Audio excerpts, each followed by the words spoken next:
our MC gets thrown into a world where women are strong and rule everything while men are weak and passive. Here girls just take what they want, chase guys openly and don't take no for an answer. Jang Hao tries his best to keep his ground, but it's kind of tricky when your stepsister is hot as hell and clearly has a crush on you, and it only gets worse when he goes to school, and his classmates are all mad about him. It seems like they all want only one thing from him, but he's determined to save it. You may guess at work it will be different, but nope, his lady boss is same as everyone else. They all want him because he's not the same as others. He's the most manly man in this female world. The goddess who dragged our MC into this mess tells him one thing: if he wants to go back to Earth, he has to be a real, masculine man in this hardcore feminist world. Sounds simple, except here masculinity is almost extinct. So his mission is to change this messed up world and show everyone how a real man behave like. As for our MC, he used to be just an office worm everyone steps on. One night after work, he looks up and sees a blood moon hanging in the sky,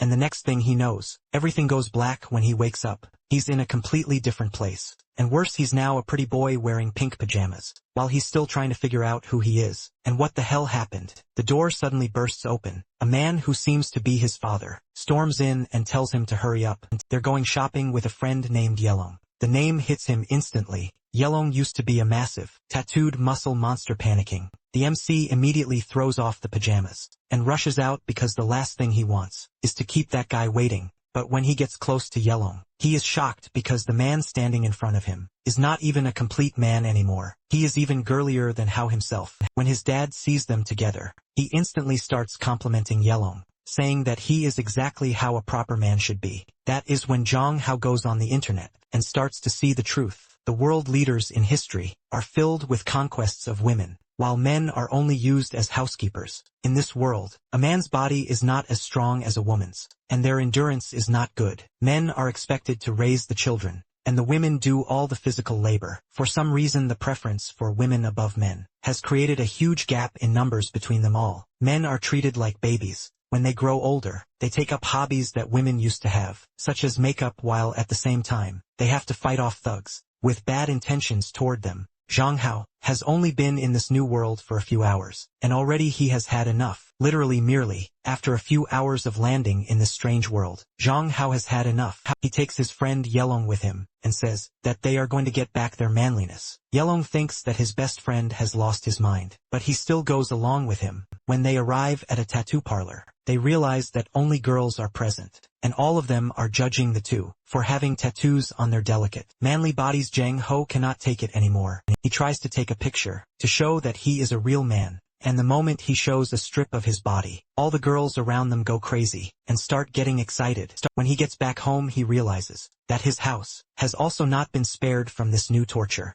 His sister Zhang Qian is a complete bombshell, and even he feels confused because he cannot understand how such a woman could be living in his home. That is when he realizes that his dad's new wife has an older daughter. He quickly resets his thoughts, telling himself he must have forgotten, and how Ji casually says that her brother is a little shy, but she keeps a strange eye on him that makes him uneasy. When Zhang Hao returns to his room, he realizes that today has been exhausting. He has been dressed in nice clothes, forced into makeup, harassed by thugs, and on top of it all, his dad and Yelong have both become sissies. He throws a temper tantrum, but before he can calm down, his stepsister barges in. She pushes him onto his back to make him behave, and then she hugs him tightly, pressed up against her chest. Zhang Hao realizes that even if this world is upside down, it might still have its own perks. At night, Zhang Hao is sleeping like a sleeping beauty when he hears something softly call his name. When he wakes up, he realizes that a girl is standing in his room, and he instantly starts screeching.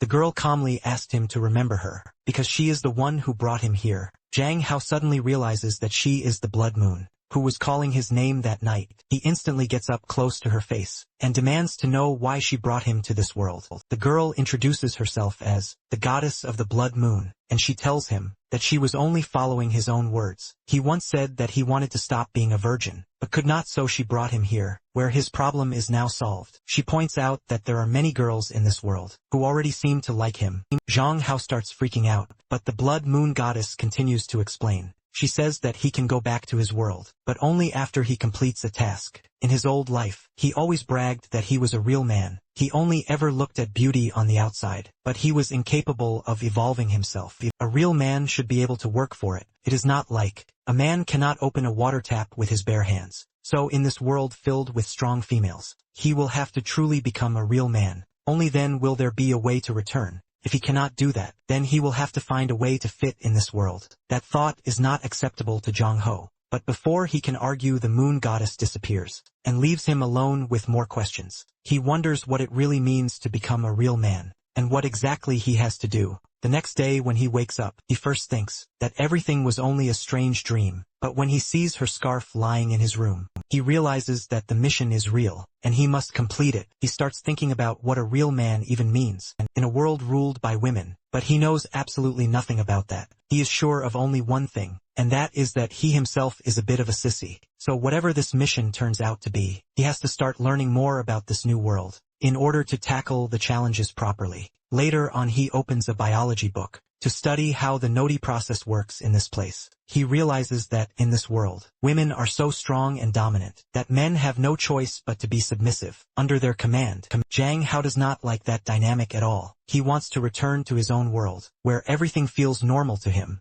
At the same time, he also wants to begin his own research, about the strange, astronomical event that took place that night. There might be a chance that it was only some kind of magnetic anomaly, but for that he knows he can only trust himself. He will need to research deeply, and maybe he could even ask a freelancer to work for him. The problem is that he is just a high school student, without a penny to his name, and there is no way he has the money to hire any kind of expert. The only option he has for now is to find some money first. When he leaves his room, he finds his hot stepsister standing in the kitchen, and for a few seconds, he simply enjoys the view in front of him. While Zhang Hao is getting ready, he realizes that he actually has a pretty handsome face. It is just that his features are a bit feminine. But even so, he feels pretty good about the way he looks. It is the first time that he is going to school, since he came to this strange, new world. When he steps outside, he sees his dad, literally being groped by his stepmother, while his stepsister, Chin Chin, waits for him at the door. Any bit of respect that Jong Ho had left for his dad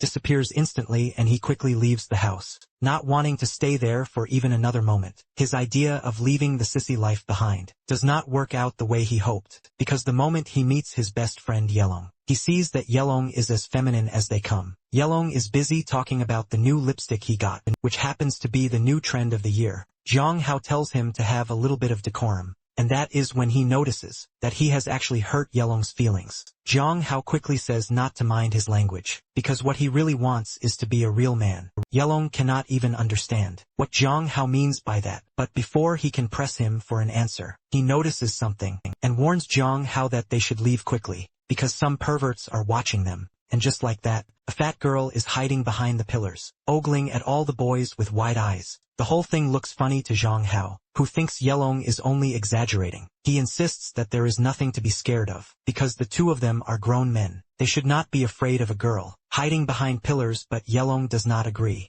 and he says that they should not take any chances. He pulls at Zhang Ho's arm and tries to take him away. Before Zhang Ho can argue, the pervert takes another step toward them, and Yelong bolts. He runs so fast that Zhang Ho has no time to even catch his breath, and the two of them are already far away, trying to calm themselves down. Yelong is stressed, because he thinks his makeup is going to get ruined, but Zhang Ho is focused on something else entirely. He is studying in business school at Elliston, and all the girls around him are the ones who do physical labor, such as sports. He thinks for a moment that his family must be quite rich, because this school is clearly expensive, and it is filled with students who come from money. Zhang Hao begins to observe the dynamics in his class, and he quickly notices how different this world is. Men are so weak here that they cannot even open their own water bottles. They rely on the girls to do it for them, and the girls do it without any effort at all. Zhang Hao refuses to accept that, so he steps in with confidence, and says that he can open the water bottle. He grabs it in his hand, determined to prove himself. But no matter how much he twists and turns,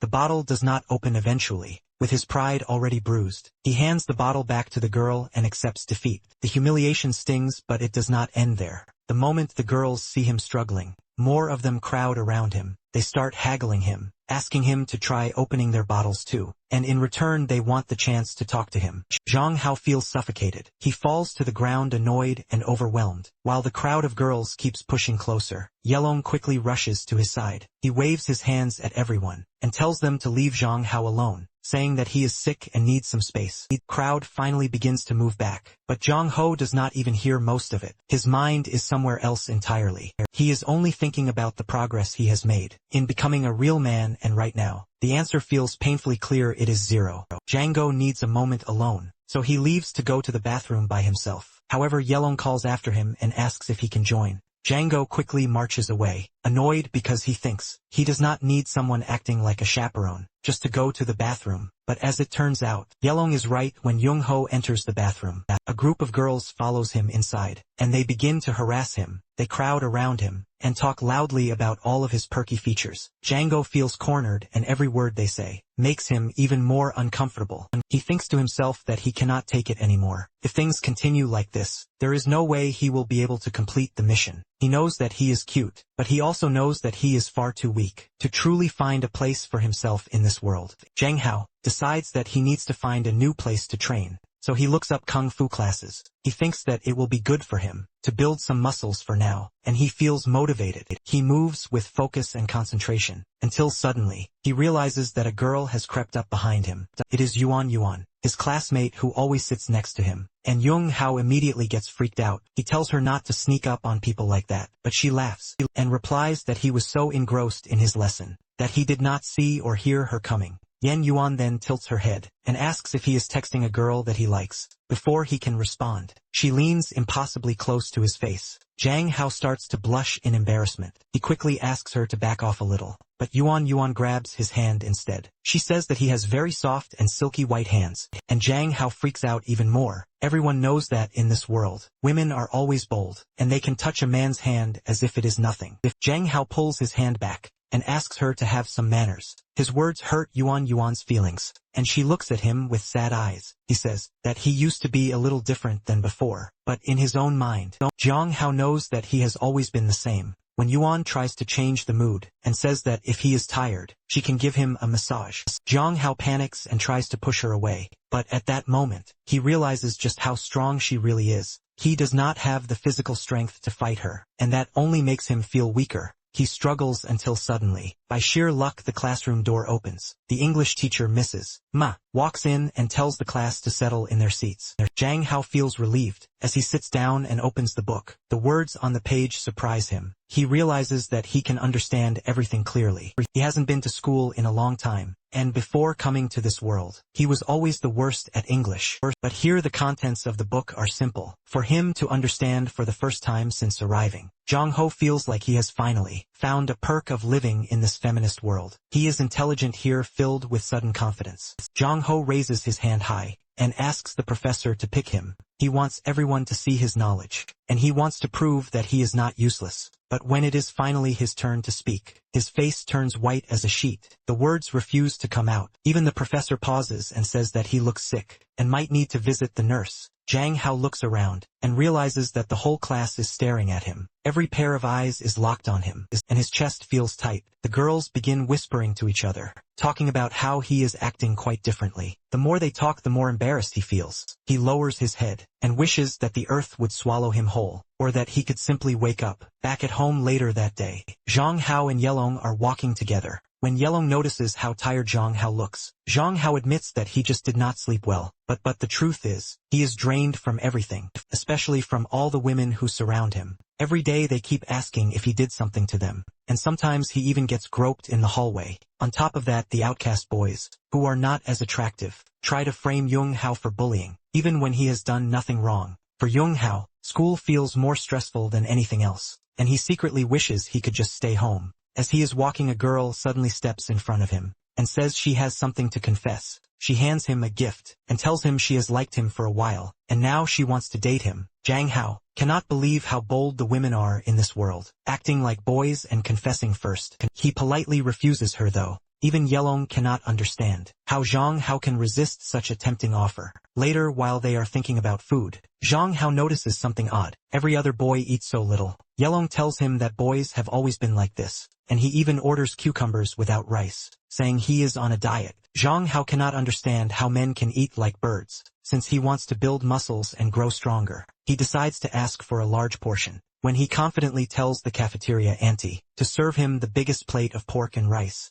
Yelong panics, warning him that he will gain weight. Zhang Hao sees it as one more step toward becoming stronger. All the boys nearby whisper that Zhang Hao is going to get fat and ugly soon, while a few bullies watch from a distance, ready to tease him. Zhang Hao eats without manners, eating like a regular boy would, while Yilong stares at him in shock, wondering what happened to his best friend. That is when Lu Feng, a third year from class 5, walks up to Zhang Hao. Zhang Hao does not recognize him at first, but Feng reminds him that they are in the same class. He asks why Zhang Ho looks so thick all of a sudden, and he tries to show that he is in the same popular league as Zhang Ho. Feng brags about himself, calling himself the biggest player, and then smirks, saying that Zhang Ho looks greasy. Zhang Ho is tired of hearing him and snaps back, telling Feng to check his own eyes, because they look perfectly fine. He throws in another insult, which makes Feng shed crocodile tears, and soon all the girls rush to comfort him, calling Zhang Hao a mean boy for picking on poor Feng. Feng smiles through his fake tears, pleased that the girls seem to be on his side. But then a bold girl steps forward. She declares that Feng should leave her precious Zhang Hao alone, because Zhang Ho can eat whatever he wants, and no one has the right to control his habits.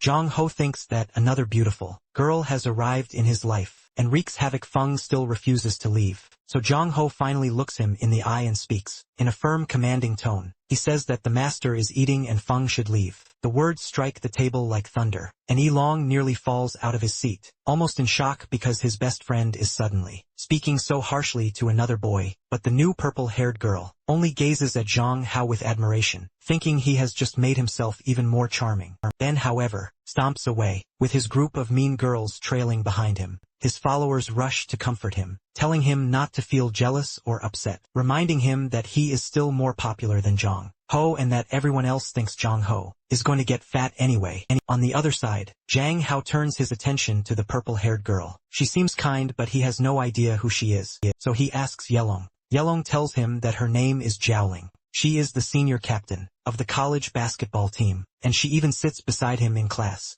That makes Zhang Hao realize something strange. Every seat around him seems to be filled by powerful girls. Zhaoling leans toward Yelong and asks if he has tried the Heroes vs. League game she gave him earlier. Yelong admits that it is too hard for him, and he has not managed to play well. Zhang Hao cuts in right away, surprising everyone, saying that it is the 5 vs 5 tower demolition game. Yelong nearly drops his chopsticks. He cannot believe his best friend actually played, because last time Zhang Ho insisted he was not interested in any of these so-called girl games. Zhang Ho pauses and thinks, in this strange, inverted world, of course there would be a league game, and naturally it is popular among the girls. Xiao Ling encourages him to give it a real try, even if there are no men competing at the top level. Zhang Hao finishes his food, stands up and casually says that he already tested it, and thinks it is fine to play, but now he wants to head back to class. He leaves without even thanking Xiao Ling. To cover his rough manners, Yelong quickly fills in the silence, while Xiao Ling secretly wonders when this hot boy will finally accept her feelings.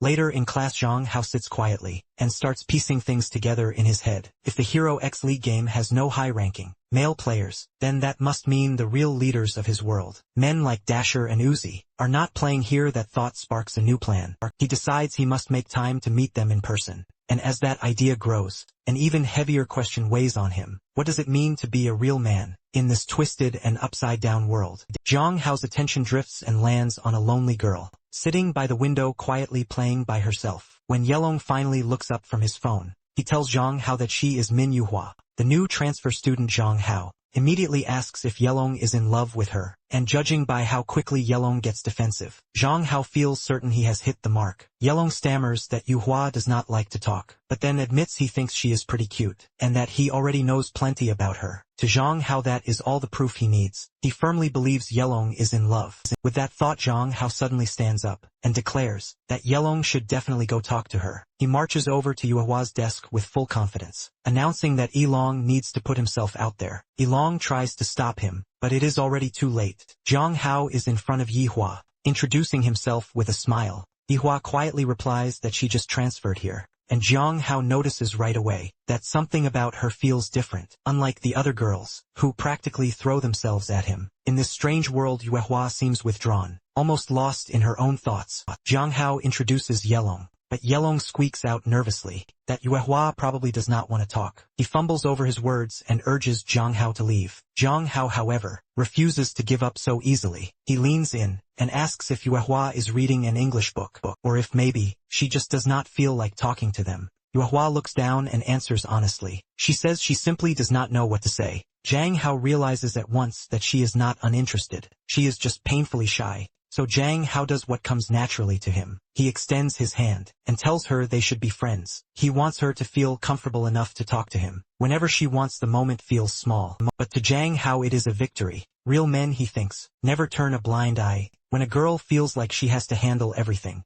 alone. Just then, Yuan bursts in with her usual loud voice, demanding to know what Zhang Ho is doing with the new transfer student. Zhang Hao almost sighs when Yuan is always too talkative, but that sparks an idea. He grins and says she should definitely be friends with Yua, using her endless energy and social skills to make Yua feel welcome. Without hesitation, he nudges them closer together and asks her to do it for him. Yuan beams and agrees. As Zhang Hao heads back toward his seat, Yuehua glances up at him. She mouths a quiet thank you, soft but full of meaning. Jiang Hao walks away feeling satisfied, and for the first time he admits something to himself. Maybe, just maybe, he is already 50 closer to becoming a real man, and closer to getting the hell out of the world. A while later, Jiang Hao sits in his room listening to heavy metal. He tells himself that a real man should always stick to rock and roll. Suddenly, his sister Chin walks in and asks what he is doing. Jiang Hao nearly jumps out of his seat because she is wearing almost nothing, and the sight catches him completely off guard. He quickly replies that he is just listening to music.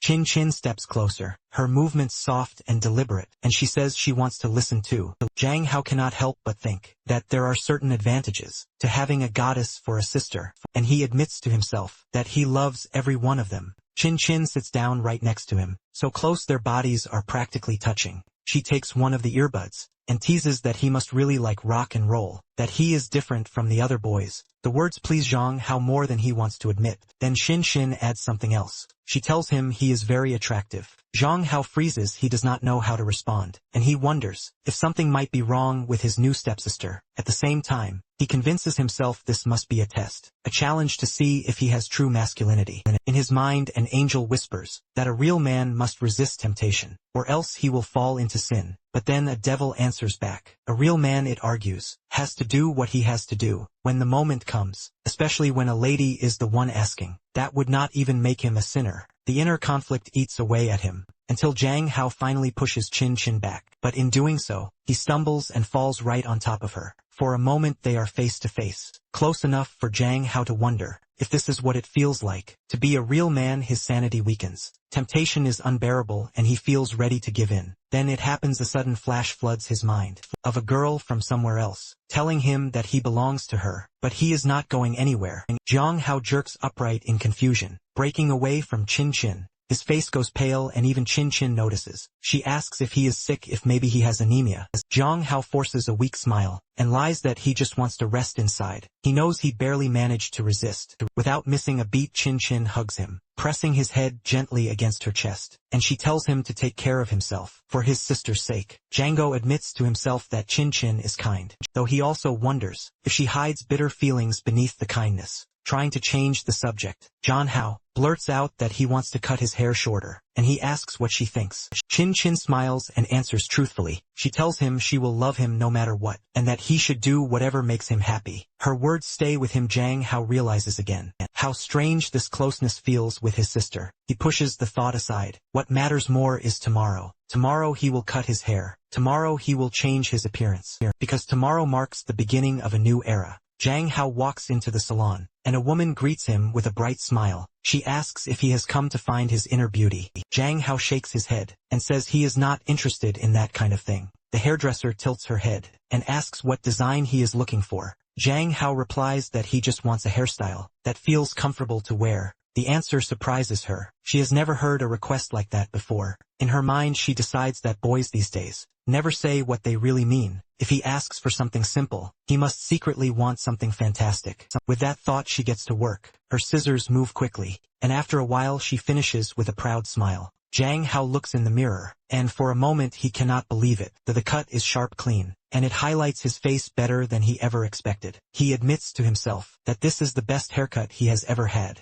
The hairdresser watches him and begins to blush. She says she does not even want him to pay instead. She suggests he could be a model for her salon. Jang Hao feels uneasy with the offer. He does not want to accept kindness he has not earned. She continues to flirt with him, and before he leaves she slips him her card, telling him he can come back anytime. Django steps outside in disbelief, thinking he must really look handsome, if he cannot even stop a woman from falling for him. Back at home he keeps looking in the mirror. He cannot deny it, the haircut is perfect, and he feels like a new man in this world. He opens his wardrobe to find clothes that match his new style, but what he sees makes him frown. Everything inside is bright and colorful, with bows on nearly every piece. None of it feels right for a man who wants to carry himself with confidence. Jang Hao shakes his head. If he is truly going to step into a new era, he knows what must be done, and these clothes have to go. And soon, Jang Hao's father soon arrives with the groceries, and his stepmother asks Jang Hao to go help him. But the moment his father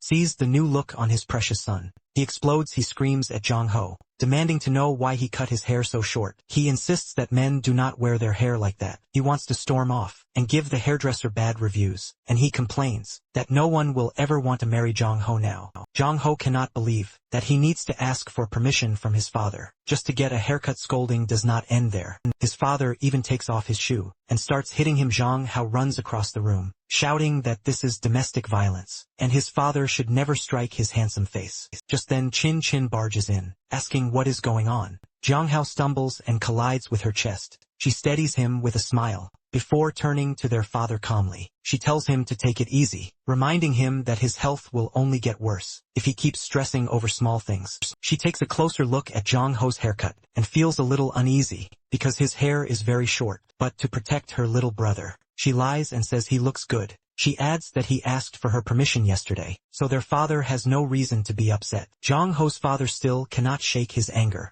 He storms off muttering that he will go make dinner, but it is clear he is still seething inside. Django thanks his sister for stepping in and saving him from his father's beating. Chin Chin smiles and says honestly that she is his sister, and of course she will always protect him. Then she tells him to come to her room, because she wants to show him something. Jang Hao feels excited, thinking he is finally going to see a typical teenage girl's room filled with girly decorations. But when he steps inside he freezes. Kinkin's room is not girly at all. It is cold and neat, almost like a doctor's operation theater. Chin Chin walks over to her desk and picks up a small box. She explains that when they first moved, she did not have time to prepare a gift for him, but now she is ready to give it. She opens the box, revealing 2 diamond earrings. Django stares in shock and says they must be too expensive. Chinghan shakes her head and tells him she will do anything to make him happy. For the first time, Django feels what it means to have a sister, and he tells himself that he loves this new life. But back in his room his thoughts begin to turn. He wonders just how much those diamonds cost. If she gave him something so valuable, then he needs to return the favor with a gift of his own, but after paying for his haircut. He has no money left at that moment.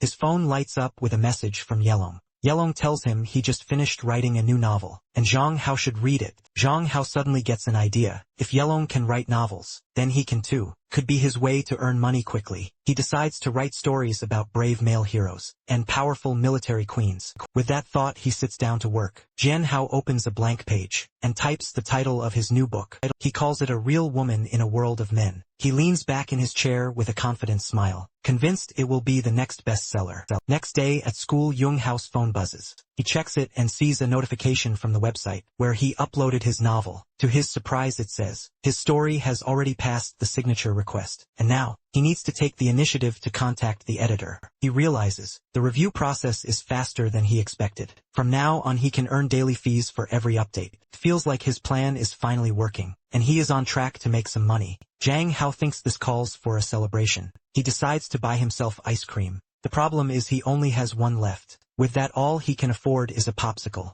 He heads toward the store, but as soon as he sees it, he freezes. The place looks familiar. Suddenly his memories rush back in his past life. This is the very store where he first met his sister. Amy Ami had been in her last year of high school. Back then she was small but strong. She was the daughter of Uncle Kim, who owned the shop right next to Jong Ho's house. And because of that, their families had always been close. Ami was kind and cheerful. She often told Jang how she would buy him lunch. And at that time he thought, that must be what falling in love for the first time feels like. Jang Hao used to visit Ami often after school. Sometimes he just stared at her from a distance. Unable to look away one day, he finally built up enough courage to confess his feelings, but Ami only laughed nervously and told him she liked boys her own age, not someone as young as him. That day Jang Hao faced rejection. Still he did not give up. He swore he would train hard, grow stronger, and one day become a man who could protect Ami. That was his promise in his past life. But now things are different. In this new world he is admired not for his strength, but for his beauty, and with that thought,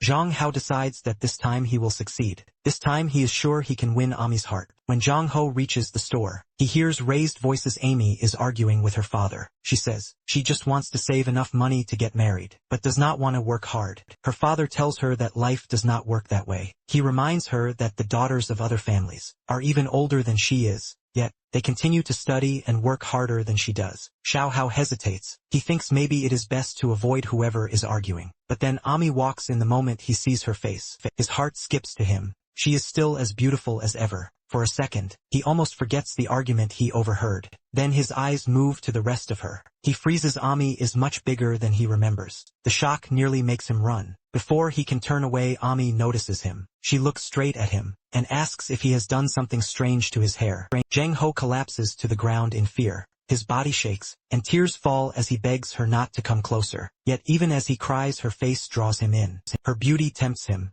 and the only words he can force out are a plea for his beautiful Omi to come back, the one he remembers from before. Sister Ami makes Jong Ho sit down on a chair, like he is a hero being held hostage. She brings him slices of watermelon, and says that it has been a long time since he came over to visit her. She tells him not to be shy, but Jong Ho is trembling inside and fears for his life. He nervously says that he does not need to eat, and only wants to leave. Amy gets excited, and begins pushing him up and down on the chair. She does it with so much strength that the chair breaks beneath him. She gasps and asks in shock if he is okay, as if she was not the one who just hurt him. Jang Hao quickly jumps out of her reach. He says he is fine, and that he just remembered something important he has to do. Without waiting another second, he makes his escape, as Amy calls after him and asks for his number. Jang Hao is already gone from the shop. Back at home he sits down and thinks, feels like a shame to him, that someone as beautiful as Amy is also built like a King Kong. But at the same time, he admits that he wants to be like that as well. Only then will he be called a real man. That is why he tells himself he must start taking kung fu classes soon. The problem is that the last time he checked, those classes cost a lot of money. He also still needs to buy a gift for his sister, Chin Chin, and clear the mess in his closet. His to-do list is growing while his pockets stay empty. He thinks that if he could just win the lottery, all of his problems would be solved at once. As he thinks this, someone interrupts him. Jang Hao looks up and sees Chin Chin at home. She is upside down against the wall doing yoga. The sight catches him off guard and makes him curious. He realizes that even the girls of this world practice yoga, but Chin Chin explains that she only started because she was bored with the gym. She wanted to try exercises that are usually done by men. Jong Hao knows Diaz and thinks it makes sense. In this upside-down world, why would there be any good thing that stays the same? Chin Xin asks Zhang how to do yoga with her, because in her words, it is a disadvantage that he has a thin and weak body. She says that every girl will end up harassing him. Zhang Hao freezes for a moment, because he suddenly realizes that he really is weak. Compared to his sister, his pride takes a hit, and his male ego refuses to stay quiet. So he grabs her wrist, and challenges her to an arm wrestling match, determined to prove her wrong. Chin Chin laughs, amused at how strange he is acting. Still, she agrees to the challenge. They both decide that the loser must give something to the winner. The match begins and Chin Chin barely tries,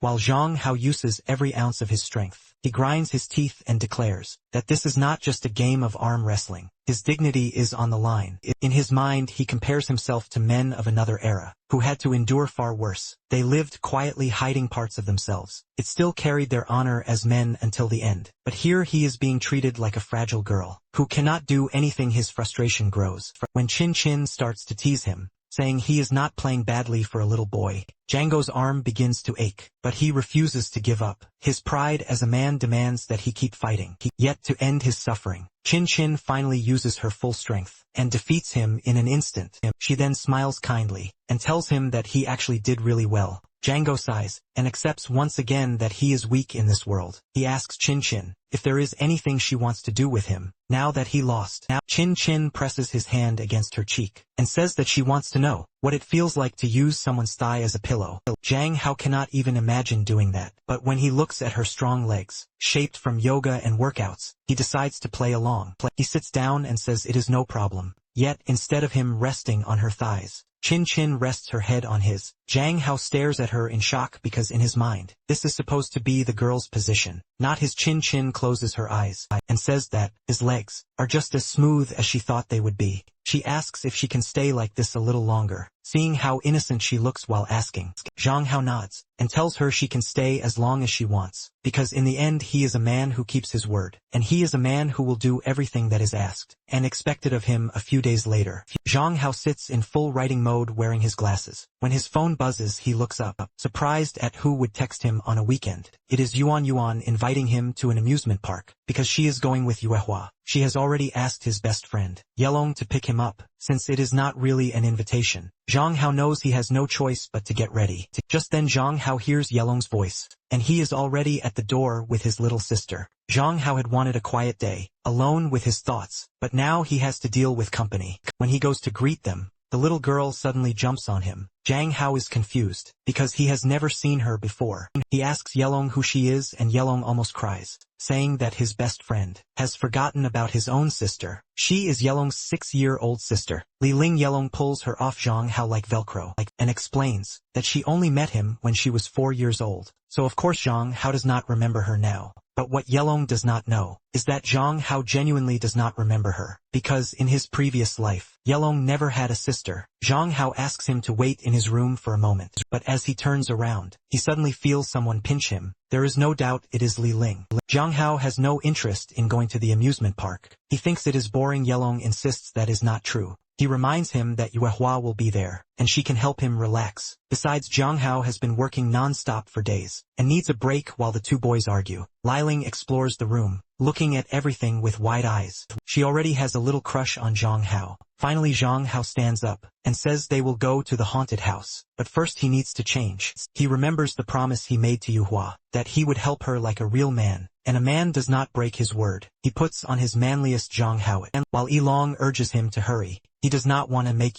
Hua and Yuan wait any longer. Soon enough they arrive at the amusement park. When Yuan looks at Li Ling, and immediately asks whose child she is, Li Ling lies without hesitation, saying she came from Zhang Hao's house. Once again, Yilong pulls her back and explains the truth, that she is his sister who begged to come along, and he only agreed so he could keep an eye on her. Yuan compliments Zhang Hao on his style, and says he looks much better like this. She then nudges Yuehua, waiting for her to say something. Zhang Hao laughs nervously, unsure of what to expect. Finally, Yuehua speaks up and says, he does look good and handsome. Zhang Hao smiles, pats her head gently, and tells her that she has a lovely voice, so she should talk more often. With that, Yuehua takes the lead, and guides everyone toward the haunted house. The haunted house turns out to be actually haunted, and as expected Yelong clings to Yung Hao, saying that he is too scared, and they should just go for some kiddie rides. Zhang Hao cannot believe that a man would be so frightened by a haunted house. He tells him it is no big deal. Even Li Ling shakes her head, thinking that her brother is a wuss. When Yuan then suggests that, since there are too many of them, they should split into 2 groups, he quickly says that she and Zhang Hao will be in one group, and the others in another. She then turns to Li Ling, and tells her to protect the boys well, because it is a woman's duty. Li Ling immediately throws a tantrum,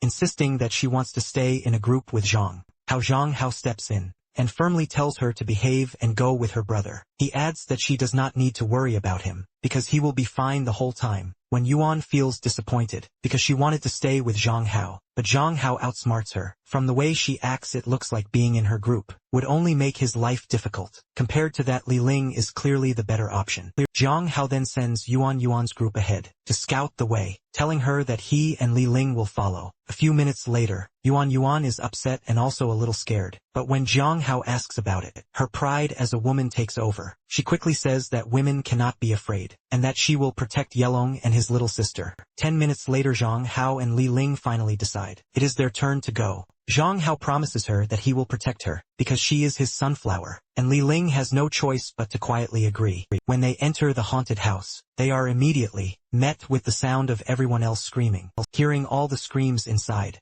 Zhang Hao realizes that Yuan is not as brave as she tells everyone. He then turns to Yuehua and asks if she is afraid. The girl shyly nods her head, which feels unusual in this world, where girls are usually more confident. Zhang Hao tells her there is nothing wrong with being scared, and if she feels afraid she can always hug him, but that much contact is too much for her. So she only reaches out and lightly holds his sleeve. Zhang Hao, like a hero, ignores every monster that tries to scare them, and keeps moving forward. The haunted house is bigger than expected, and after walking for 10 minutes, Zhang Hao feels something is wrong. When he turns, he notices that Yuehua is no longer behind him. Realizing she must be lost, he quickly goes back to search for her. After looking around, he finally finds her hiding inside a cupboard. He asks why she is sitting there, and she admits that she got lost and hid in the dresser to protect herself. Zhang Hao cannot help but laugh softly at her timidity, calling her a little bird, and tells her not to be afraid, because he has come to get her out.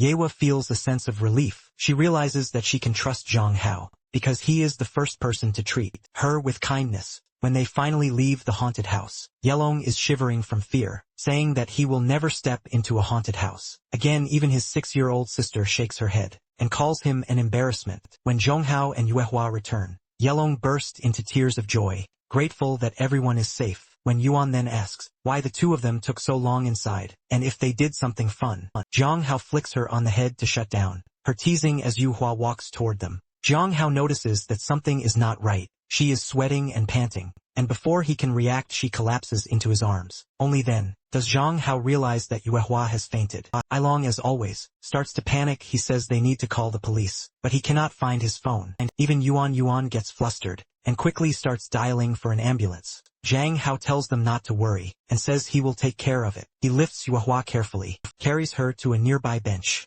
and gently lays her down. Yelong nervously asks what they should do, saying she might need CPR. Then, he realizes that would make Zhang Hao her first kiss. When Yuan does not like that idea at all, and blurts out that she can just call 911 instead. Zhang Hao stays calm, and tells them to get some lunch and water. While he tries something simple to wake her up, he rests Yuehua's head in his lap, and pinches her cheek lightly. After a moment Yuehua slowly opens her eyes, and asks why he is pulling her ear. Zhang Hao chuckles and explains that she fainted, and he only wanted to see if she would wake up, with a small trick. Yewa admits softly that she was scared, but says she feels better now. Django tells her not to push herself into haunted houses again, if she does not feel comfortable. Yewa no dies, but then murmurs that she just wants to sleep. Django worries she might be fainting again, but when he hears her snore, he realizes she has simply drifted off. He looks down at her resting peacefully, and thinks to himself that she is the calmest and kindest girl he has met in this world, even with her quirky ways. A while later Yuehua finally wakes up. Everyone gathers around and asks how she feels, and Zhang Hao, more concerned than the rest, asks if something is bothering her. Yan Yuan, who only wants to enjoy the amusement park, impatiently asks if they are still going to continue.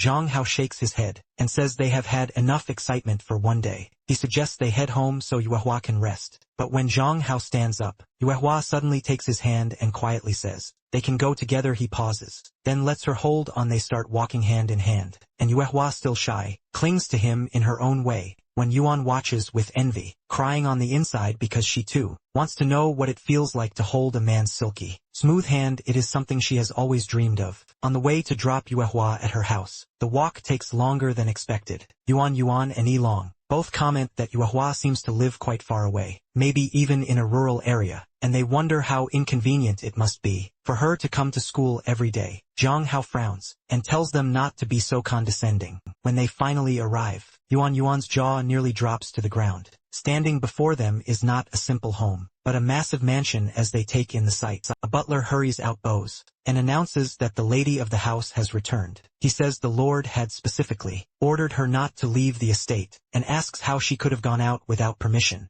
The rest of the group can only stand frozen, struggling to believe that their quiet and shy friend has been living in a mansion. All this time they sit inside the mansion, surrounded by walls and tables that look as if they are plated with gold. The same butler, who was scolding Yuhua only minutes ago, now serves them tea and coffee, and it is not ordinary at all. Everything looks rich, imported, and carefully prepared. The butler explains that the tea is infused with Shan water, while the cakes have been flown in by a special chef for the new guests after serving. He announces in a formal tone that Yuehua will now go to her room to change, so her friends should excuse her. Yuehua says nothing in reply. She does not defend herself or object. She only nods and leaves quietly. Everyone else is left stunned, unable to believe that their quiet and shy friend comes from such an influential family. No one would have guessed that Yuehua is a millionaire. Zhang Hao, however, stays as calm as ever and tells them to relax. Even so, he admits to himself that it feels strange to realize that a transfer student he had casually helped turned out to be so important. Meanwhile, the butler continues to scold Yuehua. He says she behaved out of line, left without permission, and did not even allow her bodyguard to follow her. He adds that her father was very worried and will not allow her to go out again.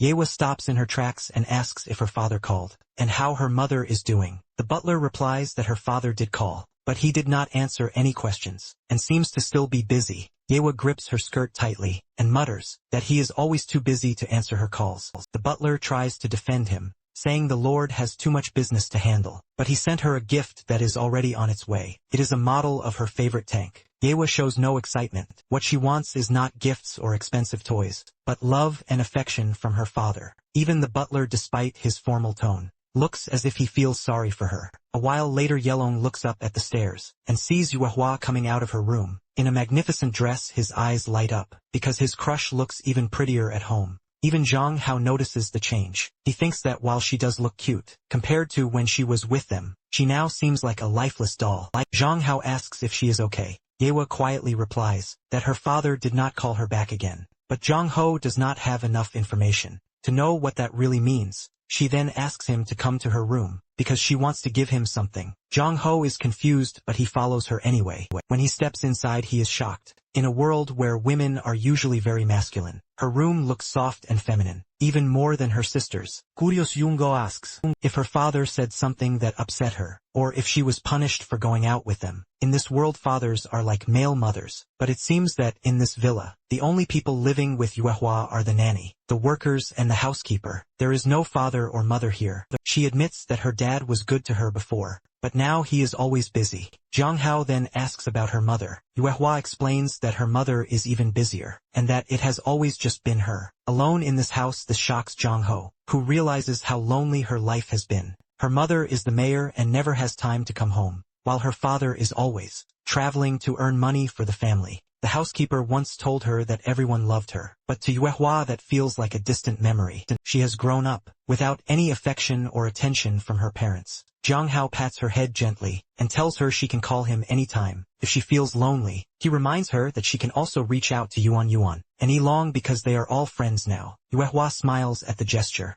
then takes his hand and pulls him toward her closet. She insists that she needs to show him something. When she opens the door, it reveals a collection of guns and tanks. She takes one gun and hands it to Zhang Hao, saying that it is her most precious model, but from now on it belongs to him. Zhang Hao immediately refuses, saying his father would be furious if he ever brought a gun home, but Yuehua insists. She tells him it is the most precious thing she has ever owned, and even the butler reminds him that friends give each other gifts. She says she wants to be his friend for life. Zhang Hao understands the meaning behind her words. He tells her they do not need a gun to be true friends, because their bond is real without it. Hearing this, Yuehua throws her arms around him and hugs him tightly. She says they will be together for the rest of their lives, and will never be separated. After spending the whole afternoon at Yuehua's house, everyone leaves, and Zhang Hao says they will meet again at school soon. Yuehua looks forward to it, and when Zhang Hao and Yelong walk back home, Yelong cannot stop talking about how luxurious Yuehua's house is. He keeps saying how good she looked in her new dress, and he feels like buying something new to wear. Maybe something foreign. Jiang Hao replies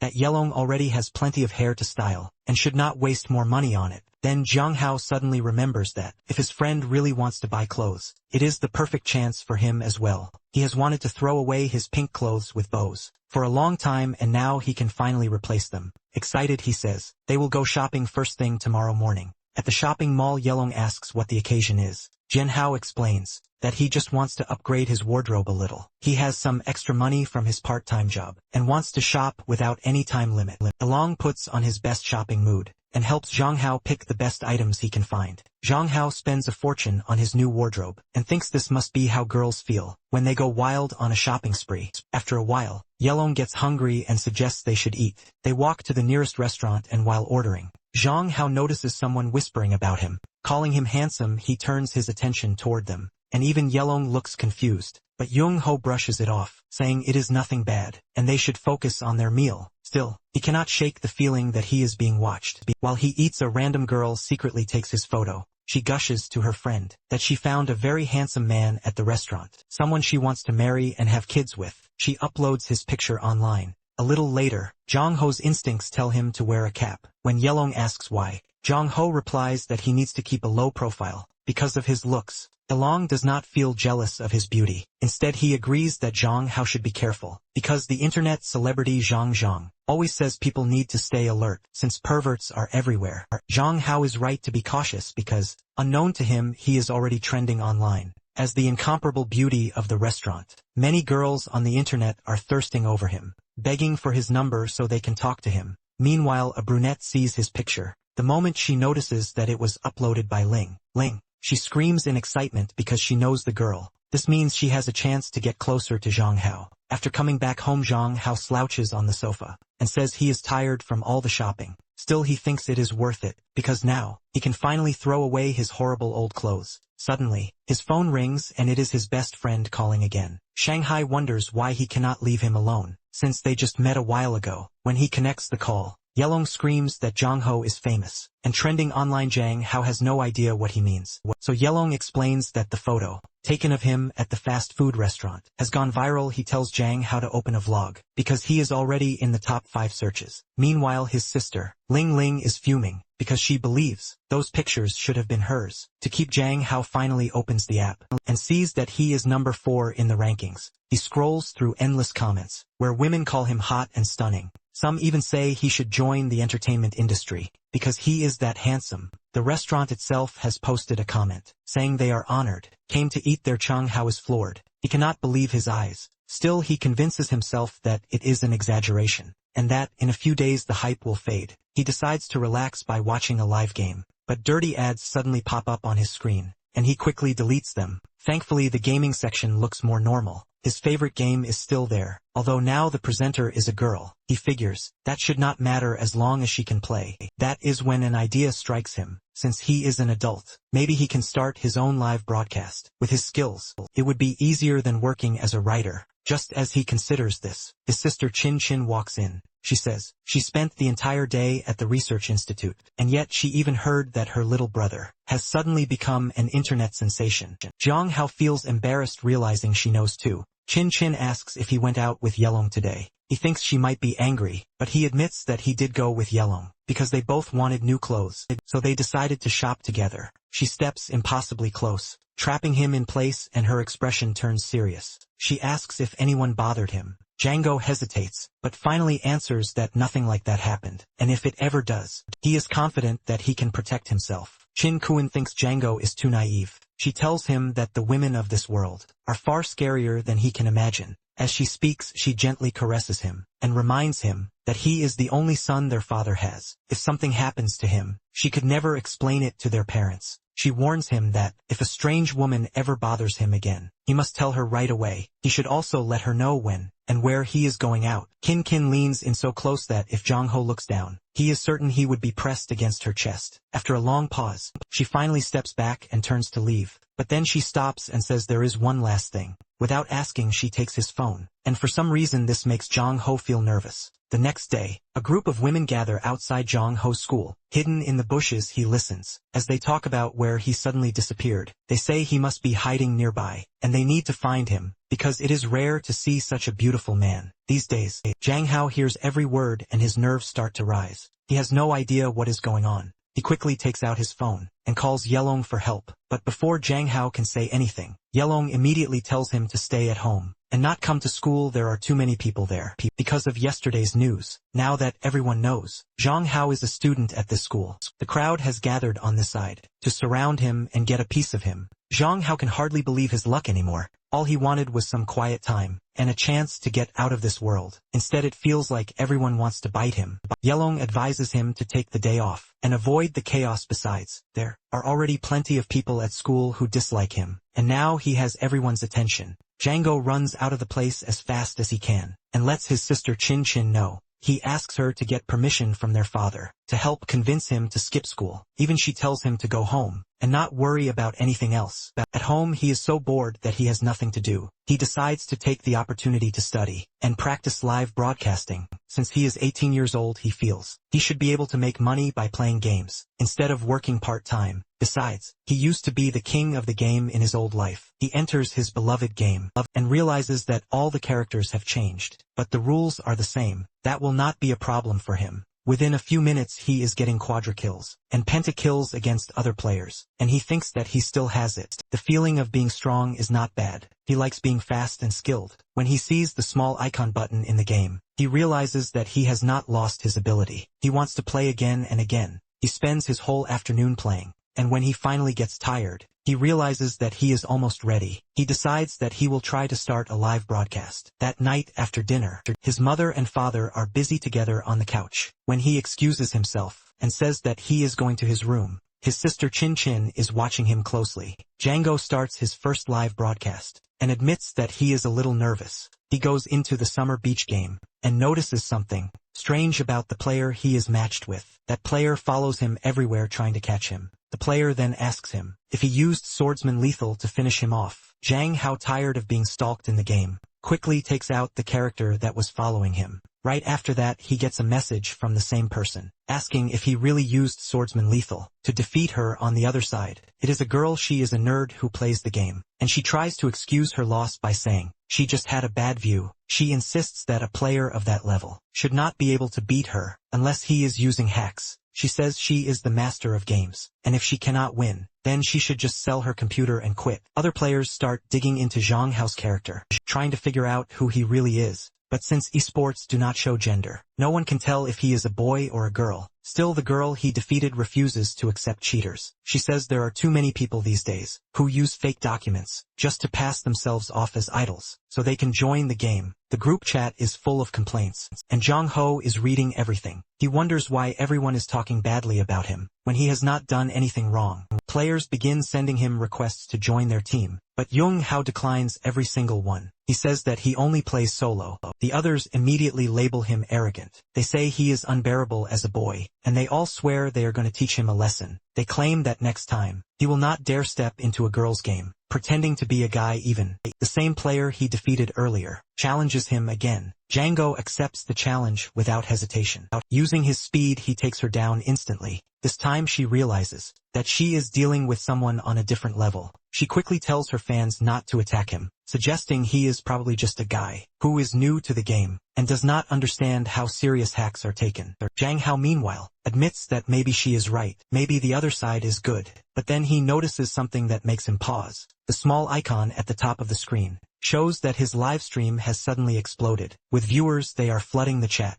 asking him to show his face. Some even threaten to report him if he refuses. Many say they think he is just a kid, so they want proof. Django switches on his mic and speaks in his real voice. He tells them clearly that he is a man, and that he is the one playing the game. But the girls still do not believe him. They laugh it off, saying no man could play video games the way he does. Django then asks them how they even found his live stream in the first place, because he has not used any hacks. He adds that if they do not believe him, they can always come and face him directly in the game. Suddenly the chat changes. Someone requests that he show his hands on camera. They all want to see what kind of player he really is. Zhang Hao watches his viewer count shoot up to 3.7 million. he realizes the gaming moderators have already added his stream to the main feed. For the first time he feels excited, so he turns on his camera and shows his hands, saying there is nothing more to prove. The chat explodes instantly. Viewers begin spamming hearts for his hands, saying they look beautiful. The girl he defeated earlier sighs, and admits that if she had known she was playing against someone like him, he would have tried to befriend him, instead of fighting him.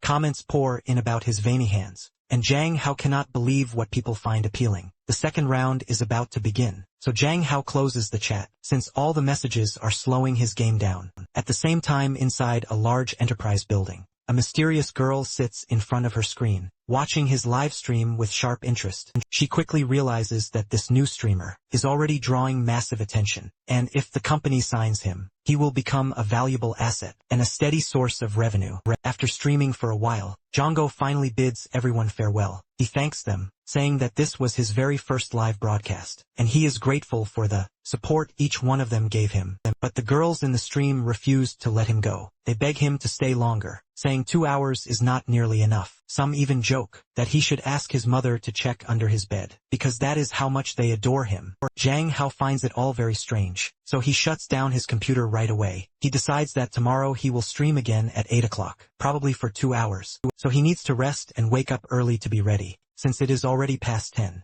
He heads to bed thinking that tomorrow he will also decide whether it is safe to go back to school. The next day, Zhang Ho meets his best friend Yelong at an ice cream shop. He asks if there are still girls following him around the school. Yelong says there are fewer than yesterday, but that might be because Zhang Ho did not show up, so some of them grew frustrated and left. Still a few are camping outside, hoping to catch a glimpse of him. Zhang Hao hopes they will not be there when he goes back tomorrow. Yelong then asks what Zhang Hao has been up to lately. Zhang Hao says he wrote a few novels, and even did some broadcasts. This makes Yelong's eyes widen. He almost screams, demanding to know when Zhang Hao started streaming, and why he never heard about it. He even jokes that, since Zhang Hao is good at everything, he must also be great at streaming. Zhang Hao quickly tells him to shut up, before anyone hears. He tips his hat lower to hide his face, and explains that he only started recently, and has not signed any contract. Just then Zhang Hao receives a message from a well-known streaming company. They invite him to contact their administrators, and discuss signing a contract. Yelong notices Zhang Hao's expression, and asks what happened. Zhang Hao explains that the platform wants him to sign with them, because his streams have become popular. Yelong gets excited, saying it is great news, and Zhang Hao should sign right away. He insists that with Zhang Hao's talent and appearance, he will definitely succeed, and become one of the most famous men in the country. He laughs, imagining that once Zhang Ho becomes a celebrity, and earns a fortune, he will be able to buy anything he wants. For Yelong, that dream alone feels like living in a fever fantasy. Zhang Hao argues that right now he is just a student, and if live streaming ever affects his studies, then he will quit without hesitation. He also says that if he becomes an internet celebrity, he doubts he will have any privacy. He knows he would be harassed, both online and in real life, and those are the last things he wants. Yelong tries to convince him, saying he can always wear a mask. According to him, it is a great way to get attention, and fans would follow him, and even send him gifts if he sang or danced. But Zhang Hao quickly sets another boundary. He says he can go live and entertain people without showing his face, but he refuses to sing and dance just to beg for gifts. For now, Zhang Hao says he has to leave, so the two of them part ways. What they do not realize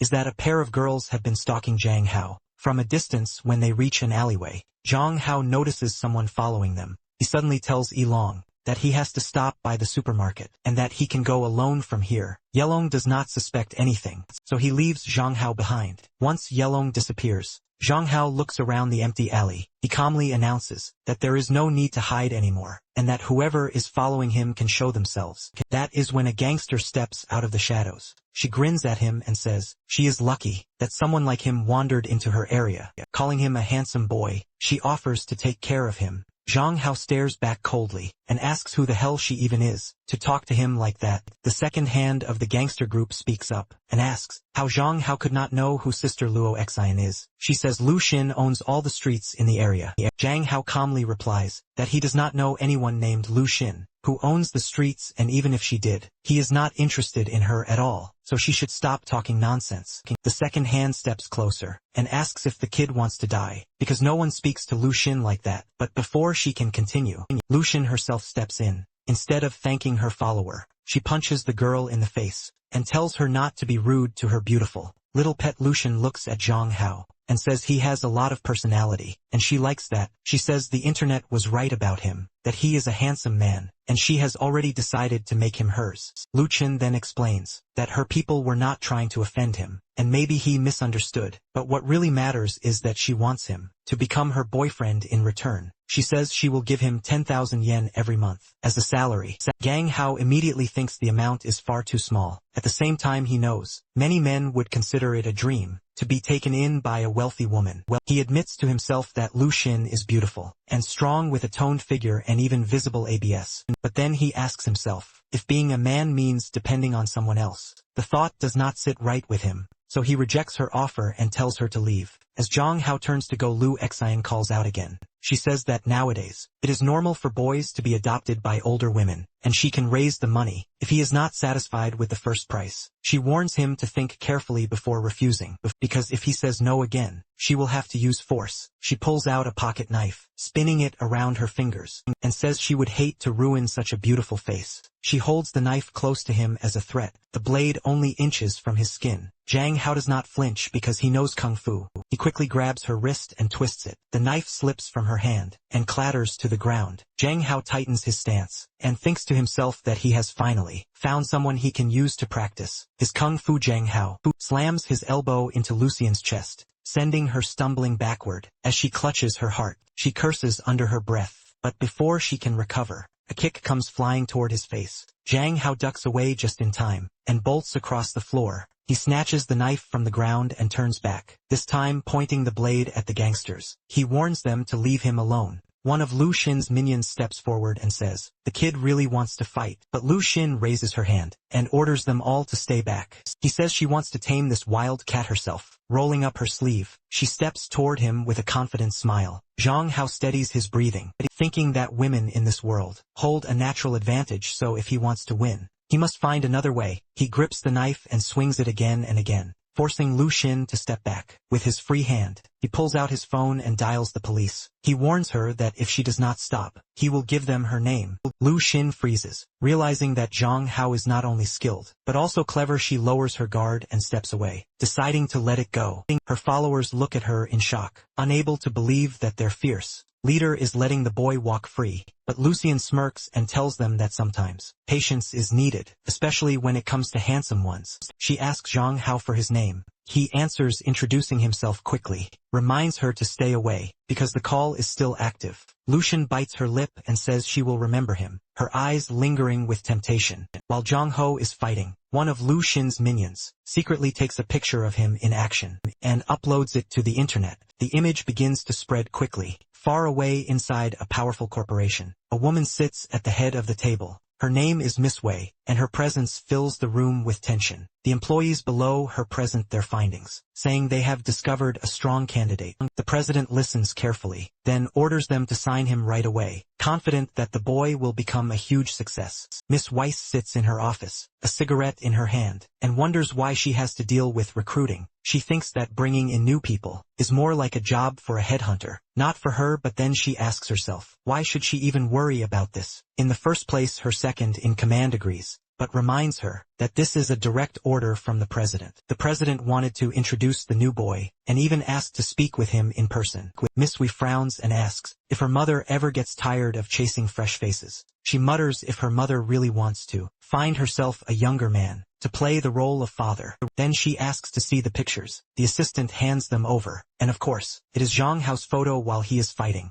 Miss Wei studies it carefully. She notes that he still looks like a high school student, but his presence and personality stand out. She thinks that if they shape him the right way, he can become a huge success for the company. She orders her assistant to investigate Zhang Hao and bring her a full report. That afternoon, after they leave, Miss Wei walks to the window and gazes at the city below. For a moment she wonders about the boy, who has managed to capture her attention. That boy, of course, is Zhang Hao. Meanwhile, in the schoolyard, Zhang Hao is playing basketball. Yelong stands nearby, clearly annoyed. When Zhang Hao sneezes, Along tells him that if he has a cold, he should not play. He says Zhang Hao should just cheer from the stands, since basketball is a sport for the girls anyway. Zhang Hao shakes his head and says, he does not have a cold, it was just a sneeze. And basketball is not only for girls. He grabs the ball and makes a straight shot into the basket. As he jumps, part of his shirt lifts and one girl, watching from a distance, catches her breath. She feels like she just seen something beautiful. Zhang Hao lands and proves his point, showing that boys can also shine at basketball. Yelong sighs because he is not the only one cheering.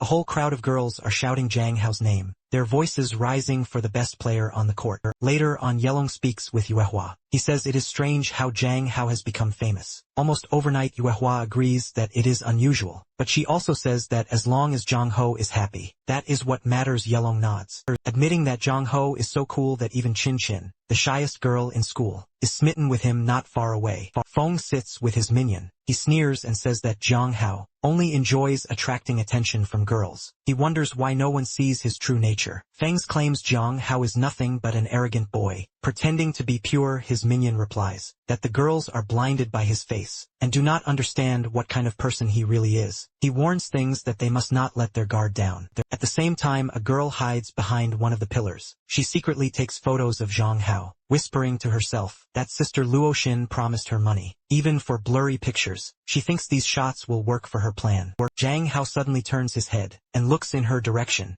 but when he sees nothing, he shrugs it off. He thinks he must be imagining things and returns to the game. The stalker lowers her camera and grins. She is sure she can get 200 for these photos, and in her mind, cheating Zhang Ho's only friends will be worth it. At the school entrance, Zhang Ho and Yuhua say goodbye. Zhang Ho pats her head and tells her that they will meet again very soon. Jehovah smiles and the moment feels gentle and warm. Yelong, not wanting to be left out, clings to Zhang Hao's arm and says that Zhang Hao should also give him a proper farewell. Zhang Hao just laughs it off, pushes him lightly away, and treats him like a friend in his own casual way. But then Zhang Hao suddenly stops. His eyes shift toward the bushes, and he notices the faint glint of a camera lens. Someone is taking pictures of him. Yelong does not see it, but Zhang Hao's senses are already sharp and alert. He narrows his eyes and mutters that it is probably nothing, yet he cannot shake the uneasy feeling that he is being watched. For a moment, a thought crosses his mind. Could the one behind the camera be his own sister? Chin Chin. Zhang Hao finally trusts his hunch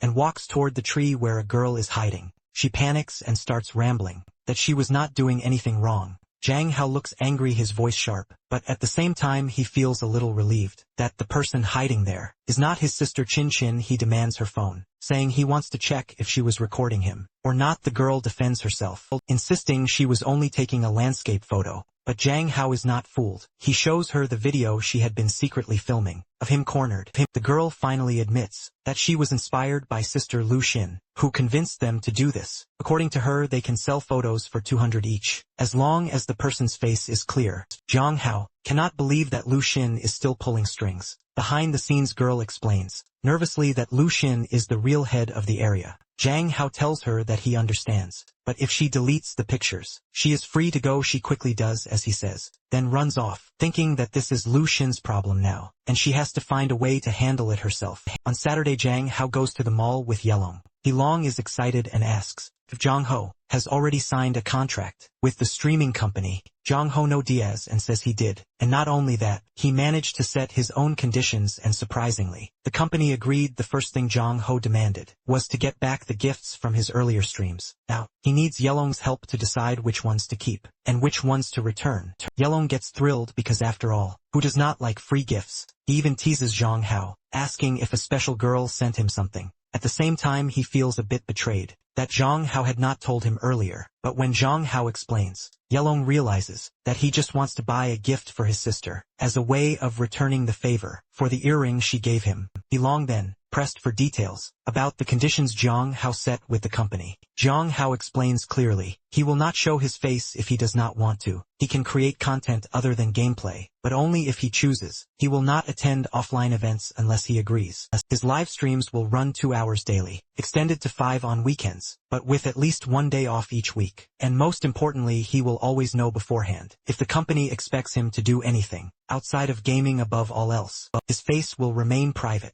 Ilong is impressed and tells Jong Hao that he really is an amazing negotiator. He believes the company gave in only because Jong Hao is already one of their most famous streamers. Hearing that, Jong Ho blushes slightly, embarrassed by the praise, but like always wherever Jong Ho goes, he shines in the crowd even at the mall. Feng and her group of mean girls are watching him. They mock him, calling him the #1 beauty of the school, yet at the same time labeling him a prude, who somehow always gets mixed up with perverted girls. To them it makes him look dumb, like a bimbo. One of Feng's minions sneers, saying that if they were as beautiful as Jong Hao, they would never waste it on impure things like he does. They complain that they despise people who use their looks to get away with shameless behavior. Another minion, trying to stir the pot, turns to her sister Feng and says she should vent their anger by dragging everyone to the beauty salon next door to check out new lipsticks. Feng smirks, waving the idea away. She explains that her father recently handed her a generous amount of spending money, so she could easily buy her minions lipsticks herself. After all, they cost nothing to her. The girls cheer for her generosity, hanging on her every word.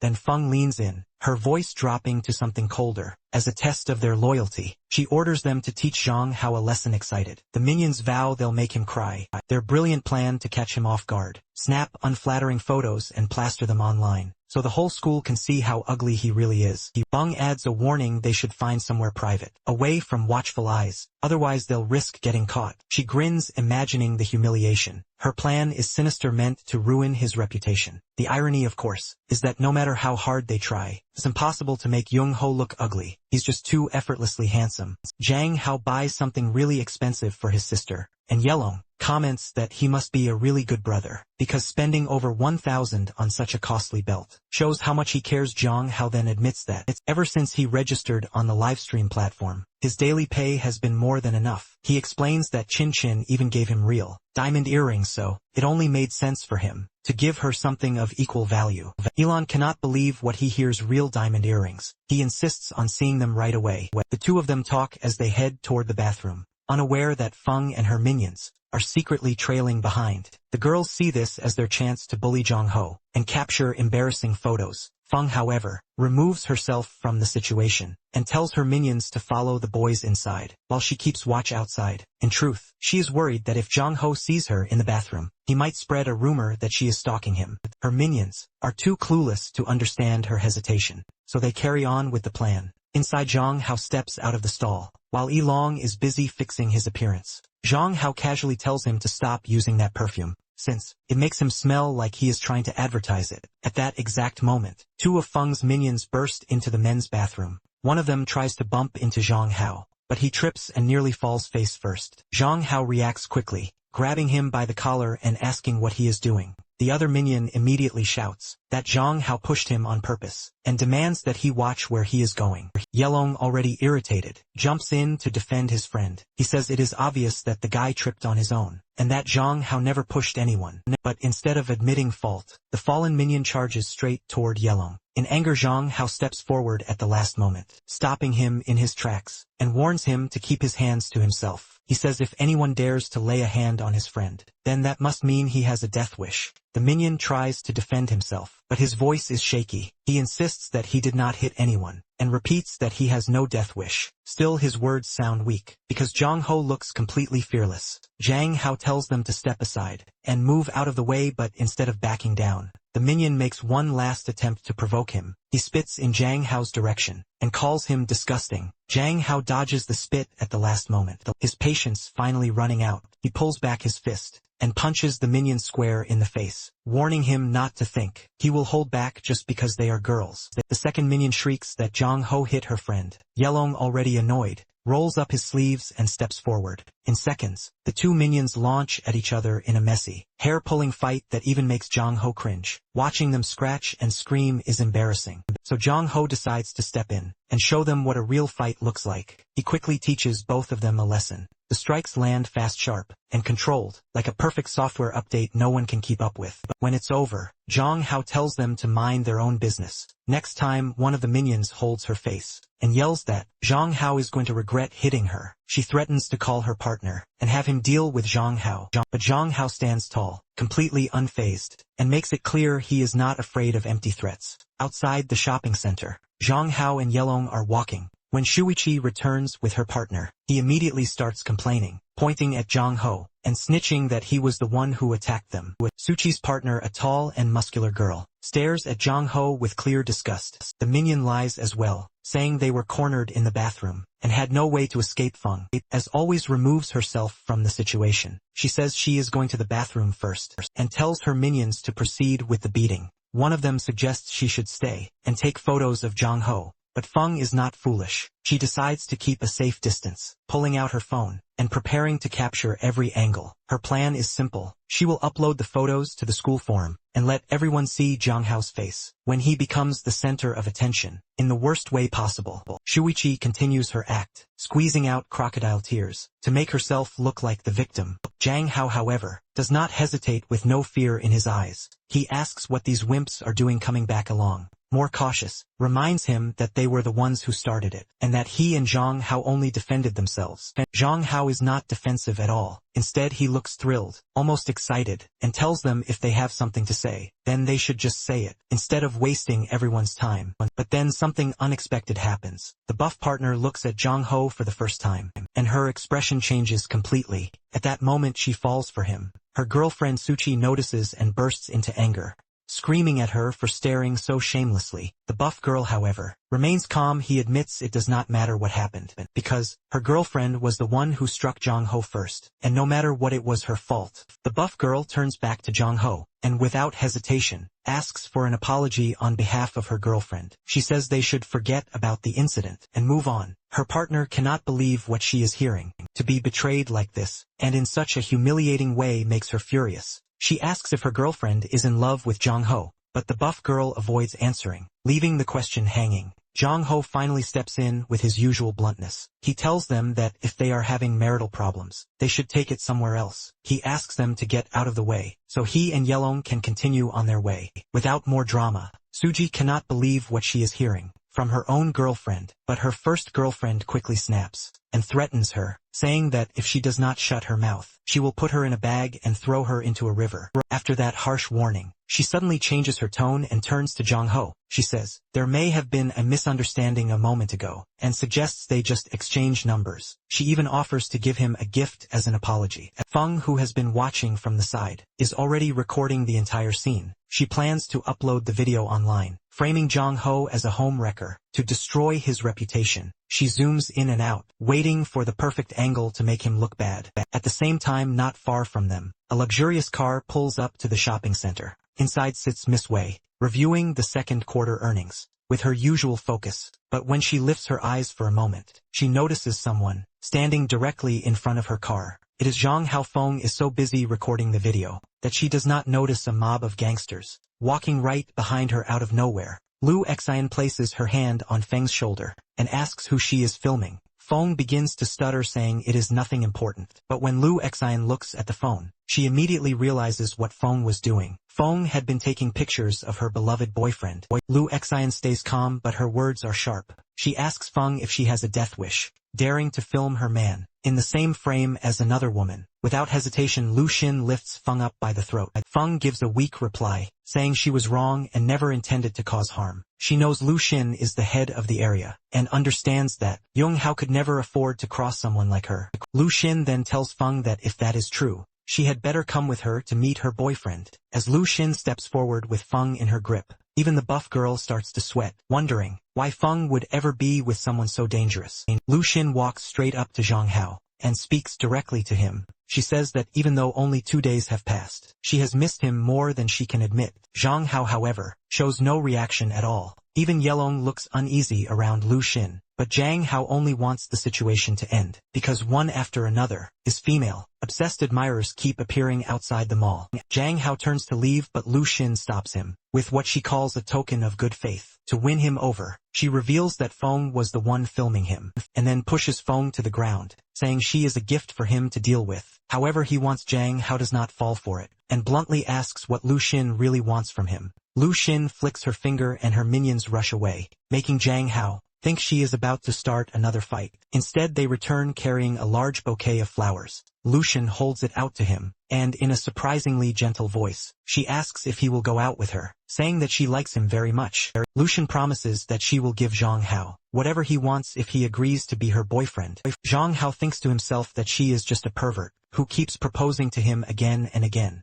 He once again politely tells her that he is not interested. He does not want to go out with her, and she should just leave because he is in a hurry, and needs to go even then. Lucian asks him to at least take the flowers. Zhang Hao finds it ironic, because the first time they met, she pulled out a knife, and now she is offering him flowers with a kind smile. He thinks this is manipulation at its finest. Zhang Hao tells her again that, since he does not want to be her boyfriend, he also does not want the flowers. He reminds her that earlier in the alley, she threatened to kill him, so it is better for both of them to forget everything, act like they do not know each other, and leave. If not, he will have no choice but to call the police. Lucian's minions are shocked that Zhang Hao dares to speak to her so bluntly, but Lucian tells them to step aside, and not interrupt the conversation with her. Man Yilong nervously asks if Lucian is planning to kill anyone, and her attention finally shifts toward him. She looks at him closely, and recognizes him as Zhang Ho's best friend. Zhang Ho immediately asks if Lu Xin has also been investigating his friends. She calmly replies that it is only natural for her to worry about the people close to her boyfriend. She adds that some of her own friends seem to like Zhang Hao and his friends, and even she cannot stop those girls from becoming obsessed with him.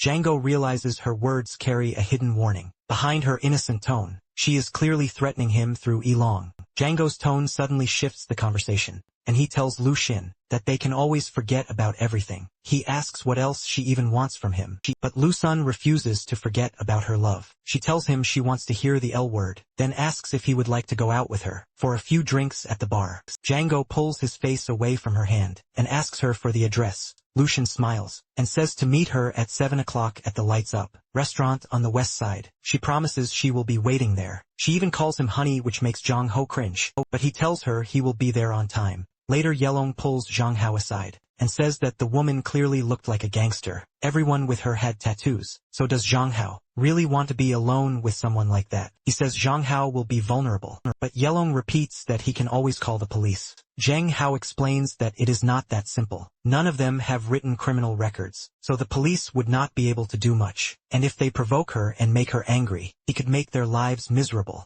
Zhang Hao finally says that as a sacrifice, he will go see Luo Xian tonight. He tells Yelong not to worry, because he has been practicing kung fu lately, so they will not be able to harm him. Instead, Yelong should be the one who stays careful. Hearing these words, Yelong starts crying, as if his best friend is about to sacrifice himself. In a burning pit of fire at that moment, someone else arrives. It is Miss Wei's assistant. She tells Zhang Ho that the CEO would like to see him, and that he should come along for his own sake. Zhang Hao realizes once again how inconvenient this reverse harem has become. He feels sick and tired of girls chasing him and harassing him 24/7. He asks who the CEO even is. Right then bodyguards surround him, and Zhang Hao has no idea how to respond. He thinks he never imagined so many people would pressure him. All at once he sends Yelong home, and says he will call him if he needs anything. Then, Zhang Hao follows the assistant to the headquarters. When he arrives, a very powerful and dominating woman greets him. The air feels tense even for Zhang Hao. She introduces herself as Wei Nan,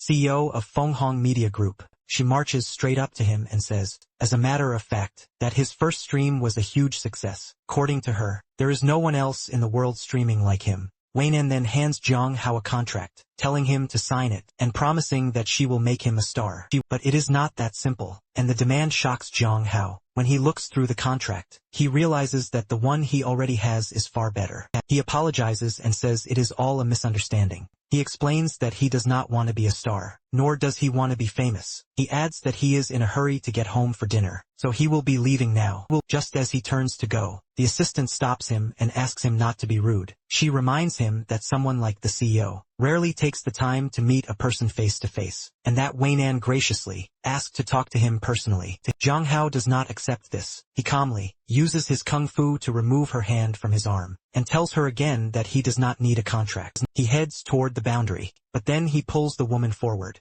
and she falls face first onto the floor. Wei Nan sees this, and realizes that Zhang Ho can actually defend himself. With that, she charges at him, moving fast to land a blow. Zhang Ho blocks her punches, and even tries to land one of his own, but she dodges it quickly. She comments that it feels unreal for a high school kid to know kung fu at this level, and she admits that it is impressive. Zhang Hao answers that, while he is grateful for her words, he still cannot accept Wainan's offer. He tells him not to rush into saying no, because there is nothing in the world she cannot have. She assures him that she will give him more time to think about it. With that, Wainan orders her assistant to take him home, and Zhang Hao realizes that she is not someone who will be easy to deal with. Back at home, Zhang Hao sends out a text to voice recorder, razor and pepper spray to prepare for his big date. After that, he messages Yelong, telling him that if he does not call by 8:30, then Yelong should contact the police. Zhang Hao knows that tonight, he has to find a way to clear things up with Lu Xin, otherwise his peace will be in danger. He arrives at the bar, and as soon as he walks inside, a girl greets him saying their boss has been waiting.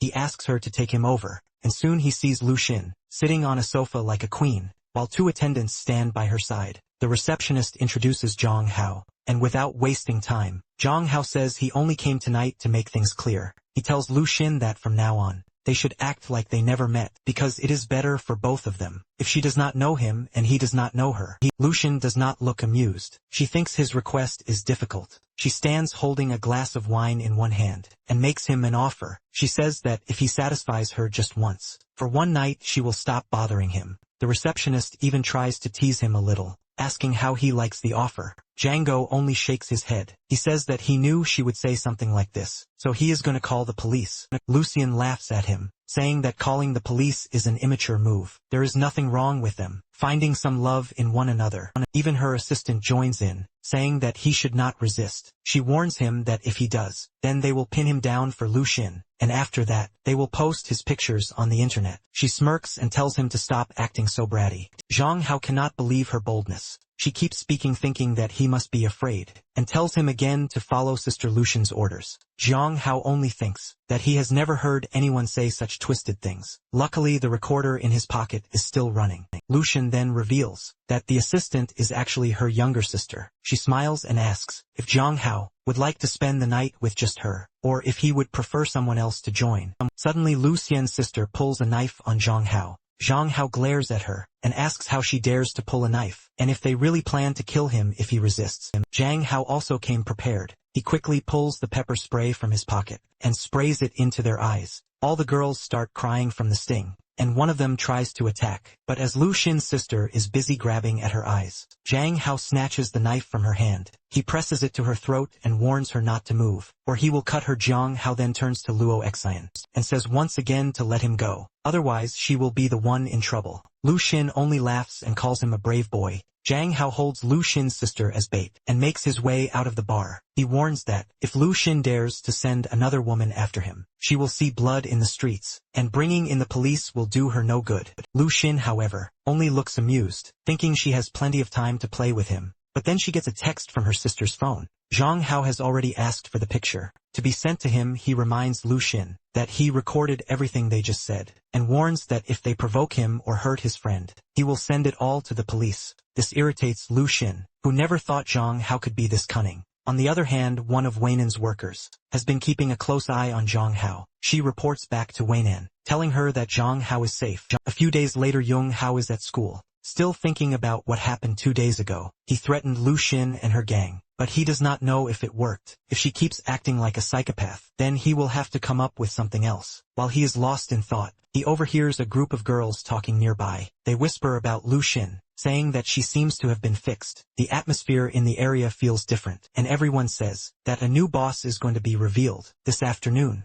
The girl asks how a sudden takeover can happen. Without any warning, another girl replies that she heard the Feng Hong group stepped in because there was a serious harassment problem in the area. They decided Lu Xin no longer fit the group's objectives, so they called for her replacement. Zhang Hao listens and frowns. He cannot understand what the Feng Hong group has to do with this. The name sounds familiar, and then it hits him, it is Nan's company. But even then he cannot connect the dots. What relationship could Nan possibly have with Lu Xin? Later that day after school, Zhang Hao heads home. As soon as he enters, he finds his sister, Chin Chin, waiting for him all dressed up, and she smiles while saying she has cooked for him. Zhang Hao instantly asks about their parents, wanting to know if they are the only ones at home. Chin Chin replies that both of them had to work late and will not be back until much later tonight. That means Jong Ho and Chin Chin will be alone together. For some reason this excites him. In his old life in the old world, a man and a woman alone at home always meant trouble waiting to happen. Chin Chin snaps him out of his dirty thoughts, asking what is wrong with him.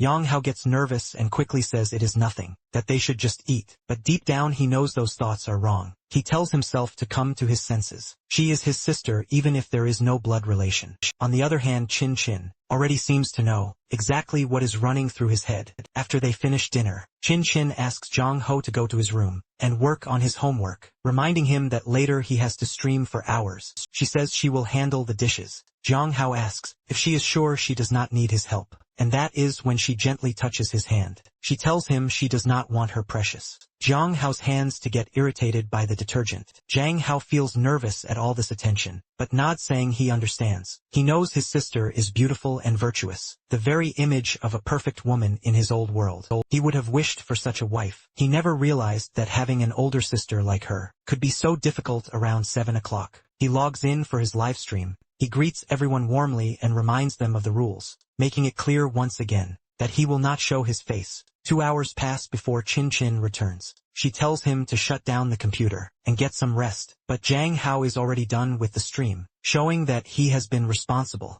Chin Chin smiles and says he must be exhausted. After the broadcast, she offers to give him a massage to help him relax, yet the way she sits on his bed makes it feel like an invitation to something else. Jang Ho grows nervous and tells her it is not necessary. He suggests she should rest instead, but Chin Chin pulls him closer, saying Jang Ho is sweet for worrying about her, which is exactly why they should rest together. She leans in and starts playfully biting his head. Django notices how soft and gentle she feels, but he also reminds himself that this is wrong. They are family and families should care for one another, not cross such lines for some reason. This moment makes Chin Chin think about her younger self, and the first time she saw Jong Ho as a baby. Her eyes grow wet with tears. Jang Ho is startled and asks what is wrong, and why she is crying. Jang Ho nervously begins to ramble, trying to explain himself, but deep down he knows he has not done anything wrong. Still he cannot shake the uncertainty. Chin Chin gently consoles him, telling him that she is crying because she is happy. She says it is an honor to be his sister, and to be part of his family. Just saying it out loud makes her feel content with her life. Jang Ho is touched. His sister loves him so much that she feels grateful,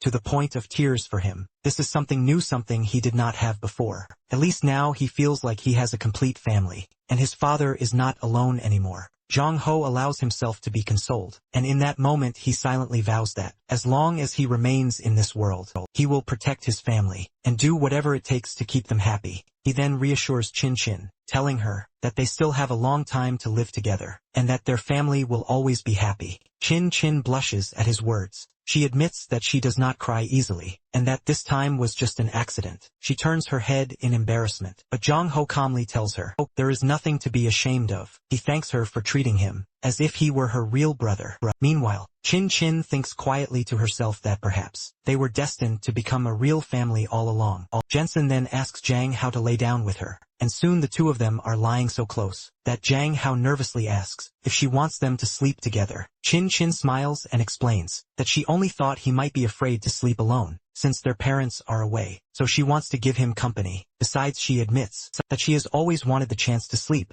right next to him, so she is happy that the chance has finally come. Jang Ho hesitates and asks what she means by that, but his own thoughts betray him, as he notices how attractive she looks. Lying beside him, Chin Chin changes the subject, and asks what kind of girls Jang Ho likes. He replies nervously that he just likes pretty girls. Chin Chin presses further, asking if he prefers his women rough or gentle, and whether there are any students in his class like that. Jang Ho begins to think, and Yuehua comes to his mind. Maybe she is someone he might like. He is kind and pretty, though quiet and not very talkative. Chincha notices him drifting into thought, and grows frustrated. She tells him that he is still in high school, so it is better not to fall in love too soon, because it will only end in heartbreak. She says she worries about him because with his looks, women might do all sorts of bad things. To him, Jong Ho answers softly that she should not worry too much. Her embrace is so warm and comforting that he feels himself drifting into sleep. When he wakes up, however, he realizes he is not lying on Chin Chin at all. He is resting on his own pillow, and it all feels like a strange dream. Confused, Jong Ho goes downstairs, calling out and asking if Chin Chin is there. For a moment he even mixes up her name with Lu Xin, and then Yu Hua, before finally settling back to Chin Chin. But when he opens her door, he realizes she must have gone to the lab again. He notices her shelf of novels, and thinks she would not mind if he borrowed one. To read, his eyes catch a book about a female empress, titled, The Strongest Empress and the Invincible Goddess. But then another book catches his attention. Tells the story of a boy and his sister, in a secret relationship, filled with scenes far too intimate for him to ignore. Zhang Hao blushes stunned at what kind of book this is, and wonders if Chin Chin really does have such thoughts about him. But almost immediately, he shakes his head and pushes the idea away, telling himself his sister is not like that. Suddenly his head begins to pound. Another vision flashes before his eyes. He sees the same brunette with glasses, standing before him, and two boys crying at her side. She is screaming something at Zhang Hao, but her voice is muffled and he cannot hear a word. He stares confused and shaken, with no idea what these visions are supposed to mean. The next day, like always, Zhang Hao is streaming, but this time he cuts the live short. His mood is off, and even he knows the stream is terrible. He cannot focus because his mind keeps circling back to that novel he found, wondering if Chin Chin really does have romantic feelings for him. On top of that, the visions keep returning, leaving him confused and uneasy. When the stream ends, he notices his followers have dropped. The audience's energy is not the same, and enthusiasm has died down. It frustrates him, because making money this way is already stressful, and now the pressure feels heavier. Soon after, a message appears on his screen. It says that his recent streams are starting to stabilize, but the growth rate has slowed down. The system recommends that he contact the administrator, who can give him advice on how to increase his popularity. Zhang Hao frowns. He knows that meeting the administrator may not be a good thing for him. The next day the same message pops up again, and then the next day after day. The notification keeps appearing without fail.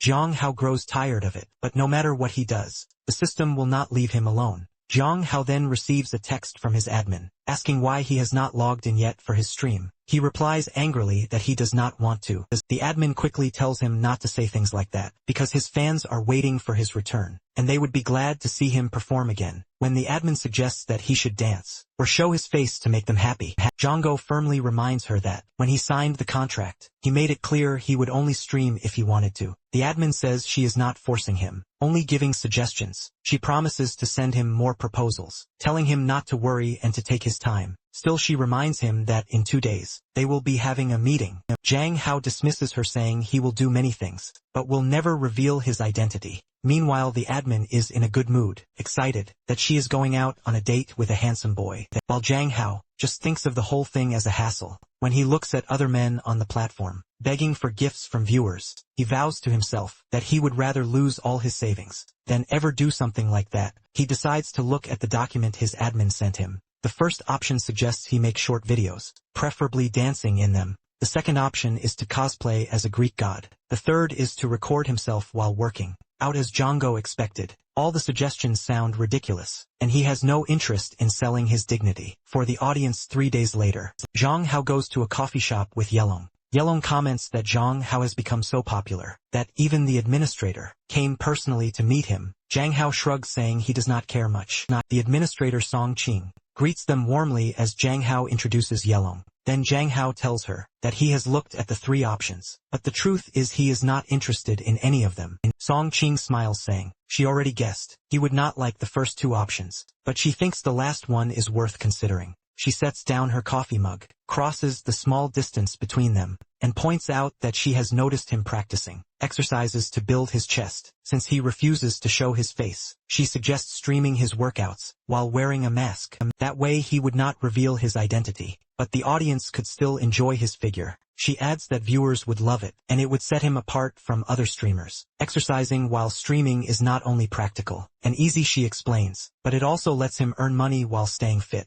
Even Yelong admits that her idea sounds reasonable. Zhang Hao thinks about it, and realizes that if he works out on camera, he will not have to reveal too much skin. Besides, it could inspire other men to exercise and regain their strength, and maybe even change how women see them. He nods in agreement, saying that from tomorrow, he will start streaming 2 to 3 days a week, half an hour each time, exercising with his mask on. Back at home, Zhang Hao's father unleashes his wrath on him. He roars that there is no way he will ever allow Zhang Hao to stream with his chest or face exposed. His tone is so harsh and commanding that he looks every bit the tyrant. While delivering the warning, Zhang Hao's father Mr. Zhang starts wrestling with him, saying that he was already kind enough to let him broadcast his games live, but now there is no way he will let him wear tight training clothes and show them off. He refuses to allow it. Father and son are both caught up in their struggle. When Chin Chin arrives, she interrupts them and says that she thinks Zhang Ho is right. They should let him try first, and she will supervise him, so he does not do anything inappropriate. If anything happens, she will tell him to shut the stream down.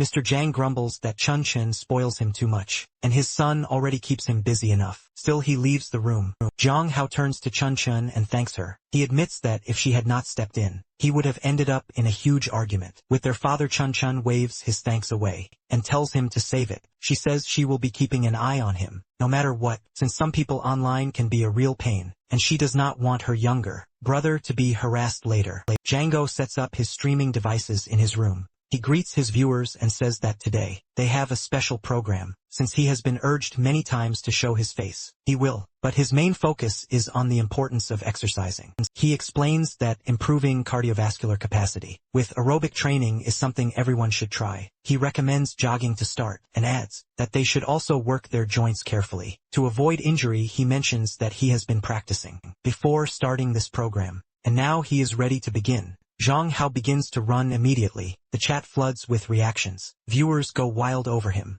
Many start calling him their male deity, and they gush over how every muscle he moves looks like pure art. Zhang Hao notices that the live stream is getting more crowded by the minute. He realizes that people are not only interested in fitness but also in watching him perform. Meanwhile, the girls in the chat are thinking that he might be the hottest man they have ever seen. Some women even start lusting over their screens so badly that their marriages begin to suffer. Watching from the sidelines, Aisha smirks to herself. She had known all along that one day, Zhang Ho would conquer the whole platform. Django accepts without hesitation. He laughs to himself thinking that this is nothing, and promises to show them what a real man can do. In his world 30 minutes later, Zhang Ho is still going strong. On the other hand, Chin Chin watches his livestream with mixed feelings. She sees how many people are watching him train, and feels a sting of envy. She tells herself that he is no longer a child. He is growing up, and one day soon he will move away from her. After a while, Zhang Hao finishes his training session. He asks everyone to follow him, so that he can teach them more about how to train. Like he does, he says he is going to take a shower, and then return for another live session. Just then Chin Chin steps into the room, and asks if he feels tired. She reminds him that it must have been very difficult to train, while also streaming. She suggests that he should make these training streams less frequent in the future. Seeing her concern, Zhang Hao looks distressed for a moment, but he reassures her, saying that he usually works out on his own, so this was nothing new for him. At least now he is getting paid for it. Sinsen hands him a towel. Then she suddenly slaps him on the backside, and tells him to hurry up and take a shower. Before he catches a cold, Zhang Ho freezes in shock. He cannot believe what she just did, and wonders if she has been drinking. He quickly forces the dirty thoughts out of his mind, and convinces himself that she must only be trying to be nice to him. At night, Chin Chin pays Zhang Ho another visit. While he sleeps, she quietly sits beside his bed, her thoughts heavy. She tells herself that if they had slipped up earlier, something bad could have happened. Her mind drifts back to when they were children. She remembers the times she would hand him flowers, small moments that felt innocent then, but now feel distant. She studies his face as he rests. Chin Chin leans closer, her eyes fixed on his lips. The moment stretches, her heart racing. But then Zhang Ho stirs in his sleep. He turns his head away, his expression shifting slightly. As if caught in a dream, Shanshin freezes, watching closely, realizing what she was about to do. A few years ago, when Zhang Ho was just a little baby, someone came up to him and asked if he didn't have anyone to play with. She said they could play together. That girl turned out to be Chun Xian, and ever since that day, the two of them had been inseparable. Chun Xian would fight bullies for him, always standing in his corner. She was so strong that Zhang Hao sometimes felt afraid of her, even though she only fought for his sake. But Chun Chun was a kid too, and she could not handle rejection. She would grab him by the collar and remind him that they agreed to be together forever. She told him not to be afraid, and demanded that he come to her house later. When Zhang Ho wakes up, he is suddenly not a kid anymore. He does not even remember the dream. He thinks it must have been something silly. Since it is a school day, he better get up or else he will be late again. But then he senses someone nearby. As he turns his head, he realizes his sister is literally sleeping beside him, and he never even noticed. Zhang Hao lets out a scream. Chun Chin's eyes flutter open, and she greets him with a calm good morning. She tells him to get ready for school, or else he will be late. Jang Hao nervously asks if she really slept in his bed. Chan Chin stretches, and says she came to check on him last night. He looked so cute while sleeping, that she could not help lying down next to him. Jang Hao wants to tell her that she is being kind of creepy, but instead he swallows it, and says he is going to get ready before he runs late. Chen Shan then tells him not to worry, because soon, she will buy a new car and drive him to school herself. Later Young Ho looks at a kung fu poster from his class. On his phone Yi Hua sees it, and casually says she knows how to do that too. Young Ho asks when she learned something like this, and she explains that she saw it when she was a child. She adds that she can fight really well. Jang Hao is impressed, because Yu Hua already handles guns like a pro, and now she reveals she also knows kung fu. Yu Hua confesses that her grandmother was a soldier, and that inspired her to become one in the future, so she can protect her country. Jiang Hao tells her that he believes in her, and he is sure she will achieve it. Then he asks if she can teach him some fighting skills, so he can learn from her too. Since it is still early, they decide to go behind the courtyard. Yu Hua smiles, and says that if it is just the two of them, she will gladly accept, although Zhang Hao secretly thinks it might feel a little inappropriate. Zhang Hao suggests that they spar first, so he can see her fighting style. Both of them get into position. With the speed of lightning, Yu Hua strikes first. Before Zhang Hao can even understand what is happening, she grabs him and pushes him straight to the ground. He has no defense against her strength. Yue Hua pins him down with ease, and as she sits on top of him, Zhang Ho realizes he is completely lost. Without even fighting back, Zhang Ho says that he surrenders, and Yue Hua asks if she can have a reward. Before Zhang Ho can realize what she means, she bends down and starts sucking on his ear, and a strange sensation runs through him. He moans her name, but when he becomes aware of what is happening, his face turns red. He wonders how someone so shy can act this boldly. When Yue Hua pulls back, she asks if he liked it. Django cannot believe she would even ask something like that. Of course he liked it, because who could resist something like that? But he cannot understand why she would suddenly do it. She is shy, yet what she just did was overwhelming. Zhang Hao hides his face in his palm, while Yu Hua shifts nervously, worried that she may have done something wrong. Since she is still sitting on top of him, Zhang Hao asks her to move, not wanting to touch her in such a close and awkward position once they sit properly. He asks why she did it, and who taught her something like that. Zhang Hao refuses to believe that someone so pure could think of such a thing, but Yue Hua explains that no one taught her directly. She only learned from the videos Anastasia has been sending her. Zhang Hao immediately suspects those videos are inappropriate, and when he asks to see them, his suspicion is confirmed. Anastasia is a pervert, and if this continues, she will turn Yue Hua into one as well.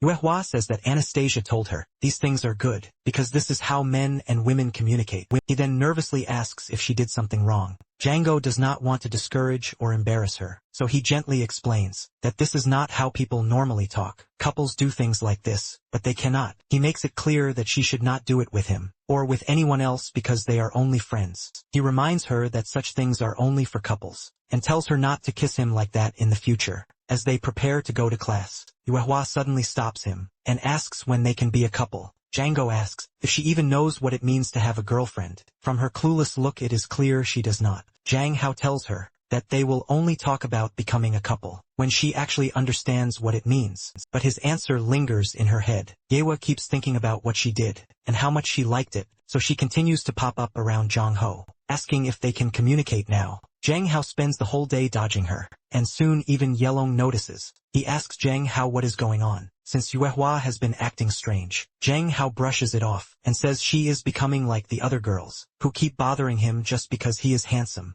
Meanwhile Leo watches from the balcony. He wonders why someone like Yue Hua, who comes from a wealthy family, would fall for Zhang Hao, but before he can think much further, another corporate-looking girl approaches Zhang Hao, and pulls him aside as the camera catches the moment. She smirks in her mind. A new plan is already forming, and she believes she finally has proof to paint Zhang Hao as a creep and a womanizer. Zhang Hao and Nan's assistant wait near the spot where couples usually hang out, and Zhang Hao tells her to hurry, because it feels embarrassing to stand there. she apologizes and admits that she had a bad attitude the last time they met. She says she is here to apologize in person, and also because Nan wants to see him. Jang Hao shakes his head and says that no matter how much Nan pressures him, his answer will not change. He tells her not to waste his time and to move on. The assistant explains that she is only following orders, and it will be very hard for her to return to the office. Without him, she practically begs him to reconsider and at least take the call on her phone. Jang Hao feels a little soft-hearted and agrees. He knows the CEO is powerful, and right now he cannot win against her, so he accepts the call. Nan's voice comes through,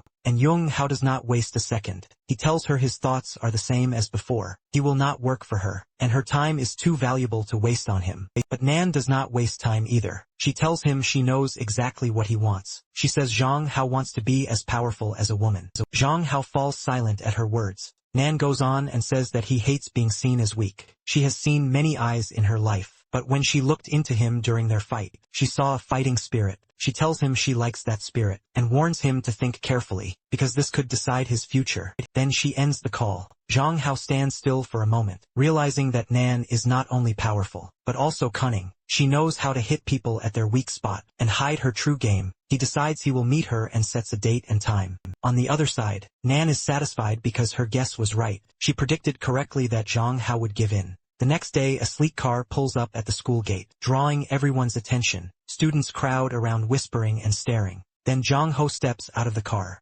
calmly thinking that it is a bright, sunny day. Chen is the one who bought the car, and now she has taken up the job of dropping him off. She even fixes his hair at the gate before leaving. She tells him she will come back later to pick him up. As she drives away, Zhang Hao sighs. He notices Chin. Chin has been getting more and more worried about him, and if it continues like this, he is not sure how much longer he can handle it. After lunch, the school is buzzing. Students scroll through their phones, and as Zhang Hao walks down the hallway, whispers spread quickly around him. All the girls talk about Zhang Hao, saying that he breaks hearts left and right, and is a sugar baby to most girls. Yelong starts to notice that something feels wrong, because ever since yesterday, people keep whispering about Zhang Hao. Everyone seems to avoid both of them, but neither Zhang Hao nor Yelong can figure out why. The feeling follows them into class, where a boy walks around, collecting homework from each desk. When he stops at Zhang Ho's desk and sees it empty, he smirks. He taunts Zhang Ho, saying he must not have had the time to write his homework, because he was too busy with his steamy novels. He adds that people like Zhang Hao only hustle so that beautiful women can feed them. Zhang Hao pulls a notebook out of his bag and sets it on the desk. He looks at the boy and says that if he is just jealous of his pretty face, then he should admit it. The boy, clearly irritated, denies it. He says he could never do what Zhang Hao does, and then throws in a sharp insult. He insinuates that Zhang Hao is nothing more than a whore, claiming he is better than him at everything, both in school and with women. Attention rises until Long steps forward. He stands by Zhang Hao's side and tells the boy to stop bothering his best friend. But instead of backing down, the boy smirks again and reveals the real reason for his taunts. He says that rumors have been spreading. Rumors that Zhang Hao has a secret relationship with a woman who often visits him at the college entrance. He adds that there are even photos floating around, showing Zhang Hao with different women at different times, which only proves that he must be a sugar baby. For all these women, Yelong quickly fires back, saying no one in their right mind would believe such nonsense. But then he pulls out his phone and checks the school discussion forum. His eyes widened. Dozens of students are already talking about Zhang Hao. Girls are openly calling him a sugar baby, and the photos are right there for everyone to see. In one of them, Zhang Hao is simply talking to his sister Chin Chin, but the picture is twisted out of context. Elon gets defensive right away. He says it is obvious that people are only trying to tear Zhang Hao down, because they cannot handle him. He insists that the truth will come out, but the situation takes another turn. When someone from the administration office steps into the classroom, they call Zhang Ho's name and ask him to come with them. Zhang Ho follows, and is led into the administrator's office. The administrator sits him down, and tells him that by now, he must already know what people are saying about him. On the forums, he explains that the rumors are spreading fast, and have started to damage the school's reputation. He warns Zhang Ho that this is no small matter, because the images and stories also involve several women, whose reputations are now being questioned as well. He advises Zhang Ho to resolve his disputes quickly, because if this continues, it will be very difficult for the school to protect its image or contain the fallout. Zhang Ho has a no-nonsense attitude, and he demands that an investigation take place to hold people responsible for posting the information. While the administrators prepare to do that, he decides to wait for his sister to arrive. Soon Chin Chin walks in, and she unleashes havoc on the administration. Her voice carries so strongly that students outside the room gather to listen. The administrator insists it was all a misunderstanding, but Chin Chin is furious because her brother had to endure relentless bullying caused by that so-called mistake. He turns to Zhang Hao, apologizes, and promises to explain everything to his classmates. To clear the air, Zhang Hao shakes his head and tells her to go back to her work. He says not to worry about him because he will handle it himself, and she has already done enough. When Zhang Hao returns to the classroom, Mia asks if everything is alright. She explains that as soon as he left, Yelong grew anxious and went outside to look for him. After receiving a call from Feng's group, Zhang Hao suddenly feels uneasy, realizing that Yelong has been gone for a while and still has not come back. Meanwhile, poor Yelong is trapped in the bathroom.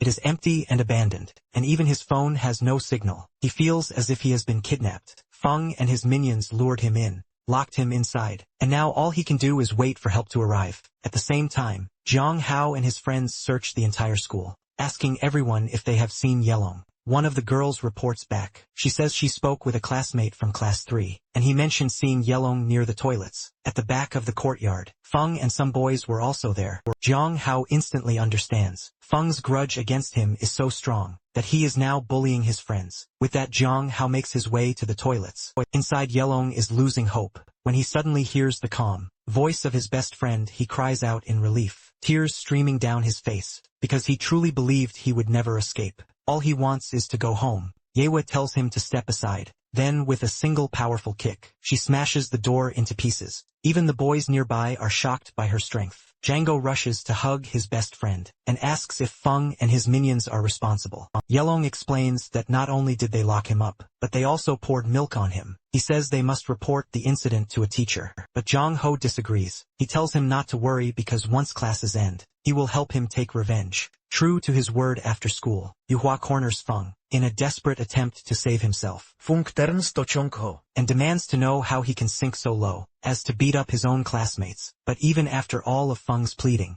Zhang Hao does not flinch. He tells him that there is no reason. Feng should only care about himself because his sister already came to the school and cleared up the rumors he spread on the forum. The boy he bullied and locked in the bathroom is here as well, and Feng is probably too foolish to realize that security cameras at the back of the yard recorded everything he did. Because of that, and only out of mercy, Zhang Hao gives him two options. The first is to admit to the lies he posted. If he refuses, Zhang Hao will show the videos to everyone. The second option is to ignore his offer, in which case, Zhang Hao will hand the videos to the administration, and Feng will face expulsion. Feng freezes, torn between the choices, and quickly decides that the first option is safer. He apologizes weakly, but Zhang Hao cuts him off. Zhang Hao tells him, there is one last thing he must remember. If he dares to bother him again, Zhang Hao will kill him after a while. Yelong asks how certain Zhang Hao is that Feng will not betray them and cause more trouble in the future. Zhang Hao replies that Feng is not that stupid. He is a senior, and if he tries anything again, Zhang Hao will take the videos to the teacher, which will bring harsh punishment and possibly get him expelled. With that, Zhang Hao says the day is over and it is time to go home.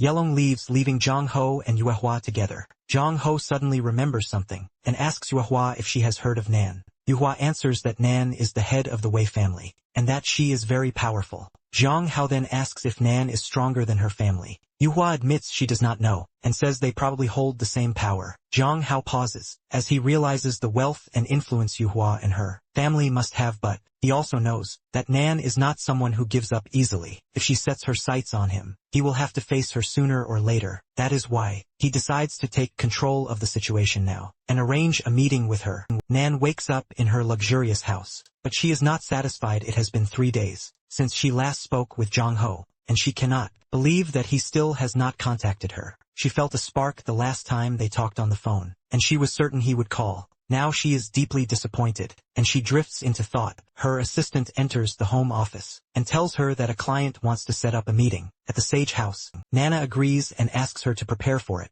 Meanwhile, Chun Chun brings her stepbrother, Zhang Hao, to the Sage House as well. The elegant setting makes him nervous, but Chin explains that he has had a hard day at school, so she wants to treat him and remind him that she always has his back. Django feels touched by her kindness. Shin blushes, bats her eyelashes, and tells him they should head inside. She looks stunning today, but Jong Hao is too distracted by the lavish surroundings to notice as they move through the room. Jong Hao catches sight of a familiar figure. He thinks he sees Nan waiting near the bathroom, but she disappears before he can be sure. Confused, he follows Chien to their table. She encourages him to order anything he wants. Jang Hao immediately asks if he can have a drink, with alcohol in it, reminding her that he is an adult. In truth, he has not had a sip of wine since arriving in this world, and he craves it like someone long deprived. Chen agrees, and says that since their parents are out of town, he can handle a little wine. She pours it for him, and Jong Ho takes a large sip. He bursts into laughter, because it tastes as harmless as cold water. Chun watches him with a smile, amused by his reaction, and allows him to enjoy it freely as expected. Jong Ho suddenly feels the rush from the wine. He remembers that he used to be a good drinker, yet now even with just one cup, he feels lightheaded. Chin tells him to slow down and eat first, otherwise it will hurt his stomach. Django nods yes and listens, but the wine takes effect quickly, and Chin begins to worry that her brother is already drunk. Jang Hao stumbles to his feet and says he will go to the bathroom to freshen up. He wonders how he could get drunk after only one drink, when he used to hold his liquor so well back home. Lost in thought, he fails to notice that he has wandered into the women's restroom. He moves toward the sink, splashes water on his face, and then turns to his shock. Nan is standing beside him. For a moment their eyes lock. Both confused, Jang Hao panics, wondering why a girl is inside the men's room. Nan immediately corrects him, saying this is the women's bathroom. Django blinks, finally taking in his surroundings, and realizes his mistake. Embarrassment washes over him,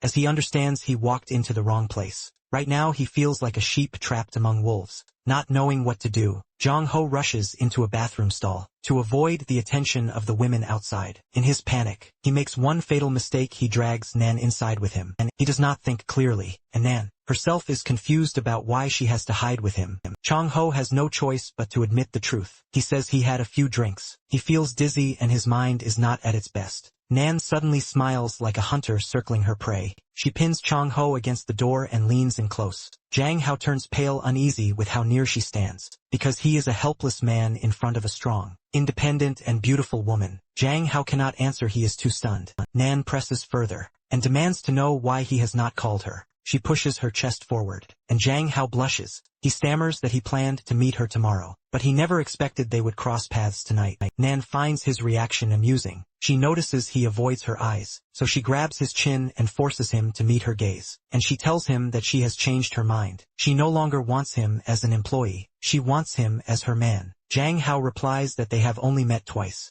and the last woman who told him that vanished from this world. Nan reacts quickly. She asks if he means Louis Shin, then says Louis Shin was accused of illegal trade and cast out by her own people. Jang Hao is confused. If Nan knew about Louis Shin's crimes, why did she not report her to the police? But Nan brushes off his concern, saying that men worry too much. Jang Hao insists that she should let him go, but Nan ignores him and demands an answer about becoming her man. Jang Hao leans in as if to reply, but instead he suddenly tickles her. She loses her grip, and in that instant he slips free. Jang Hao bolts through the restroom door, thinking to himself that she was foolish enough to fall for his trick, and now he is safe. However, just as Jong Hao steps out of the bathroom, he finds his sister, Chin, waiting with a worried expression. She asks why he spent so much time inside, and if he is feeling alright. Jang Hao hides the truth about being in the stall with another woman, and simply says that he was a little drunk and lost track of time. Chin suggests that they should head home, and she gently rests her head against his shoulder to comfort him back at home. Jang Hao has no energy left to rise from his bed. Chin brings him a cup of tea, but he only mumbles incoherently in his drunken state. She frowns at him, yet she cannot help but think he looks like a helpless bunny when he is drunk, seeing that he is not in his senses.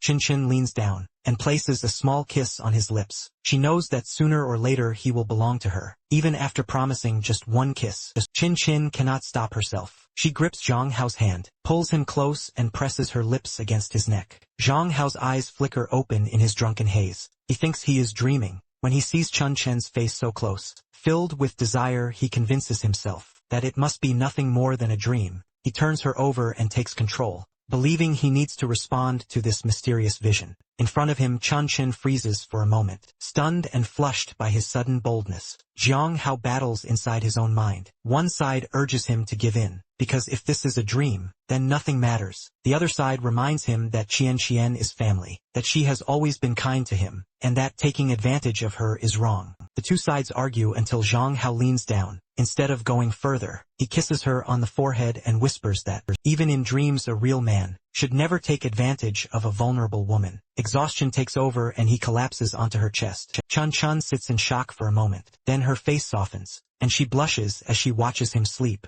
She tucks him into bed, still smiling at his innocence. Suddenly Yung Ho's phone rings. The screen shows a girl's name. Xiao Ying Chen answers. Before she can speak, a cheerful voice bursts through. Xiao Ying, Zhang Hao's classmate, says she is glad he finally picked up. She complains that he has been distant, then nervously asks if she did something to upset him. Her words tumble out, until she finally confesses that she likes him, that she wants to be with him. Chun Xian cuts her off. She tells Xiao Ying that she is Zhang Hao's sister. The other girl stammers, and quickly claims that she is just a friend. Chun Xian does not buy it. She says she knows. Xiao Ying has been following Zhang Hao for 2 years, and that her obsession must stop. Zhang Hao will never love someone like her, and Chun warns her to stop bothering him, once and for all. With that, Chun ends the call. She looks down at Zhang Hao. Sleeping peacefully, a dark thought creeps into her mind. Why can't he belong to her? She leans forward, presses a gentle kiss on his forehead, and whispers that she will wait. She is certain that her moment with him will come soon. The next day, Zhang Hao wakes up groggy and hungover. He cannot remember what happened last night, but he knows. He embarrassed himself in front of his stepsister, came home and passed out. A strange tingling feeling stirs in his stomach, and he convinces himself it must have been nothing more than a dream. He stumbles into the bathroom and looks at his reflection. The sight makes his heart race. There are bite marks on his neck. Panic sets in and he starts to freak out. Just then, Chin steps into the doorway and asks if he is okay. At that moment, everything clicks in Zhang Ho's mind. Dream, the strange feeling, and the marks on his skin all connect. He realizes there is a real chance that Chin had something to do with what happened last night. Before Zhang Hao can throw a tantrum, Chin walks in and lies that Zhang Hao must be allergic to alcohol. Zhang Hao cannot believe it is true, that he could be this fragile in the world. But since Chun is a doctor, she insists on taking a good look at Zhang Hao's condition to check if it is real. When she steps closer, Zhang Hao grows frustrated. Yet Chun calmly tells him that he will be a little swollen, so he should be careful as he heads to school. He then dismisses him, saying he should start getting ready. Zhang Hao still feels uneasy, until he talks to his stepsister, so for now he agrees with every word Chin says.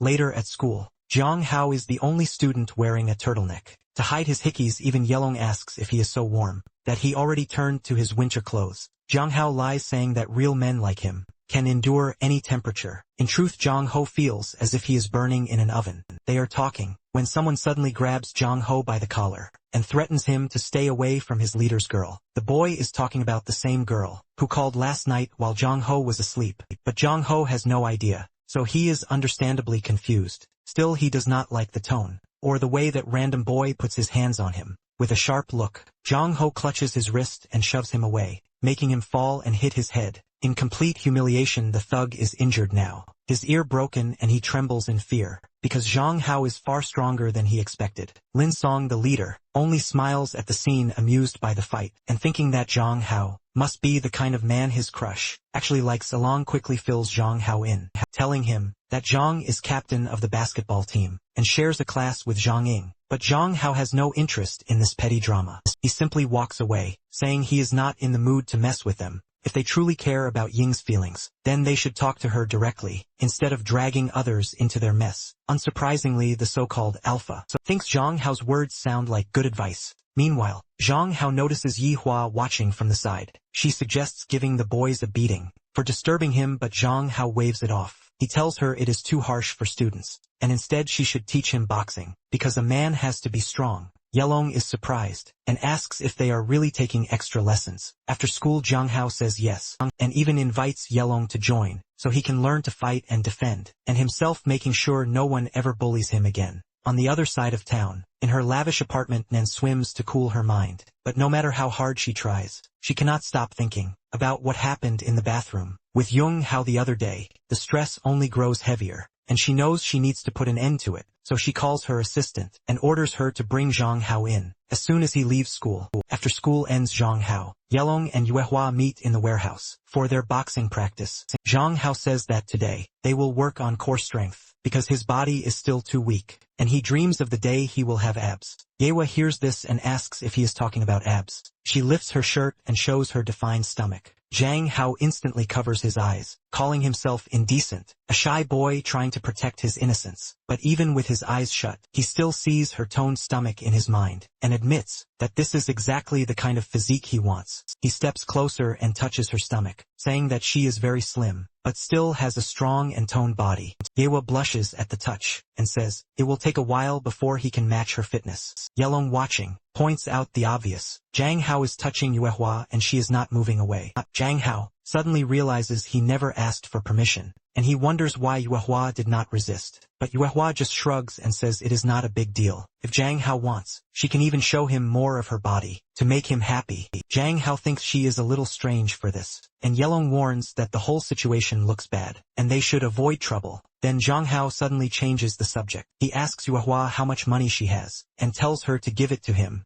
Yelong is shocked by the request, but Yuehua simply hands over all her cash. She even mentions the rest is in her bank account, and starts to share her password. Zhang Hao stops her immediately, saying she must never reveal such things, because evil people could use it to harm her. Zhang Hao asks why she obeys him so easily. Yewa replies calmly that they are friends, and a friend should never refuse another friend. At that moment Zhang Hao realizes the truth. Because of her family abandonment, Yuehua never developed healthy social bonds. She believes that being a friend means giving up everything, just to keep the relationship alive. Zhang Hao explains to Yuehua that this is not how friendship works. Friends should be equal, and in the future, she must use her own judgment, instead of blindly doing whatever he asks. After a while their training ends, and they agree to meet again the next day. On his way home, Django feels happy because the practice went well. What he does not know is that a few Secret Service agents are hiding just around the corner. His gut tells him something is wrong, so he changes his route. Then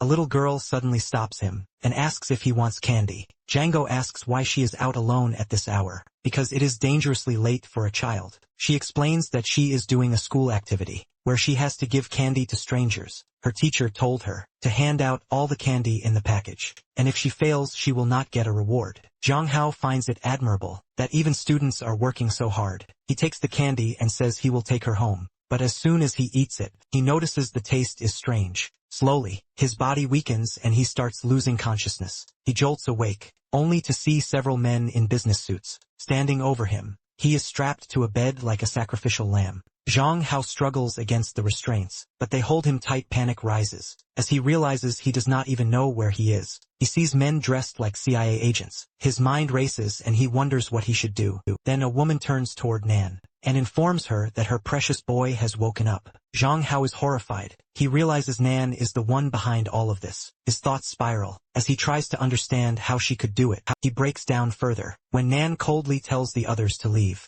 because she does not like distractions. Django screams at him head off as she calmly goes back to her work. After a while, she puts her pen down and fixes her eyes on him. She asks how he managed to escape her the last time. Now here he is in her house and on her bed, daring to insult her, and if he was too naive to think that she would not punish him for his rebellion. Yung Hao exhales with relief, realizing this is punishment for running away, and not her taking his organs. He asks what she wants from him, and whether she truly has any romantic interest in him. He explains that he has researched her. She is the CEO of Hongfeng Group, and the head of her family. Her family was once involved in dark and illegal dealings, but after building their empire, they shifted into business and wealth. Today the group thrives, and Nan is praised as a national goddess, even though the past crimes can never be erased. Django tells her that she is powerful and admired, surrounded by men who would do anything for her. But he is not one of them. He only wants to live a quiet and ordinary life, so she should let him go to him. This is nothing more than a bargain. But Nan is not pleased. Instead, she smiles. She says he is more than she expected, but that is because he is not the real Yung Hao. Hearing this, Zhang Hao feels as if his soul is about to leave his body, because she's right on track. Finally, after a while, Nan frees John Hao from his restraints. A boy confused and a little shy, asks her what she means when she says, he is not the real Zhang Hao. Nan calmly walks back to her chair, and says that she is smart, and she has done her research on him. She points out that things have changed quite a lot in a short time. She then asks if he even knows what it was like before. Zhang Hao looks at her waiting for her to finish, because he also knows she is absolutely right. Nan lays out his whole family history. She explains how he lived in a single-parent home, and was raised by his father, who worked hard to provide for him. His father gave him lessons on how to be a proper man. Django was doing exceptionally well in school, and with his good looks, he became the official crush of nearly everyone. People described him as kind, charming, sweet, and considerate, but not long ago, everything about him changed. Now he is fierce, sharp, and unwilling to take anything from anyone. In every way he is a different person than before. Zhang Hao realizes he has been careless. Ever since the blood moon, he never expected something like this to happen. He was so focused on adapting to this world, that he forgot to look into the history of the body. He was living in still. He does not understand how she reached the conclusion that he is not the real Yung Hao. He feels a little offended, and says he does not see why he should be excited, just because she is mildly famous. Nan tells him that is not true. He should be excited because he is actually her fan. That is when Zhang Ho realizes how badly he messed up by not researching his own past. Nan tells him that the old Zhang Ho publicly confessed to having a huge crush on her. If he does not believe it, he can check his socials. Zhang Hao looks through his history and finds posts where his old self wrote about how much he wanted to be with Nan, how perfect she was, and how he needed to become a worthy man for her. Django feels embarrassed. His old self was far more pathetic than he ever imagined. He never expected Nan or anyone else to notice the sudden change. Nan closes the distance between them and says he does not seem like his old self anymore. She wonders if he has split personality, amnesia, or something else, because that would explain how he changed his identity so completely. But Nan also knows that having any kind of mental illness does not explain how Yung Ho suddenly gained physical abilities he never had before. He had never been in a fight before, yet he managed to win head-on confrontations with gang leaders, something even an ordinary high school girl could not do. This means that he does not have some simple mental personality change. What happened to him is real. It is something far more powerful, something like a soul swap. Zhang Hao laughs nervously and tells her she is crazy for even thinking that, but deep down there is only one reason Nan would reach such a conclusion. Zhang Hao realizes it immediately. She must have experienced a soul swap herself. But Zhang Hao does not confess everything to her right away. Instead, he gives a hypothetical situation. If he were to exchange his soul, then what would she want to do with him? Nan says that her dream is to study a once-in-a-century phenomenon known as the blood moon, and Zhang Ho realizes she is definitely on the right track. Nan continues explaining that, based on a previous survey conducted on Zhang Ho, sudden personality changes appear a few days after the blood moon. She believes he has something to do with this phenomenon. Zhang Hao asks why she is so certain, and Nan says that if he is willing to help in her research, she will tell him exactly why. Zhang Hao grows nervous and Nan tells him to calm down, because his life is completely under Pearl's control. She assures him she will not experiment on his brain or his body. She says there is a contract with all the terms and conditions written down, and if he reads it carefully, he will definitely like her proposal. Zhang Hao asks who else is working on the blood moon study, but Nan says so far it is only her, because the matter is confidential and highly interesting. Zhang Hao picks up the contract and tells her he will review it. In his mind he thinks he never imagined anyone else in the world knew about the blood moon, yet he is still not sure what the blood moon mission really means, and he feels it is too risky to accept her offer. He knows there is no way to uncover her true intentions for now, so he decides to accept temporarily and see what happens. Zhang Hao says that if there is nothing more for her to say, he is going to leave, because it is late and his family may worry. He tells her he will not keep her waiting too long,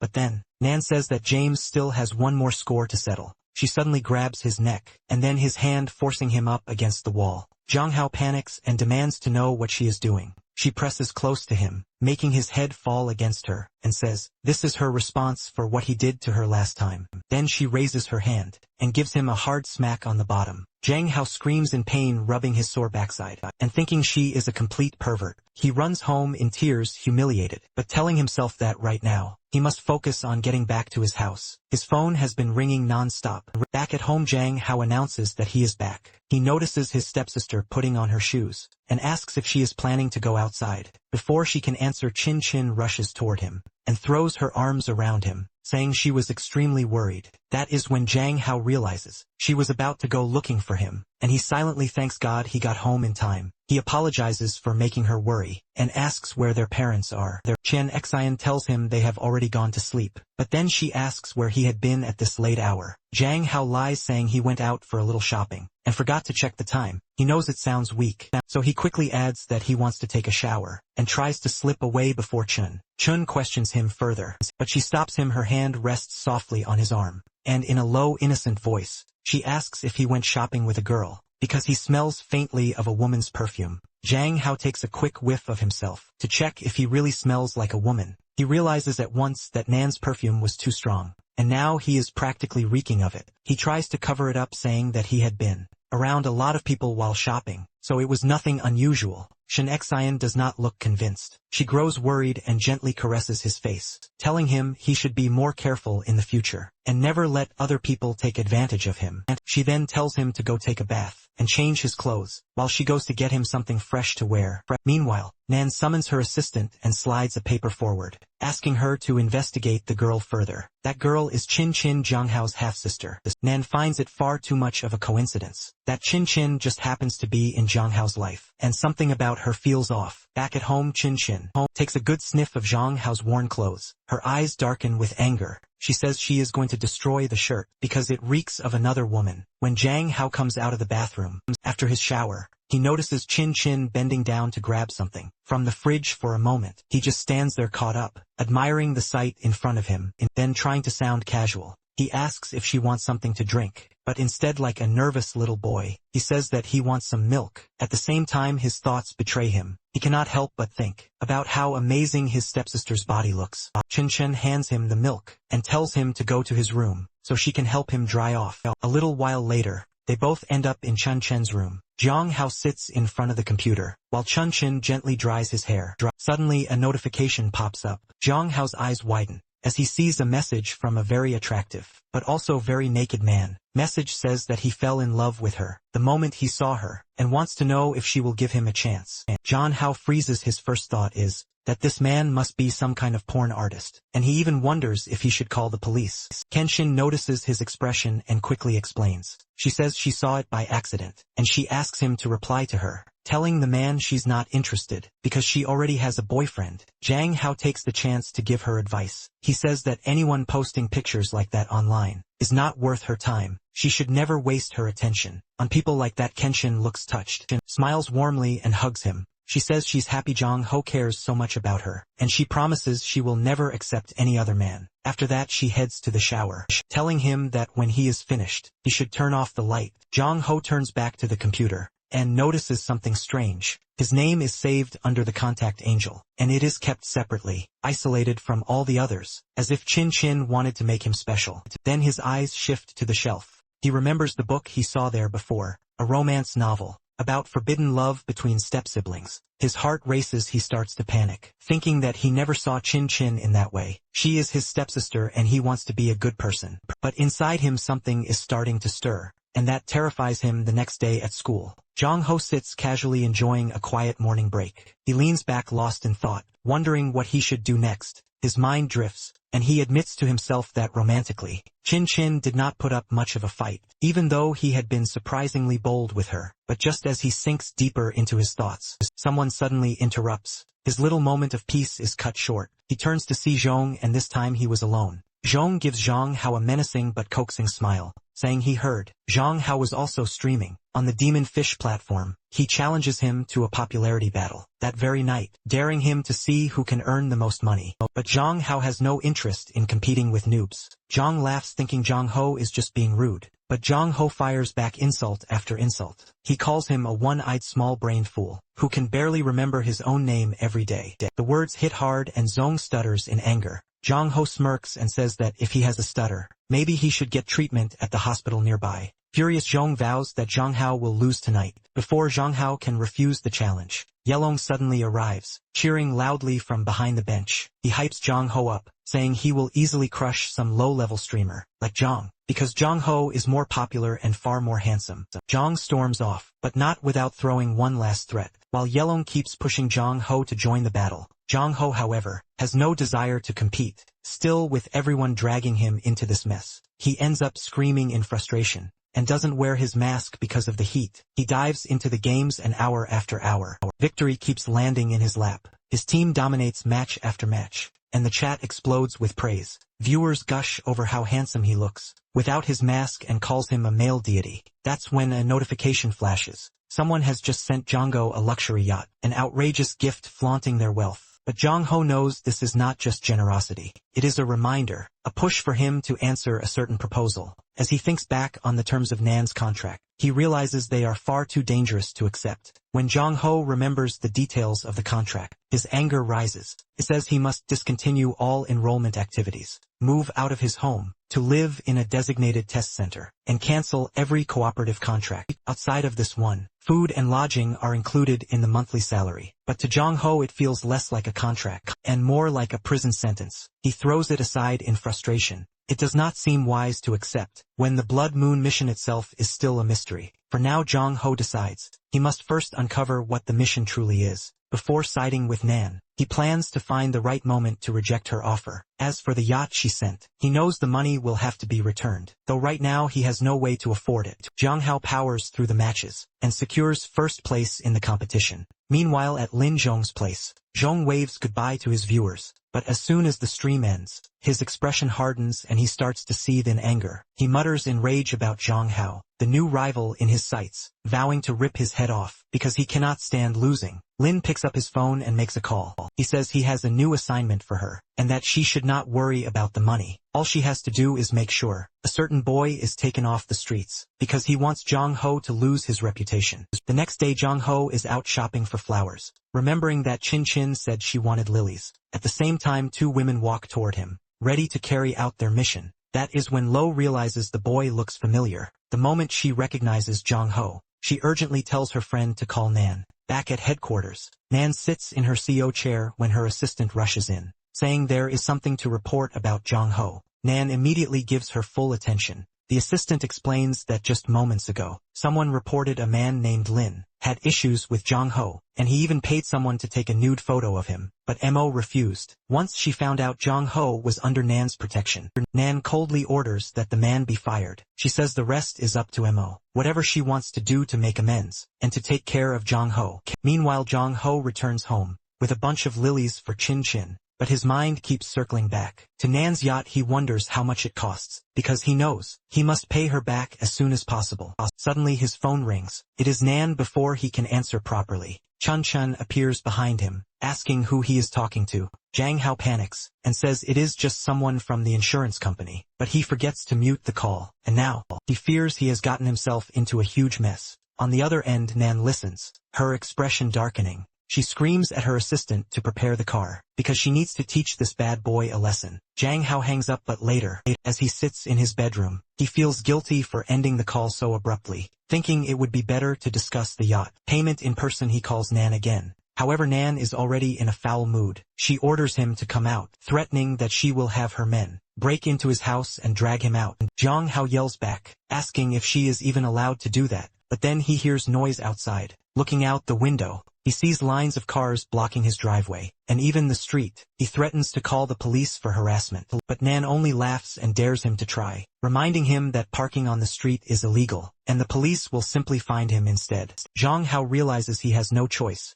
He agrees to come out, but still insists that the cars be removed first. Only then will he step outside. Jang Hao lies to Chin Chin, telling her he is going out to buy something from the store. She immediately offers to go with him, but he refuses, saying he will be back soon. He says he is hanging up and heading out. When Chin Chin's tone suddenly shifts, she looks at him closely, and asks who else he has been involved with, besides her, because she feels someone is always watching him. Jong Hao is on a call with Nan, who tells him to stay on the line, as he keeps walking. She warns him that about 30 meters ahead, on the right-hand side, there is a dark cul-de-sac alleyway, where a woman is standing, and she might be armed. Jong Hao says he does not like this method of confronting her alone, and he asks if Nan is really sure she wants him to do something so dangerous, because that woman will surely attack him if she sees him as just a helpless high school student. Kenshin then points out that he should be more afraid of his family being in danger, and that he needs to deal with the culprit as soon as possible for their sake. Jang Hao takes that to heart and walks straight toward the danger,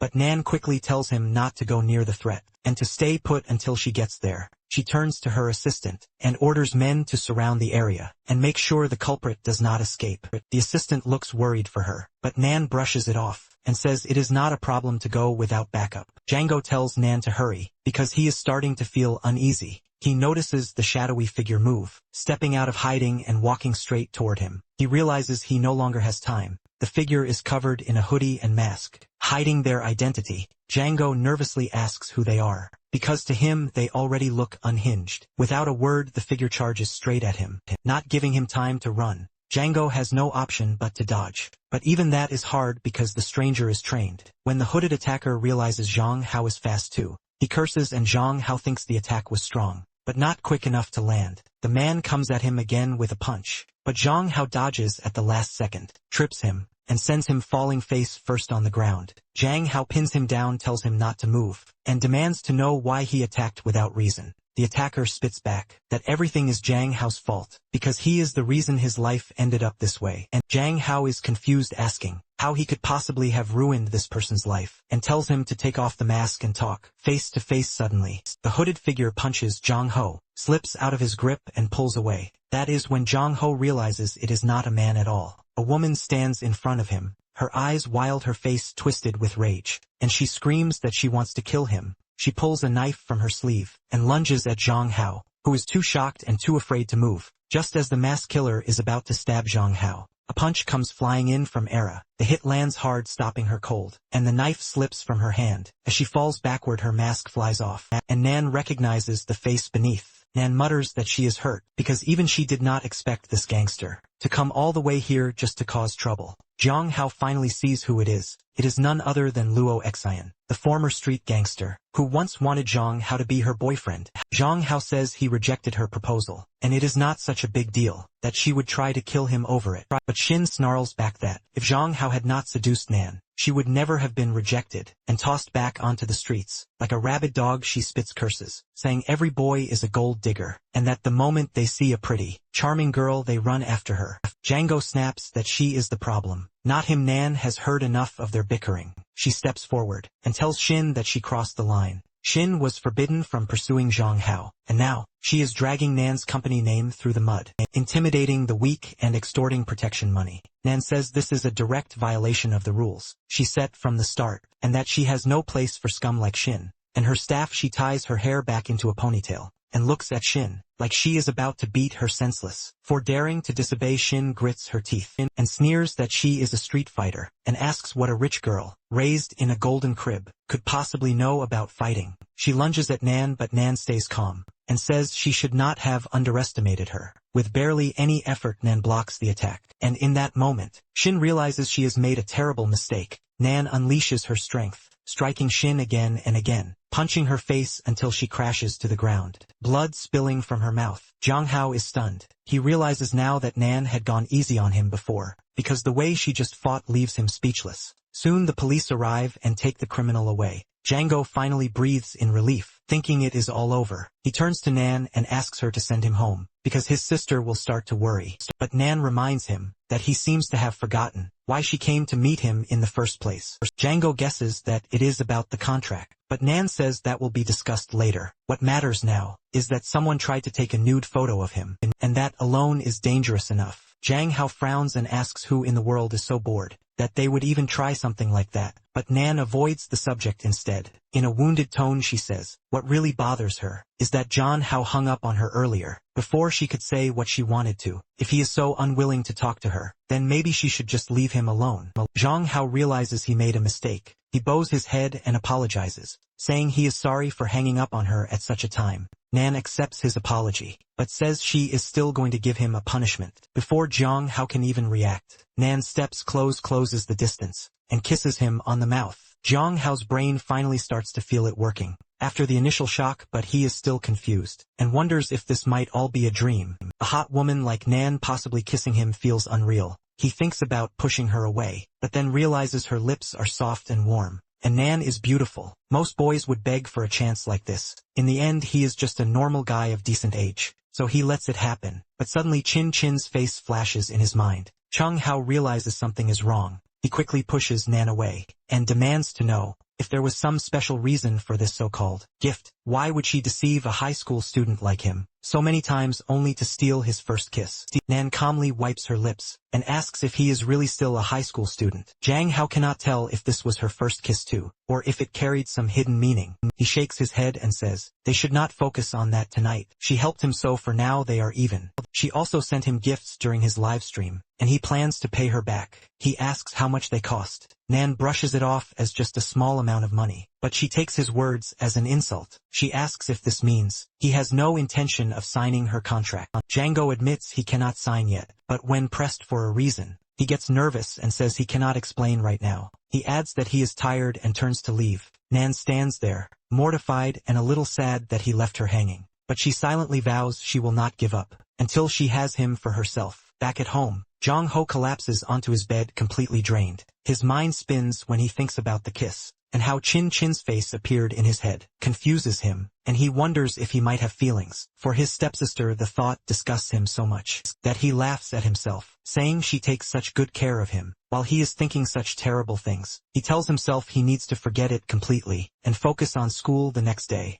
Jiango meets Yuehua and happily greets her. Yuehua, who is always shy, acts sweet around Jiango, and he feels relieved. After spending time with a bully like Nan, it is refreshing to be around someone his own age. With her it feels easier. That is when Jong Hao notices something different. Yuehua is wearing black silk stockings, and it is the first time he has ever seen her in them. She usually wears white. Django finds himself distracted, and even Yuehua notices. She nudges him out of his thoughts. Smiling softly, Jong Hao tells the instructor that he has a gift for her. He pulls out a keychain shaped like a gun, and says it is a thank you present for teaching him how to fight. Earlier when he visited her place, he noticed she liked guns, so when he saw this while shopping, he bought it for her hoping she would like it. Yuehua takes a close look at the keychain, then smiles and clutches it to her chest, saying she loves the gift. Django feels a wave of frustration, but his thoughts quickly drift back to her stockings. He keeps wondering why she chose to wear them today, and if there is some special reason for it. Yuehua notices his gaze on her legs, and asks if something is wrong with them. Chong Hao knows nothing is wrong at all. In fact, they look extra alluring today, and he cannot get the thought out of his head. During the lunch break, Yuehua and Chong Hao eat together in the music room. Yuehua suddenly asks why Chong Hao keeps staring at her legs. She admits that he has been looking at them a lot today, and it is making her a little frustrated. Then she asks straight out if he likes her legs. Jang Hao almost chokes on his coffee. He nervously asks if it is that obvious, and finally admits that she does have very pretty legs. Yuehua turns to him with a calm smile, and says that he can touch them if he wants. Jang Hao almost loses his mind at the thought, but Yuehua explains that after spending time with him, she is happy to have someone to share lunch with. As a small gesture, she is willing to let someone she trusts touch her so closely. She then asks if Jong Ho wants to do it. In his mind, Jong Ho wrestles with himself. There is no reason to refuse such a sweet girl with such a tempting offer, but it still feels like he might sound like a pervert. He decides to shift things and suggests a deal instead. He asks if she would sit on his lap right now. Without hesitation, Yuehua stands up, walks over and sits down on him, asking softly if it is okay. Django cracks a smile, thinking that she is so obedient, truly a gem in this big complicated world. He then asks if it bothers her at all. Yuehua admits she feels a little hesitant, but also comfortable. No one has ever hugged her like this before. Jong Hao realizes then that Yuehua must be deprived of affection, probably because of her family background, and how absent they are in her life. Jang Hao then notices the keychain on Yuehua's hand, and asks why she is wearing it like a bracelet. Yuehua softly admits that it is the first time she has ever received a gift from a friend, and she wanted to keep it close. Jang Hao is stunned that no one has ever given her a gift before. Yuehua explains that her old friends only asked her for money, but not many people gave her anything in return. Zhang Hao feels angry hearing this, and tells her that people who ask for money are not real friends. He warns her never to waste her time on people like that again, because they only take advantage of her innocence. Yewa no Diaz, but adds that Yuan once gave her a stack of books, and some strange movies though. She followed Zhang Hao's advice and never opened them. Zhang Hao instantly suspects that her classmate might be a pervert, but he quickly changes the subject. He says the keychain should hang on her backpack instead of her hand, and promises that he will buy her a proper bracelet that actually fits. The break ends and they both head back to class. As Jung Hao walks to his desk, he notices something lying beside it. Before he can pick it up, the annoying class president grabs it first, and loudly announces to everyone that Zhang Hao is a creep who brings adult toys to school. The class erupts in shock and Zhang Hao stands frozen, staring blankly, completely confused. It is just another misunderstanding, added to the long list of problems that keep giving him endless headaches. The class president claims that Zhang Hao has ruined the sanctity of the school by bringing filthy toys into the classroom. Before this, Zhang Hao was already accused of leading girls on, so they would fight for him. All the boys are clearly jealous of Zhang Hao, so they spread gossip that he is nothing more than a bad personality, hiding under a handsome face. Zhang Hao wonders why his life has become so rough that he now has to defend himself against constant rumors. He stands up and tells the class president to mind his own business and stop projecting his insecurities onto him, because he is full of envy and jealousy. Zhang Hao warns that if he pulls a stunt like this again, he will show him exactly what he learned in martial arts training. The room goes silent and everyone can tell Zhang Hao is not joking about his anger. The crowd disperses just as Yuehua arrives, asking what happened because Zhang Hao looks furious. Along is irritated as well, wondering who the real culprit is, while Zhang Ho's friends vow to find whoever is behind this nonsense. But Zhang Ho tells them to calm down, saying it is not a big deal, and is probably just another misunderstanding. Just when Zhang Ho thinks everything is finally over, the next day he finds the same toys in his desk again. He throws them away, but the same thing happens. For 4 or 5 days straight, Zhang Ho turns into a mess of anger, wondering why someone is so determined to ruin his reputation. At recess, Yelong tells Zhang Hao that he heard a few boys talking about him. In the hallway they are saying, Zhang Hao is the one who keeps bringing all these toys to school. Zhang Hao insists he does not know what is happening, because every time he opens his drawer, he finds a new toy inside. It has been 5 days, and whoever is behind this is spending a lot of money just to damage his name. He long asks what they are going to do. Zhang Hao says he already has a plan, and it even involves Yua, because he will need her help. A while later, he calls Yuehua over and whispers something in her ear. Yuehua nods and says she can ask her assistant to drop it off at the school. Later on that night, Zhang Hao, Yuehua and Yelong run a little undercover project. They have a sleepover at school, determined to expose the pervert once and for all. Early the next morning, when the building is silent and everyone is still asleep, a boy sneaks into the classroom. Just as he is about to open Zhang Ho's drawer, he crosses a laser and sets off an alarm. At the same moment, Zhang Ho snaps a picture of the culprit. Turns out to be Zong, the same guy who picked a fight with Zhang Ho, because the girl he likes is interested in Zhang Ho, and not him. Zhang Hao says that Zhong has been working hard for the last 8 days, wasting money on all those toys just to ruin his name. With a smirk, Zhang Hao throws the toy back at his face, standing tall and completely victorious. Zhong demands to know how Zhang Hao found out about him, but Zhang Hao only shrugs and says it was all thanks to high-tech anti-theft systems. With that, he turns to leave, saying they will meet at the office. Zhang shouts at his men not to let Zhang Ho get away, and Zhang Ho quickly realizes that these thugs are no amateurs. They know how to fight and he is alone. Zhang orders them to drag Zhang Ho to the bathroom and beat him there. The men lunge at him, but Zhang Ho fights back hard. He punches one, dodges another attack, and counters again. Still, he can only handle one at a time. A third gangster kicks him, and though Zhang Ho blocks his face, the blow knocks him backward and he tumbles down. That is when Yuehua arrives, and sees a thug kicking her best friend. Furious, she charges in. The gangster warns her to stay out of it, but she ignores him. Zhang Hao tries to stop her before she makes a mistake, but it is too late. Yuehua unleashes her rage. She pushes the thug, kicks him in the face, and stomps him down with terrifying strength. She looks like a completely different person. The gang panics and tries to run, but even when one begs for mercy, Yuehua does not stop. Zhang Hao has to physically restrain her, warning that if she keeps hitting him, things will only get worse for her. Suddenly teachers and students rush in, finding Yuehua standing over the battered thugs. Zhang Hao knows this looks terrible for both of them. Later the school announces that Zhang was the one who planted the prohibited items to ruin Zhang Hao's reputation. The evidence is solid and Zhang will be punished however. Yuehua is also penalized for fighting with her classmates. Zhang Hao and Yilong watch as she is escorted out of the school, and Zhang Hao wonders if she will be okay. They hear that she put 2 boys in the hospital, and Zhang Hao admits he has no idea what will happen. Her tutor and parents are strict, and she might be taken back home. Still, he hopes it will not turn into something too serious, and that somehow she will be alright. It is raining so Young Ho rushes back home. When he arrives his father hands him a towel, clearly annoyed, and worried that his son had to travel in the rain. He scolds him for not calling, and warns that he might catch a cold. But Zhang Hao is not concerned about that right now. He grabs the towel and hurries to his room, leaving his father, wondering why his son is so anxious today. After changing into dry clothes, Zhang Ho instantly calls Yuehua. When she picks up he hears her weak voice, and realizes she has been crying. His worry spikes and he quickly asks what is wrong, and if anyone hurt her. Yuehua softly explains that it is very dark where she is. Zhang Hao frowns and asks where exactly she is, because he thought her family had already taken her home. Yuehua tells him that at home, her mother has locked her in confinement. Zhang Hao is stunned that such a place even exists. She explains that every time she makes a mistake, her mother punishes her by shutting her in an isolation room, so she can reflect on it. Now she has to stay inside for 2 whole days. The room is dark cold, and frightening. Django feels his chest tighten. He says the least he can do is stay up with her, and he asks if she wants to talk about something in particular. Yuehua whispers that he will do anything to distract her, but then pleads weakly if he can promise not to hang up tonight. Zhang Hao reassures her. He says they do not have school tomorrow,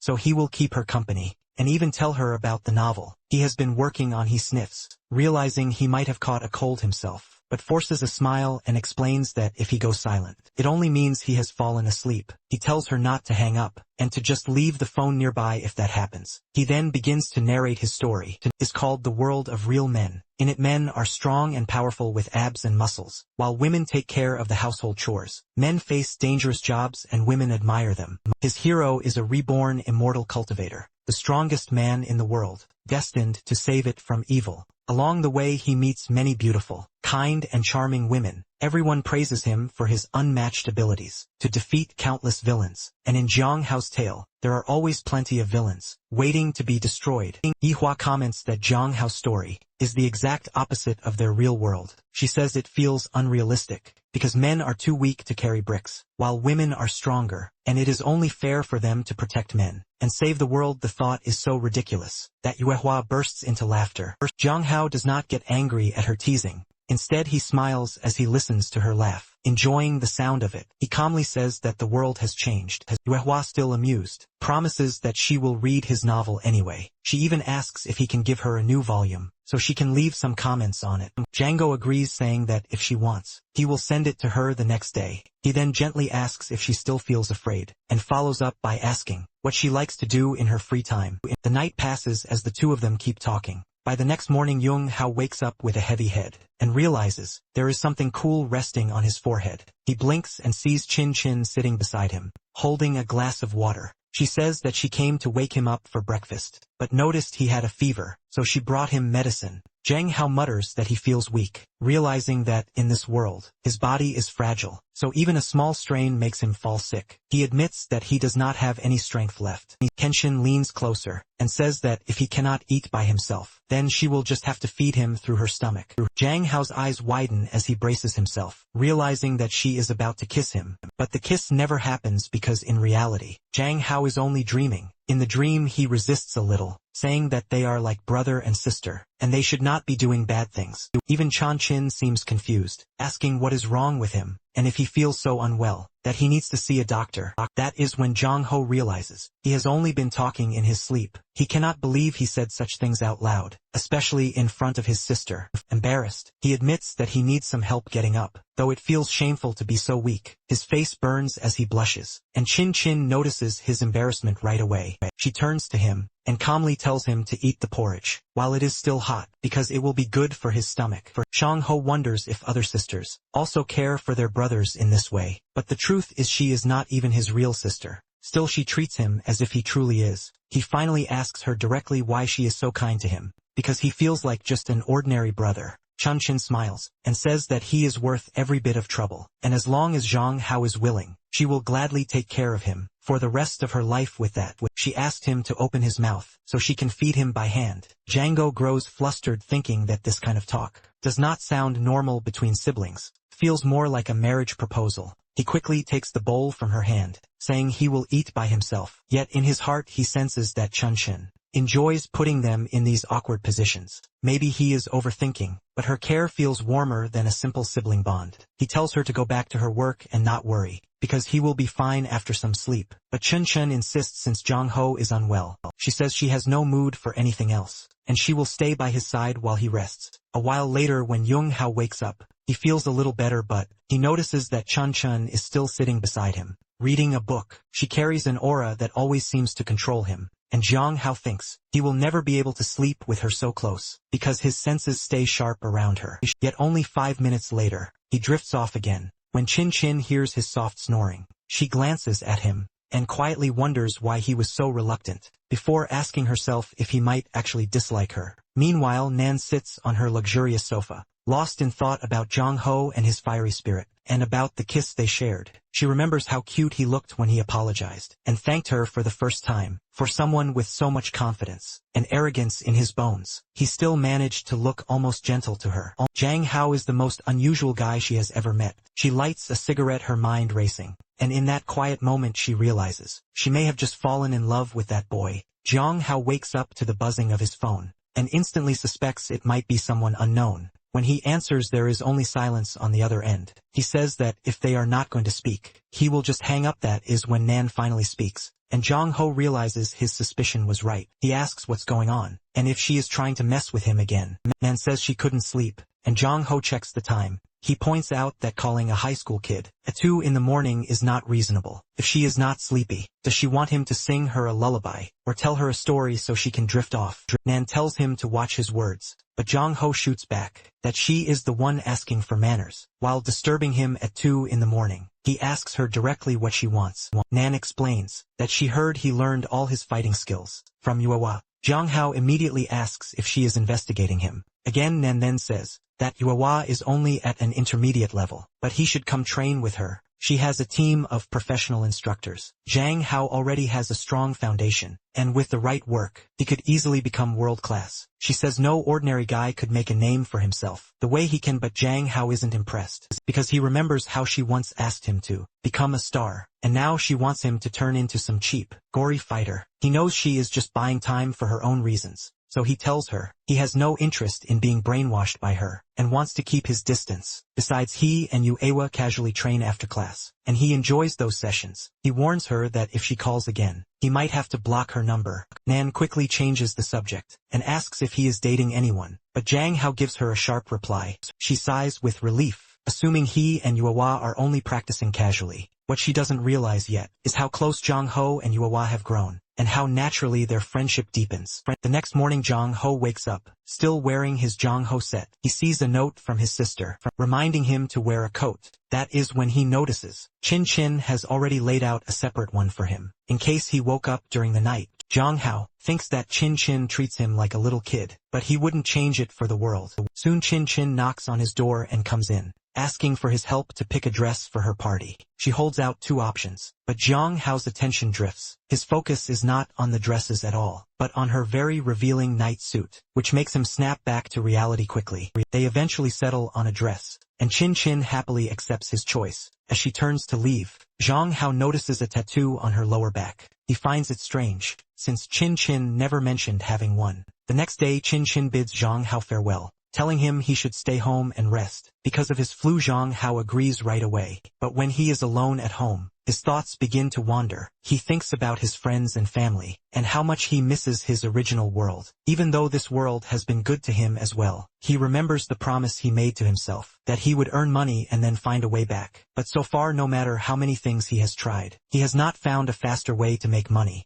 Then suddenly a thought lights up in his mind. If he reports the gangster Lu Xin, he can claim a reward of 50,000 yen. Zhang Hao heads straight to the police station, and asks for his reward as soon as possible. The constable smiles at him, compliments his looks and says she does remember him. But since he is a student, they cannot give him the money right away. He has to go through several procedures, and that will take more than a month. Django argues that he is an adult and even shows his ID. But the constable insists that the rules have to be followed. Frustrated, Django asks where he can go to get paid immediately. The constable hesitates but explains that, to protect the privacy of the person who posted the bounty, she cannot reveal her name. Still, she tells him to go to the Fenghong group and discuss it there. Zhang Hao knows this is going to be troublesome, but he agrees at the headquarters. Nan gets a call from the constable, saying Zhang Hao came in to collect his reward, and that she sent him to Nan's office. Nan smiles, remembering how Zhang Hao hung up on her the night before, and now he has no choice but to crawl back for the money he so desperately needs. Everything seems to be going in her favor. Meanwhile, outside the office, Zhang Ho feels his pride take a heavy blow. It feels humiliating to come here for money, as if he has to beg, and his ego struggles with it. He sighs and finally asks a passerby how to get to the top floor, because he is here to meet someone. The girl asks Zhang Ho if he is there to meet a relative, or his father, because she claims she knows everyone in the building. What Zhang Ho does not know is that she is secretly in love with him, and just wants to spend more time by his side. She follows him into the elevator, forcing herself along, and leaving Zhang Ho confused and a little startled. Zhang Ho tells her she might not know the person he is here to meet, but she insists that she knows everyone in the building. Then, she corners him and starts asking invasive questions, moving quickly from curiosity to bold compliments about his body and his face. Zhang Hao realizes that he is being harassed, and silently wishes the earth would swallow him whole. When they finally reach the top floor, Zhang Hao politely asks her to leave, but she grabs his hand and tells him she believes in love at first sight. She swears she is already in love with him, and says she is certain she will never meet anyone like him again. At that moment, the elevator doors slide open, revealing Nan standing there with an angry glare. The girl's expression freezes as Zhang Hao greets Nan. Without hesitation, Nan orders her employee to get out of the building, accusing her of harassing others during company time. The girl panics and begins to beg for mercy, pleading to keep her job. Django steps in and says, maybe Nan is being a little too harsh, since the girl did not do anything unforgivable. But Nan snaps back, asking if he really wants to defend some random girl he just met. The girl breaks down in tears, wailing that, once people hear she was fired from this company, no one else will hire her. That is how much power Nan has over the market. Nan has no patience left for the drama. She grabs Zhang Ho and drags him away from the crying girl, who clings to the floor in desperation. Zhang Ho protests, asking what is wrong with her, but Nan slams the door shut, trapping him between her and the frame. Her eyes burn with fury, as she demands to know how he dares flirt with other girls in front of her. Zhang Hao asks Nan which one of her eyes actually believed that he was flirting with that girl, when in reality it was the opposite. He was the one feeling awkward while being harassed. He says the girl was only trying to be friendly, though she used some strange words, and she even helped him along the way. Zhang Hao pushes Nan aside and walks into the office, saying it makes no sense to fire someone over something so small. Nan follows, and asks again if the girl was really just guiding him. Zhang Hao replies that she was a little persistent, but it is none of Nan's business what he talked about. He sits down on the sofa, and Nan realizes she cannot do much at this point. She takes a seat right in front of him, her tone sharp as she says that Zhang Hao really knows how to get on her nerves. Zhang Hao notices that she too is wearing black stockings, which happens to be one of his weaknesses. He admits to himself that, while her personality might not be the most obedient, her body is well shaped, clearly from regular training. But then another thought crosses his mind. Her dress is so short and, considering that she can get into fights at any time, does she not worry about flashing someone and causing a scene? Nan catches his wandering eyes and realizes he is checking her out. Django quickly looks away, but she enjoys it. She leans back, opening her legs just a little more, and teases him, saying that if he wants it so badly, he can have it. She then adds another condition. If Jong-ho really wants that girl's job to be saved, she has a challenge for him. Nan says she will drop her cigarette with her left hand, and Jong-ho will have to use his right hand. If he catches it before she does, she will let the girl keep her job. Jong-ho agrees without hesitation, confident in his reflexes. Nan smirks, realizing she might have given him exactly what he wanted. She suddenly lets go of the cigarette. Without any countdown, Jong-ho has no time to argue. He leaps forward just as Nan moves too, and his hand closes around the cigarette. Before she can reach it, he wins. Nan stumbles from the sudden motion and falls onto him, and together they collapse onto the sofa. Jang-ho does not fully grasp what just happened, but Nan admits defeat, saying that he won and she lost. Jang-ho thinks to himself that she seems to know nothing else, apart from finding excuses to touch him. Still, he cannot complain because he likes it. His hand instinctively brushes against her thigh, a mix of boldness and lack of self-control. Nan pushes him back immediately, her face red, calling him a pervert and telling him to behave. He demands to know how he dares touch a woman like that. Jong-ho tries to brush it off, saying he only defended himself. He almost forgot that if Nan had slapped him across the head, he might have lost a few teeth. He quickly changes the subject, reminding her that he caught the cigarette, so she cannot fire the girl. Then he tells her to get off his lap, otherwise he might start believing she actually has a crush on him. Nan says that is not the point. The truth is, he might be the most attractive man she has ever met. She admits she has never come across someone like him before. He feels strong, brave, responsible and capable, and that makes him different. And Jang-ho smirks and says if she likes him that much, then she should just hand over the 50,000, so they can both go their own ways. Nan suddenly gets up and rushes toward the bathroom, saying she needs a moment. Django thinks she might just need time to figure out how to get back in control. Then his phone buzzes. It is his stepsister, Chin-Chin. She asks if he is being a good boy and resting at home, because she called earlier and no one answered. Jong-ho quickly lies, saying he went to Yelong's house to get help with homework, and that he will be home soon. Kenshin sounds worried. She reminds him that he is still sick, and tells him to come home as quickly as possible. She adds that she has a work party and will be late. Right now Chin-Chin is standing outside a club. Her friend greets her and together they walk inside. The friend points at Chin-Chin's back and asks what tattoo she has there. Chin-Chin smiles and confesses that it is the name of a very important person. She glances at her phone screen, still on the call with Jong-ho. It is clear the name tattooed on her back belongs to her brother. On the other hand, Chin-Chin doesn't realize her call is still on. Luckily, Jong-ho cannot hear the last part about her tattoo, because the place around her is too loud. Still, he does catch the moment when someone asks Chin-Chin about her tattoo. Jang-ho lowers the phone and notices the cigarette in his hand. He lights it up and to his surprise, he instantly likes the taste. The smoke feels smooth and for a moment, he thinks he looks tough enough to pull it off. Then he looks up. Nan steps out of the bathroom and now she has changed. The stockings are gone and much of her clothing too. Jang-ho realizes she is not the type to hold back. With her appearance she is bold, confident, and her beauty is striking. In fact, she could easily rival his stepsister in terms of looks and body.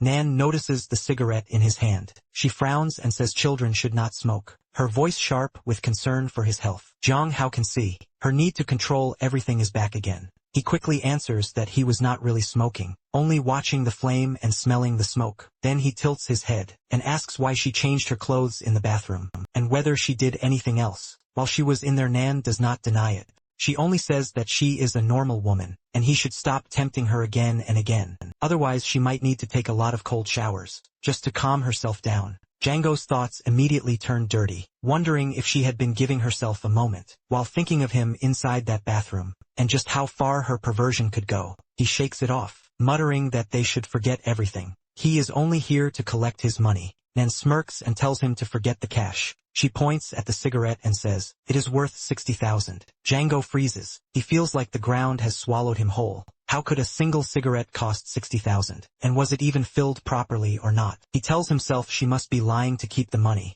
But Nan calmly replies that he can check the price online. If he doesn't believe her, Django almost loses his mind. After everything he went through, he ended up with nothing, all because he was dumb enough to light the cigarette, just to smell it. Then Nan suddenly burst into laughter. Jang-ho scowls and says it is not funny. She says that the price of the cigarette is real, but she is not that stingy and she will still pay him. She hands him an envelope and Jang-ho takes it, saying that she might be grumpy and controlling, but she is a woman of her word. Zhang Hao then admits that he might have overreacted a little, but she deserved it for pushing and teasing him so much. With that, he says their past can be erased, and in the future, they should see very little of each other, because in that way, she will also become more productive. He then bids her farewell forever, and tells her to take care of herself in the rain, reminding her that he was just cold a while ago. He leaves, and thinks about how all fictional bosses are, always so possessive, and never know how to talk casually. Then, he starts to wonder if he actually likes Nan or not. Meanwhile, Nan is on a call with someone who cancelled on her, but instead of being upset, she finds it amusing, and says she will catch up to them soon enough. Back at home, Chin Chin sits with her friend,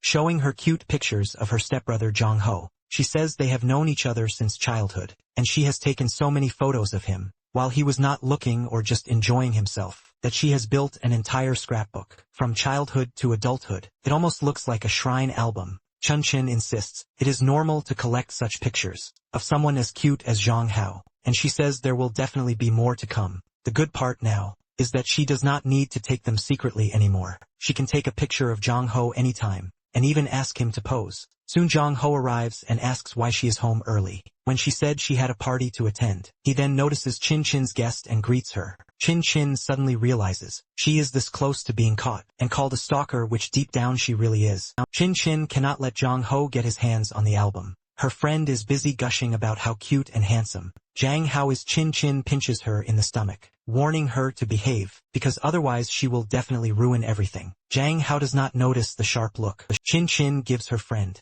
and Chin Chin quickly tells Zhang Hao it is not a big deal that she and her friend were only looking at a bibliography. She tries to signal her friend to hide the album, and soon her friend gets the message, hides the book and lies through her teeth. But Jung Hao is nosy too, and he asks what kind of literature they were looking for, saying he really enjoys reading books. Chun Chun takes a step forward but trips, falling straight into Zhang Hao. Zhang Hao catches her just in time, and Chun Chun asks why he was not resting, and why he is home so late. Gang Hao lies that he was bored at home, so he went out to get some fresh air, knowing he cannot tell her the truth about going to see Nan. Chin Chin realizes he might be lying, so she asks why he has such a miserable look on his face. She wonders if there are women on the street harassing him and if he is scared. Zhang Hao says there is no need to worry, because he knows martial arts, and can always protect himself. He leads both of them away from their research, and heads to his room. Chen Chen's friend asks why she cannot let her stepbrother see the album she made for him. So lovingly Chin Chin tells her to stay in her lane, and mind her business, warning her not to even think about Zhang Ho like that, or she will happily end their friendship. Her friend quickly says she would never cross that line, and Chin Chin has nothing to worry about. Meanwhile Zhang Ho sits in his room, thinking about how exhausted he feels. Every time he meets Nan, then he glances outside, and notices a man staring up at their house. He wonders if he is being stalked again, and this time it feels worse, because it is actually a man. He realizes he seems to attract stalkers from all genders, and he starts to think it might be wise to talk to Chin Chin about it. He does not want any mishap to happen, especially since their parents are on a business trip. Right now Chun Xian's friend soon leaves, and Chun Xian turns to Zhang Hao, saying she has some work to do, and asks why he is not resting. Zhang Hao tells her that he was upstairs, and saw a ghostly man outside their house. He warns her to be careful when going out, because they never know what kind of people might be stalking nowadays. Chun Chin shrugs and pats Zhang Hao's head lovingly, saying she is happy that he cares so much about her. She tells him not to worry, because the man outside is just one of her suitors,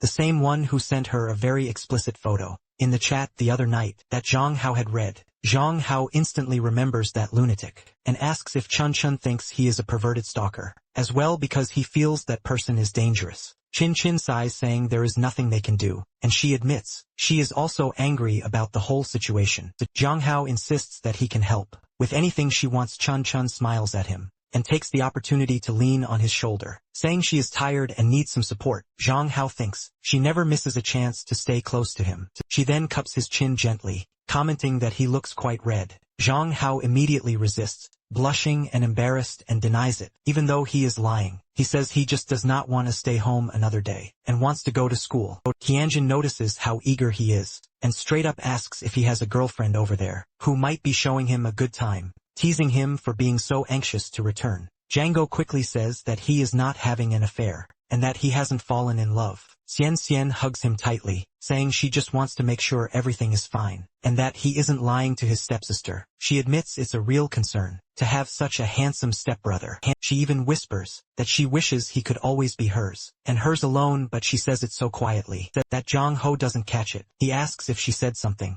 and Chin-Chin simply says it's nothing important. She then tells him that she will take him to school the next morning. The next morning Jong-ho drops Chin-Chin off, and she says she will stay home today, wishing him good luck at school. Yelong meets him and immediately fills him in. Since Jong-ho wasn't there, a lot has happened, including that Yuhua is now being bullied. Jong-ho is confused, but Yelong explains that people aren't blaming him directly. For what happened, they heard that some mutant students were sent to the hospital, so now everyone thinks Yuhua is dangerous and might hurt others. They are avoiding her, leaving her feeling isolated. Jong-ho knows it's all his fault and says he will go see her later. He finds Yuhua in her classroom, and she lights up when she sees him. He sits beside her and apologizes for getting her into trouble before. He tells her that next time they encounter a situation like that, they need to be more careful because they have learned their lesson. Yewa innocently asks if he's afraid of her too. Jang Hao affectionately bites her head and says he could never be afraid of someone as obedient as her. This makes Yewa happy, knowing that as long as Jang Hao is fine with her, she will be good as well. Soon the classes start and Jong-ho leaves,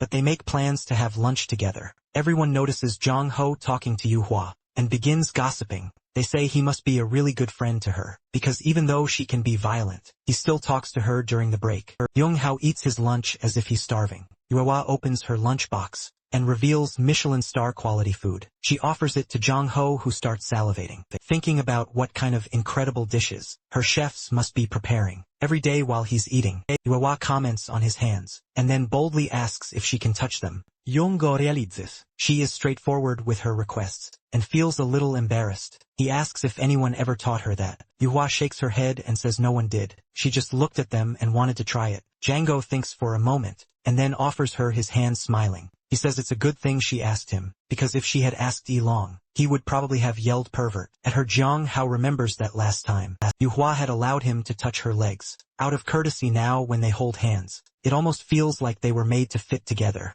perfectly. Yoa looks confused and mentions that her classmates say she's a prude for never having kissed a boy or held hands, and they tease her for missing out. Django explains that some people get it all wrong, thinking early experiences make them superior or cool, but it's really just vanity. He tells her not to pay attention to what they say. Suddenly Yuehua grows shy and then bluntly asks if he can give her a kiss. Jong-ho feels a rush of surprise at her boldness, but seeing her innocent, hopeful expression, he realizes that if a kiss will make her feel happy and less guilty, he wouldn't mind. She's such a good girl, and who could resist her? They lean closer together and Jong-ho takes the lead. He tells her that since it's her first time, he will be gentle but dominant, and if she's shy she can close her eyes. He doesn't break the distance between them, and for a moment everything seems to pause. Jong-ho, like a master lost in a spell, continues kissing Yuehua, feeling the warmth and intensity of their connection. Both of their hearts beat fast, and every moment feels electric. Suddenly a knock on the door startles him, but thankfully Yuehua had locked it beforehand. Outside, a few girls try to enter the room looking for lunch, but Jong-ho feels relieved, knowing Yuehua has protected their privacy and reputation. He comments that Yuehua has finally kissed a guy, and now she can hold her head high, feeling confident in her own skin. Yuehua, still flushed from the kiss, grabs his hand and places it on her chest, asking if she is sick because her heart is racing, and she can feel it in her throat. Django panics for a moment, realizing she has made him touch her chest, but he quickly reassures himself that it's just a euphoric reaction. Deep down he senses that Yuehua truly enjoyed the kiss, and might even like him. Yuehua then asks if they can kiss more often, because she likes the rapid heartbeat and the warm, comforting feeling. Jang Hao almost stumbles over his thoughts, realizing she might not fully understand that kissing is usually for couples, but he decides he doesn't mind, as long as she asks him first. He promises that in due time, he will teach her everything, but for now they should eat their lunch. Meanwhile, back at her mansion, Yua scrolls through the videos Yeon sent, expecting excitement, but she feels nothing compared to the thrill of her kiss with Jung Hao. She picks up her phone and calls him, remembering his promise to teach her new things. Jang Hao is about to shower when he answers,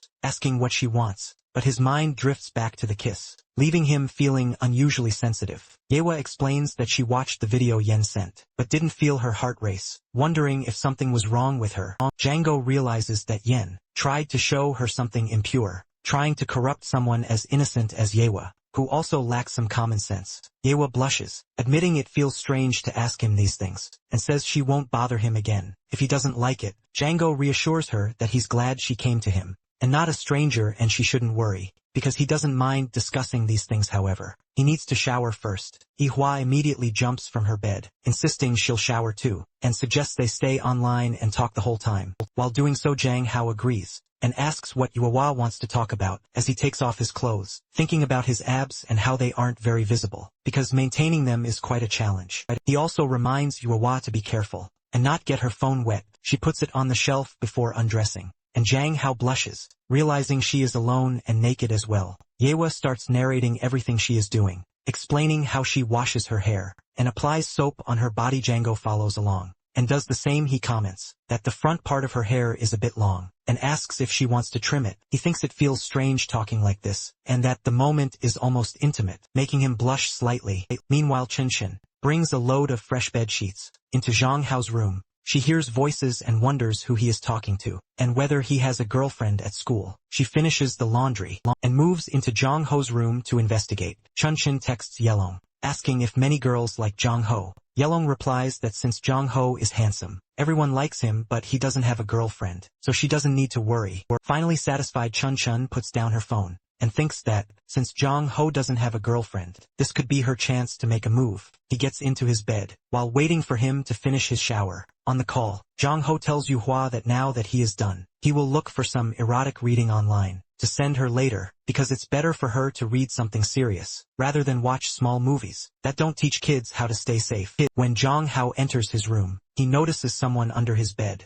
Lifting the sheets, he finds Qin trying to sleep. Zhang Hao speaks up, asking what Qin is doing in his bed. She looks innocent and says that she just wanted to ask him to watch a movie, but she fell asleep while waiting for him. Zhang Hao, still nervous and blushing, says that he will get ready soon, and they can always watch the movie downstairs. In a little while he then frantically searches for some erotic reading online, knowing he really shouldn't. Zhang Hao makes Yuehua wait, but since it is a very sensitive topic, he tells himself that he might have to prioritize Qin for now instead of Yuehua. He asks Qin what type of movie she wants to watch. She says she doesn't have a specific pick in mind, but is down for a horror movie. Django tells her that he will take a shower, and that he can wait for her in the living room, while also turning off the lights, to set the mood for the movie. Sitting in the living room, Zhang Ho thinks about how back in his previous world, when a man and a woman watched a horror movie together, the girl would hide in the guy's arm if she got scared. Here it might be the opposite, with boys being the ones seeking comfort in a girl's arm.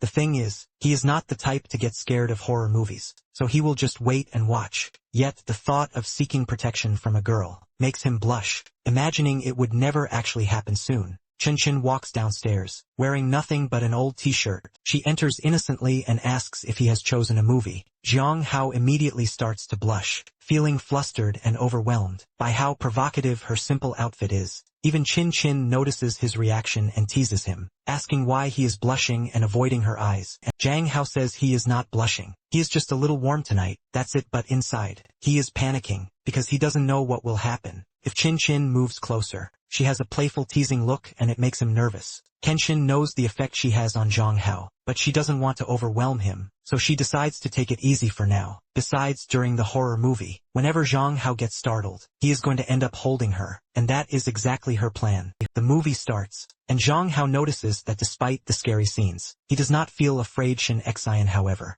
is genuinely frightened and clings to Zhang Hao's arm. Trembling, Zhang Hao smiles and asks if she is afraid. Shin Xian asks if he thinks she is weak, because a guy like him isn't afraid. Even though she is shaking all over, she never planned to embarrass herself, but she can't help being scared. Zhang Hao reassures her that it is normal to feel frightened by these ghosts, and she should not feel burdened. He doesn't mind being there to support her. Qin feels touched by Zhang Hao's kindness and innocence, so she cuddles him openly. Zhang Hao's heart beats faster, because she is sitting so close, and he notices her comforting scent. He reminds himself to stay composed, and keeps his thoughts appropriate. A sudden memory of his dad scolding him flashes through his mind, and he shifts slightly to give himself space, leaving Qin momentarily confused. But he smoothly changes the topic. When the movie ends, Zhang Ho gets up to go to bed, but Chun gently holds his hand, and says they should go upstairs together. Jong Ho feels proud and protective, enjoying this closeness with Chun Chen. For the first time when they stop at Chun Chen's room,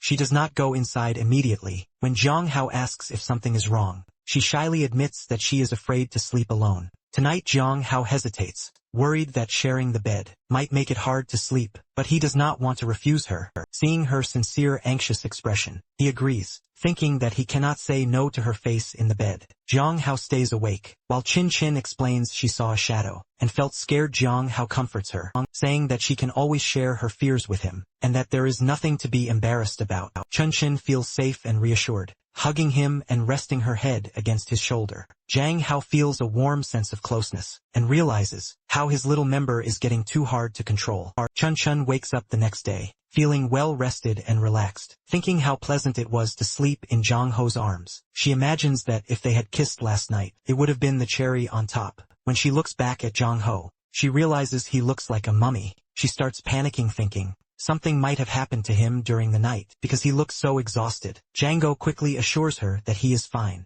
Chun Chun hugs him, resting his head on her chest, and says that she fell asleep in his arms. Jong Hao feels a little annoyed because Chun Chun clung to him so tightly that he couldn't sleep all night. Chun Chun notices his frustration and says that if that is the case, they should avoid watching any more horror movies. She also mentions that she will cook breakfast for him to make up for the previous night. Jong Hao says it's time to freshen up and take a cold shower. Even though nothing happened last night, he feels both dirty and empty. Later, while brushing his teeth, Jong Hao gets text messages from Yelong, and they are stickers of him. He gets irritated, thinking Yelong is being annoying, and vows to teach him a lesson, while also restoring his pride, because Yelong is acting like a literal child. When Jong Hao goes downstairs, Chun Chun is already dressed and ready for work. She wishes him well for school. Jong Hao asks what she is looking at. Chun Chun explains that she was talking to a friend when she received a sticker from him. Jong Hao feels flustered, and says that Yelong has nothing better to do, and that she should not use the stickers, because he does not want any unwanted attention.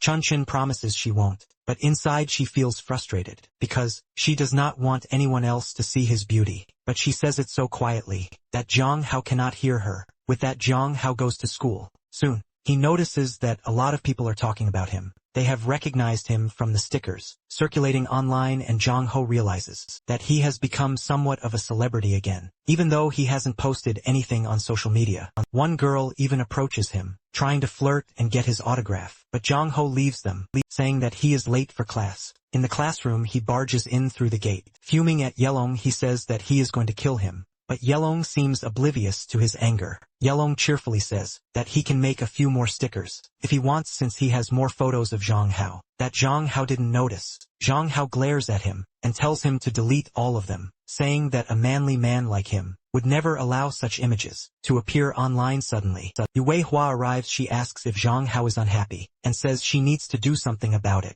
Jong Hao reassures her that everything is fine, but he notices that her hair is shorter now. Yue Hua explains that she cut it after Jong Hao commented on it. Jong Hao compliments her new hair, thinking that she is so well behaved. She doesn't even question the instructions he gives her. Yue Hua then whispers that she will take Jong Hao to her newly discovered secret base, where the atmosphere is fun and exciting. At the old school building, Yue Hua leads him, but soon they realize they are not alone. Many other couples are there spending time together, and Jong Ho realizes he might have wandered into a lover's den. Suddenly Yue Hua starts to speak, and Jong Ho quickly hushes her, asking her to be quiet, but then she playfully licks his hand, and Jong Ho realizes that Yue Hua might be more mischievous than he initially thought. Jang Hao pulls his hand back in surprise, and Yue Hua sighs, saying that she just thought he would like it. But before Jang Hao can respond, she jumps onto him, kissing him and tackling them both onto the ground. Jang Hao realizes that Yue Hua likes him a lot. They are roughly the same age, and she behaves so sweetly and obediently. He thinks he could try going out with her and see how it goes. This might also prevent Chun Chun from hitting on him. He kisses her back, but after a while he gently pushes her away, telling her they must breathe while kissing, otherwise they will both suffocate. Yi Hua says that she is learning, and will keep that in mind next time. Jang Hao reminds her that they are late for class, and they should continue this conversation later. Walking back to class, Jang Hao holds Yue Hua's hand. They walk side by side, as he wonders whether he should go out with her or not. He faces an impossible choice between Chin Chin's mature charm and Yue Hua's innocence and obedience. He cannot decide, and it feels like the world is ending for him. Meanwhile, at the Hong Kong headquarters, Nan receives updates from her assistant. Zhang Hao was secretly photographed, and his stickers and pictures are spreading online. He has become an international celebrity again. Without even trying, Nan thinks that it is not bad. For a man she has her eye on, but she does not want to see all these pictures circulating. She is possessive, and she worries that his normal life might be affected. She tells her assistant to find a way to remove the images from the internet. The assistant argues that the pictures have gone viral, and many people have downloaded or altered them, so they cannot fully erase them. Nan gives her a menacing look, and the assistant hurriedly leaves to work on it. Nan goes online and sees all the pictures, feeling intensely jealous of other girls, looking at Zhang Ho in a thirsty way. Luckily, the pictures seem to be old, so no new images are circulating. Still, she realizes that this is affecting her focus. Piles of documents need her attention, but she keeps thinking about Zhang Ho all day, and forgets her work. She understands that Zhang Ho is not just a crush, but also her rival, and right now, he is winning the war. Suddenly, she remembers the kiss and how soft his lips were. She has to stop herself, knowing she needs to work with strategy. Right now her eyes are on one man only, and she is determined to make Zhang Ho hers soon. Zhang Hao walks back home, when he notices a luxurious car parked outside his house as expected. It is Ella sitting inside, but Zhang Hao is not happy to see her. He asks what she is doing at his home. He reminds her that the last time they talked, they agreed to forget about each other, so she should leave him alone. Nan replies that, in a perfect world, she would have kept her promise. But what if she cannot control herself? Zhang Hao argues that since she is a wealthy woman, a business owner and highly trained, she should be able to manage her impulses, and cuts him off, saying that his photos are everywhere on the internet. Right now it is impossible for her not to see them, and it drives her mad that so many women have the audacity to say vulgar things about him online. She then pulls him closer by his thigh, and whispers that the man she has set her sights on cannot escape from her so easily. Django realizes he is playing with fire, because, if his sister finds out that he is with another woman, she will lose her mind, so he says he is going to leave. But somehow Nan ropes him into sitting in her car. Zhang Hao pouts, and complains that he should not listen to a girl who is so spoiled and controlling, because he prefers girls who are obedient. Zhang Hao feels tired with her, because he always has to pay attention to all of her little habits, and sometimes they overwhelm him. But instead of taking offense, Nan only smiles and coughs, as if laughing at Zhang Ho's taste. She lights up a cigarette, and teases that maybe in his world, women were like that, but in their world it is not the case. Zhang Hao realizes that he might have gotten caught for a moment as Nan continues. She says those talentless women do not compare to her, because she has everything: money, status and skills. She can provide for him, and there is nothing wrong with him being a stay-at-home husband, while she takes care of everything. Zhang Hao gets flustered, because the thought of never working a day in his life sounds tempting, but he does not take the bait. He says he should focus on more options, because he might not be available. But Nan leans in, pinching his cheek, her controlling side showing, as she demands to know the name of the girl he likes. She even asks if it is Yua, the granddaughter of Minty and Hei, because as far as she knows, Yua is not the type of woman Zhang Hao usually describes. Zhang Hao immediately orders her not to mess with Yua, but at the same time he offers an olive branch, which makes Nan believe he truly likes her. Django starts to panic, afraid his cover is about to be blown, and begs her to calm down. Nan blushes, instead realizing she has a weakness. When he calls her a pet name, Zhang Hao tries to downplay it, saying that friends use such names all the time. But Nan is still flustered. With that, Zhang Hao says they should go eat something, but he is leaving now because he has to go home. As he walks away, he wonders nervously if Nan is going to chase him every day. Suddenly a hooded man approaches Zhang Ho, and says that he is a friend of Chin Chin, and asks if Zhang Ho can give his stepsister a present. On his behalf, Zhang Ho studies the man, thinking he looks familiar, and then it clicks: he is the same person who sent unsolicited pictures to Chun Chun. The other day Zhang Hao confesses that he saw the pictures that the stalker sent to Chun Chun. He introduces himself, and says that if he ever messes with his stepsister, then he is going to mess with him. Zhang Hao warns that if he sees him again, outside their house or trying to stalk Chin Chin, he will call the police. With that, Zhang Hao walks away, leaving the stalker frustrated and angry. A man thinks that Zhang Ho is only a student, harmless and easy to ignore. He convinces himself that soon he will make Chin Chin fall in love with him. When Zhang Ho returns home, Chin Chin is practically glowing with happiness. She says that since their parents are not home, she brought food from a fast food place, and they are going to have a lazy dinner. They sit together with hamburgers and fries, enjoying each other's company. Zhang Hao, however, thinks about how difficult it is to stay in line when someone is tempting his. Chin sits across from him. He wonders if she does these things on purpose, but he has no proof. Kenshin then gets quiet and looks a little sad. When Jang Hao asks what is wrong, she asks directly if something is bothering him. She knows that he has become a kind of internet celebrity. She says that she saw people looking at his pictures today, and even raving about them, and it made her jealous. Jang Hao tells her that he is absolutely not a celebrity, and the attention only embarrasses him. Chun explains that fame and popularity are not good for him. She says that nowadays, people on the internet try to sell themselves, because it is a trend, which is why he should dress more modestly. She even tells him that when he streams, he should cover his arms and back. Jang Hao thinks that her words sound a little too possessive, so he starts to panic inside. Chun quickly tries to soften it, and says that she was only joking, but then she admits she is actually scared.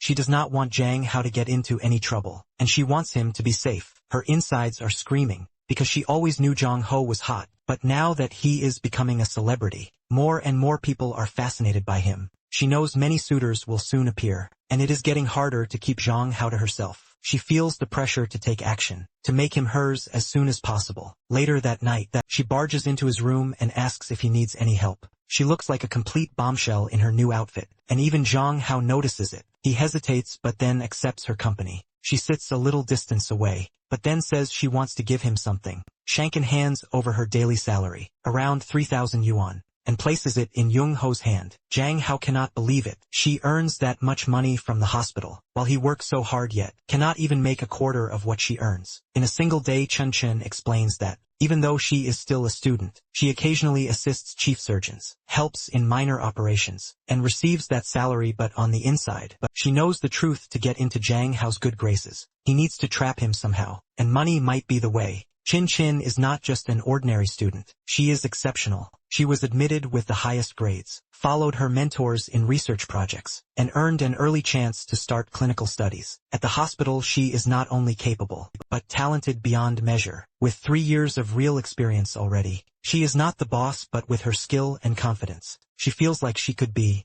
Jang Hao realizes Kenshin is not only beautiful, but also brilliant. He admits that he wishes he could earn money like that someday so he can help their parents. Hearing this, Kenshin starts to gush. She hugs him tightly and tells him it is not his job to make sure their parents retire early. Jang Hao then asks if their parents are still on the business trip. When Chun says they are not coming home for a while, the thought hits him hard. The girl and the boy are home alone for a long time, and Jang Hao wonders what is going to happen between them. But it is not turning out to be the easy vacation. Jang Hao first imagined staying alone with Chin, and trying to control his temptations proves to be so difficult that he often ends up with nosebleeds and cannot focus on anything else. After cleaning himself up, he changes his clothes and comes back to his room. Even Chun notices and asks him about it. Then she tells him to change into his pajamas, so he can go to bed early. Jang Hao feels too irritated to say much, but Chun quietly chuckles at his frustration. She thinks he looks absolutely adorable. While fighting his temptations,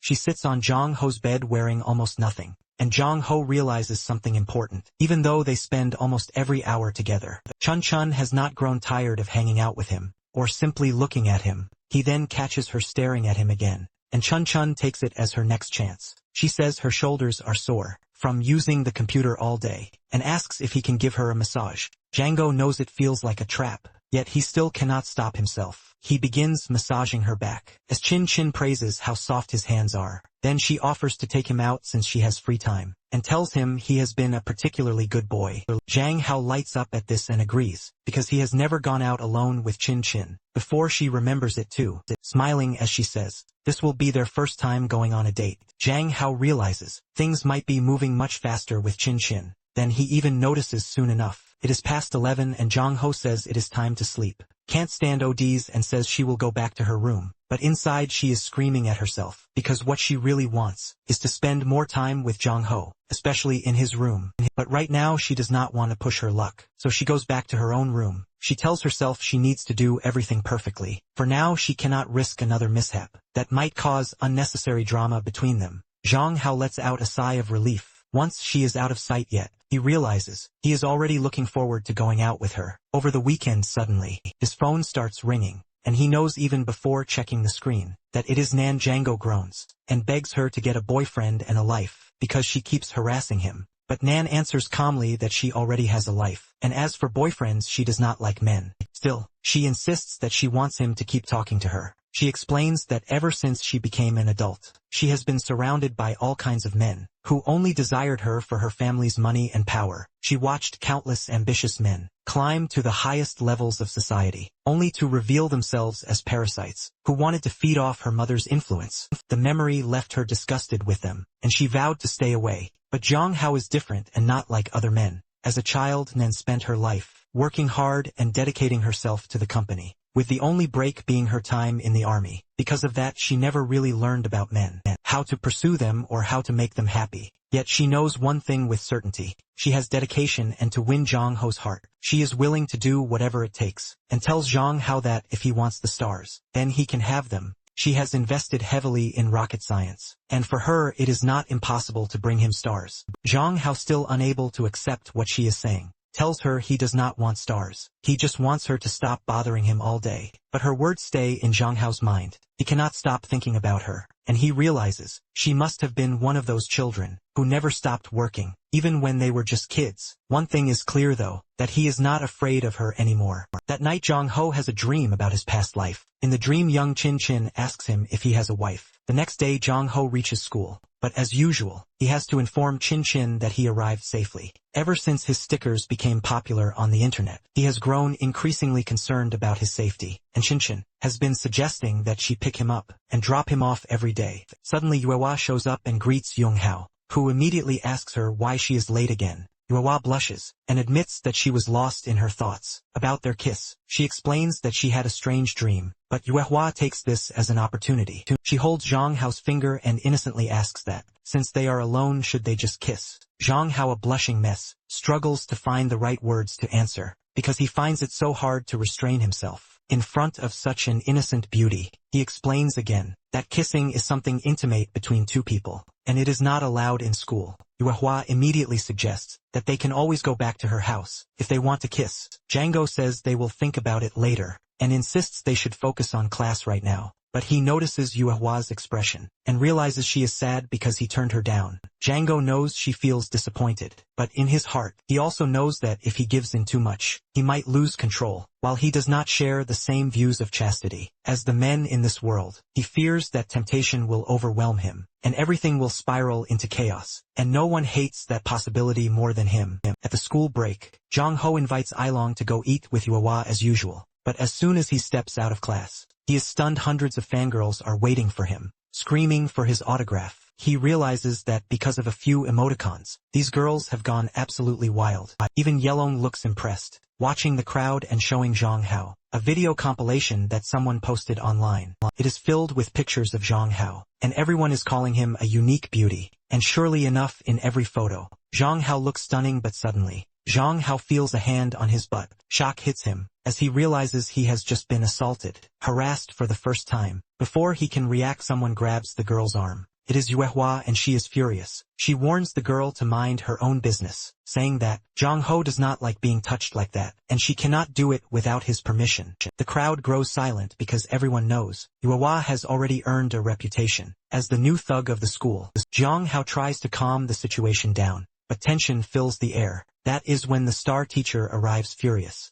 ordering everyone to return to their places and stop gathering in the hallway. The students scatter in fear. Meanwhile, Zhong and the class president, who still carry bitterness toward Jong Hao, stand together. The president mutters that it is the first time he has seen Zhong ignored by girls, because they are all chasing Jong Hao now. Zhong scoffs, saying this craze will pass, and soon everything will return to normal. He claims he does not care, and feels no threat from Jong Hao. Suddenly someone shouts that a long line of luxury cars has arrived. In front of the school, rumors spread quickly, saying that a wealthy girl has come to pick up her boyfriend. Zhong hears this and freezes, his face twisting with jealousy. He mutters over and over that it is fine, reminding himself that he is handsome too. Meanwhile, outside the school gates, the rumor proves true. Nan is waiting in front of Jong Ho's school, in her luxury car. Everyone gathers to see who the mysterious boyfriend is that the wealthy woman has come to pick up. Even Yelong stares wide-eyed at the line of luxurious cars. Jong Ho tries to brush it off, saying they should just go grab something to eat. He is tired of all this unwanted attention, and of how he has suddenly become an internet sensation. In his past life, he never liked showing himself half naked, yet now, he has turned into a celebrity without even trying. Suddenly his phone buzzes. It is Nan. Jong Ho answers, sounding worn out, and asks if she really had to come to his school, but Nan only tells him to come outside, so they can eat together. Django spots her car right away and refuses, saying he already has plans with his friends. Nan replies that she expected him to say no at first, so she came prepared. She steps out of the car, and with a snap of her fingers, her servants surround her carrying trays of food. She smiles, saying that since Jong Ho will not come with her, she has brought the meal to him. Jong Ho nearly melts from nervous sweat. He worries everyone will think they are together. Yewa notices and asks if he is okay, wanting to know who he is talking to on the phone. Jang Hao lies, saying he is just busy, then quickly asks Yelong to keep Yewa company. As he bolts, Yewa watches him go, disappointed again that he has ditched their lunch. Jang Hao jumps aside to catch Nan's attention on the phone,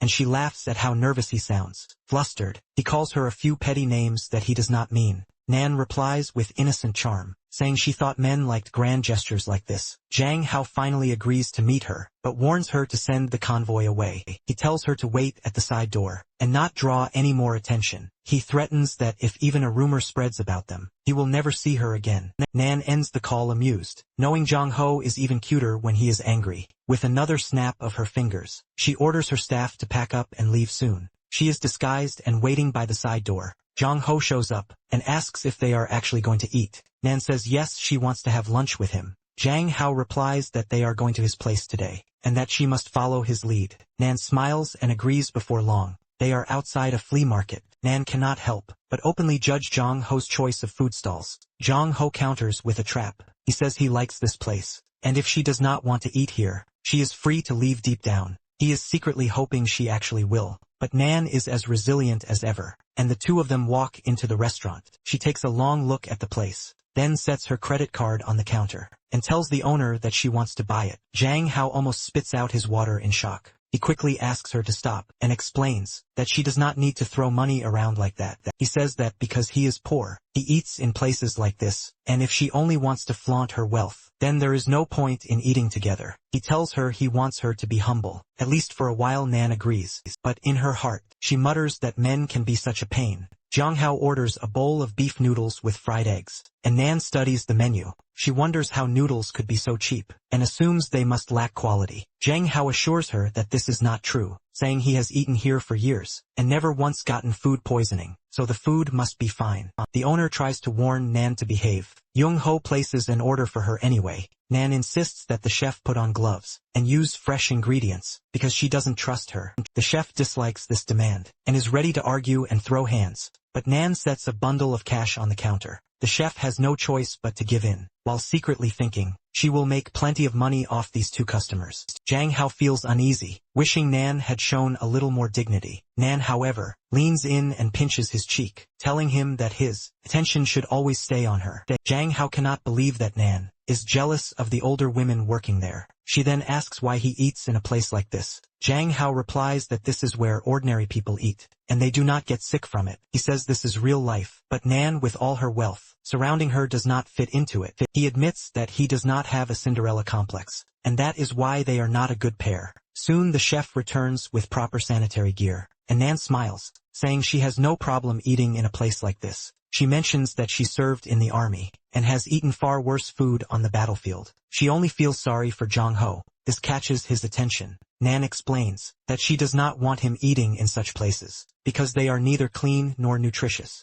Jong Ho wonders about her real plan, since she suddenly seems so considerate, but then he dismisses the thought. A moment later Nan asks why he kisses so well, and whether he has had practice with other women. Jong Ho instantly spits out his soup, shocked that she would bring up something so intimate. During a meal, Nan casually warns that if she ever finds out he is involved with anyone else, she cannot promise to stay nice about it. Later that night, Jong Ho is still lost in thought about his dinner with Nan. He hangs out with Ilong, who rambles on about lipsticks, but Jong Ho is tired and says he wants to go home. Ilong clings to him, calling him a party pooper, then says he wants Jong Ho to play with his little sister. Sophie. Jong Ho remembers Sophie all too well, the clingy girl who would not let go of his leg even when he tried to push her away. Soon enough Zhang Hao and Yelong are in Sophie's room. Zhang Hao picks up her notebook, then freezes in shock and embarrassment. It is a detailed comic book, where Sophie has imagined herself, and Zhang Hao in situations that should never happen. Zhang Hao realizes that this little girl has been fantasizing about him.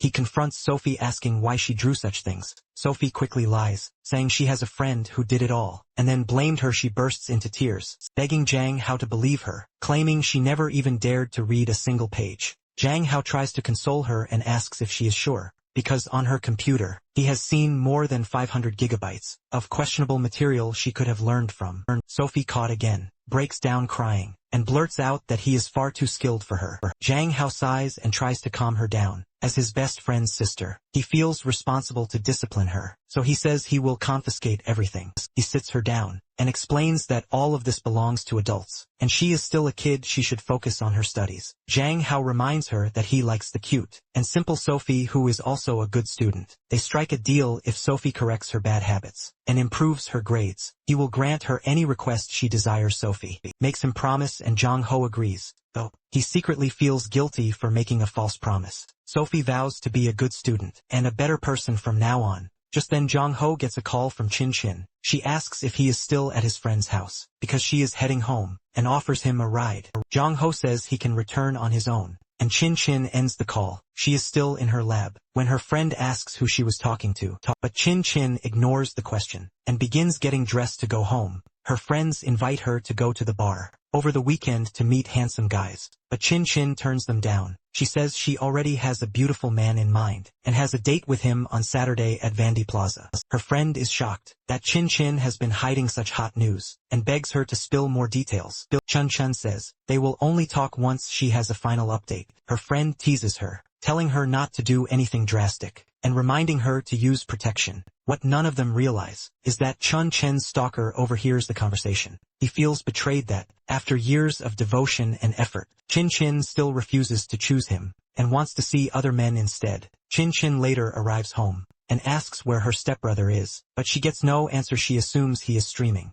On the other hand, Zhang Hao is struggling. He is being cyber-harassed by countless girls, who say he looks exactly like the viral emoji boy, with the same eyes and hair. Zhang Hao denies all the rumors, calling them nonsense. He points out that if it were true, why would he live stream while hiding his face? The girls are not convinced, and bombard him with messages. Zhang Hao grows frustrated, until Chin Chin suddenly walks in. She shuts off the computer and ends his misery. Then she leans in close, her voice sharp and menacing, and warns him to stop streaming right now. The next day Zhang Hao is at school, still thinking about Chin's reaction to yesterday's incident. She was angry and squeezed his hand so hard, while telling him to stop streaming. She looked panicked and nearly in tears, as she explained that since he has been recognized, if he streams again everyone will know who he really is. She told him she doesn't want him to become famous, because she cannot always be by his side, and she will not be able to protect him from stalkers or dangerous women. Her voice cracked with desperation, as she admitted that what truly scared her, the thought of him finding someone else, who might care for him more than she does. In that moment she said he would definitely forget her.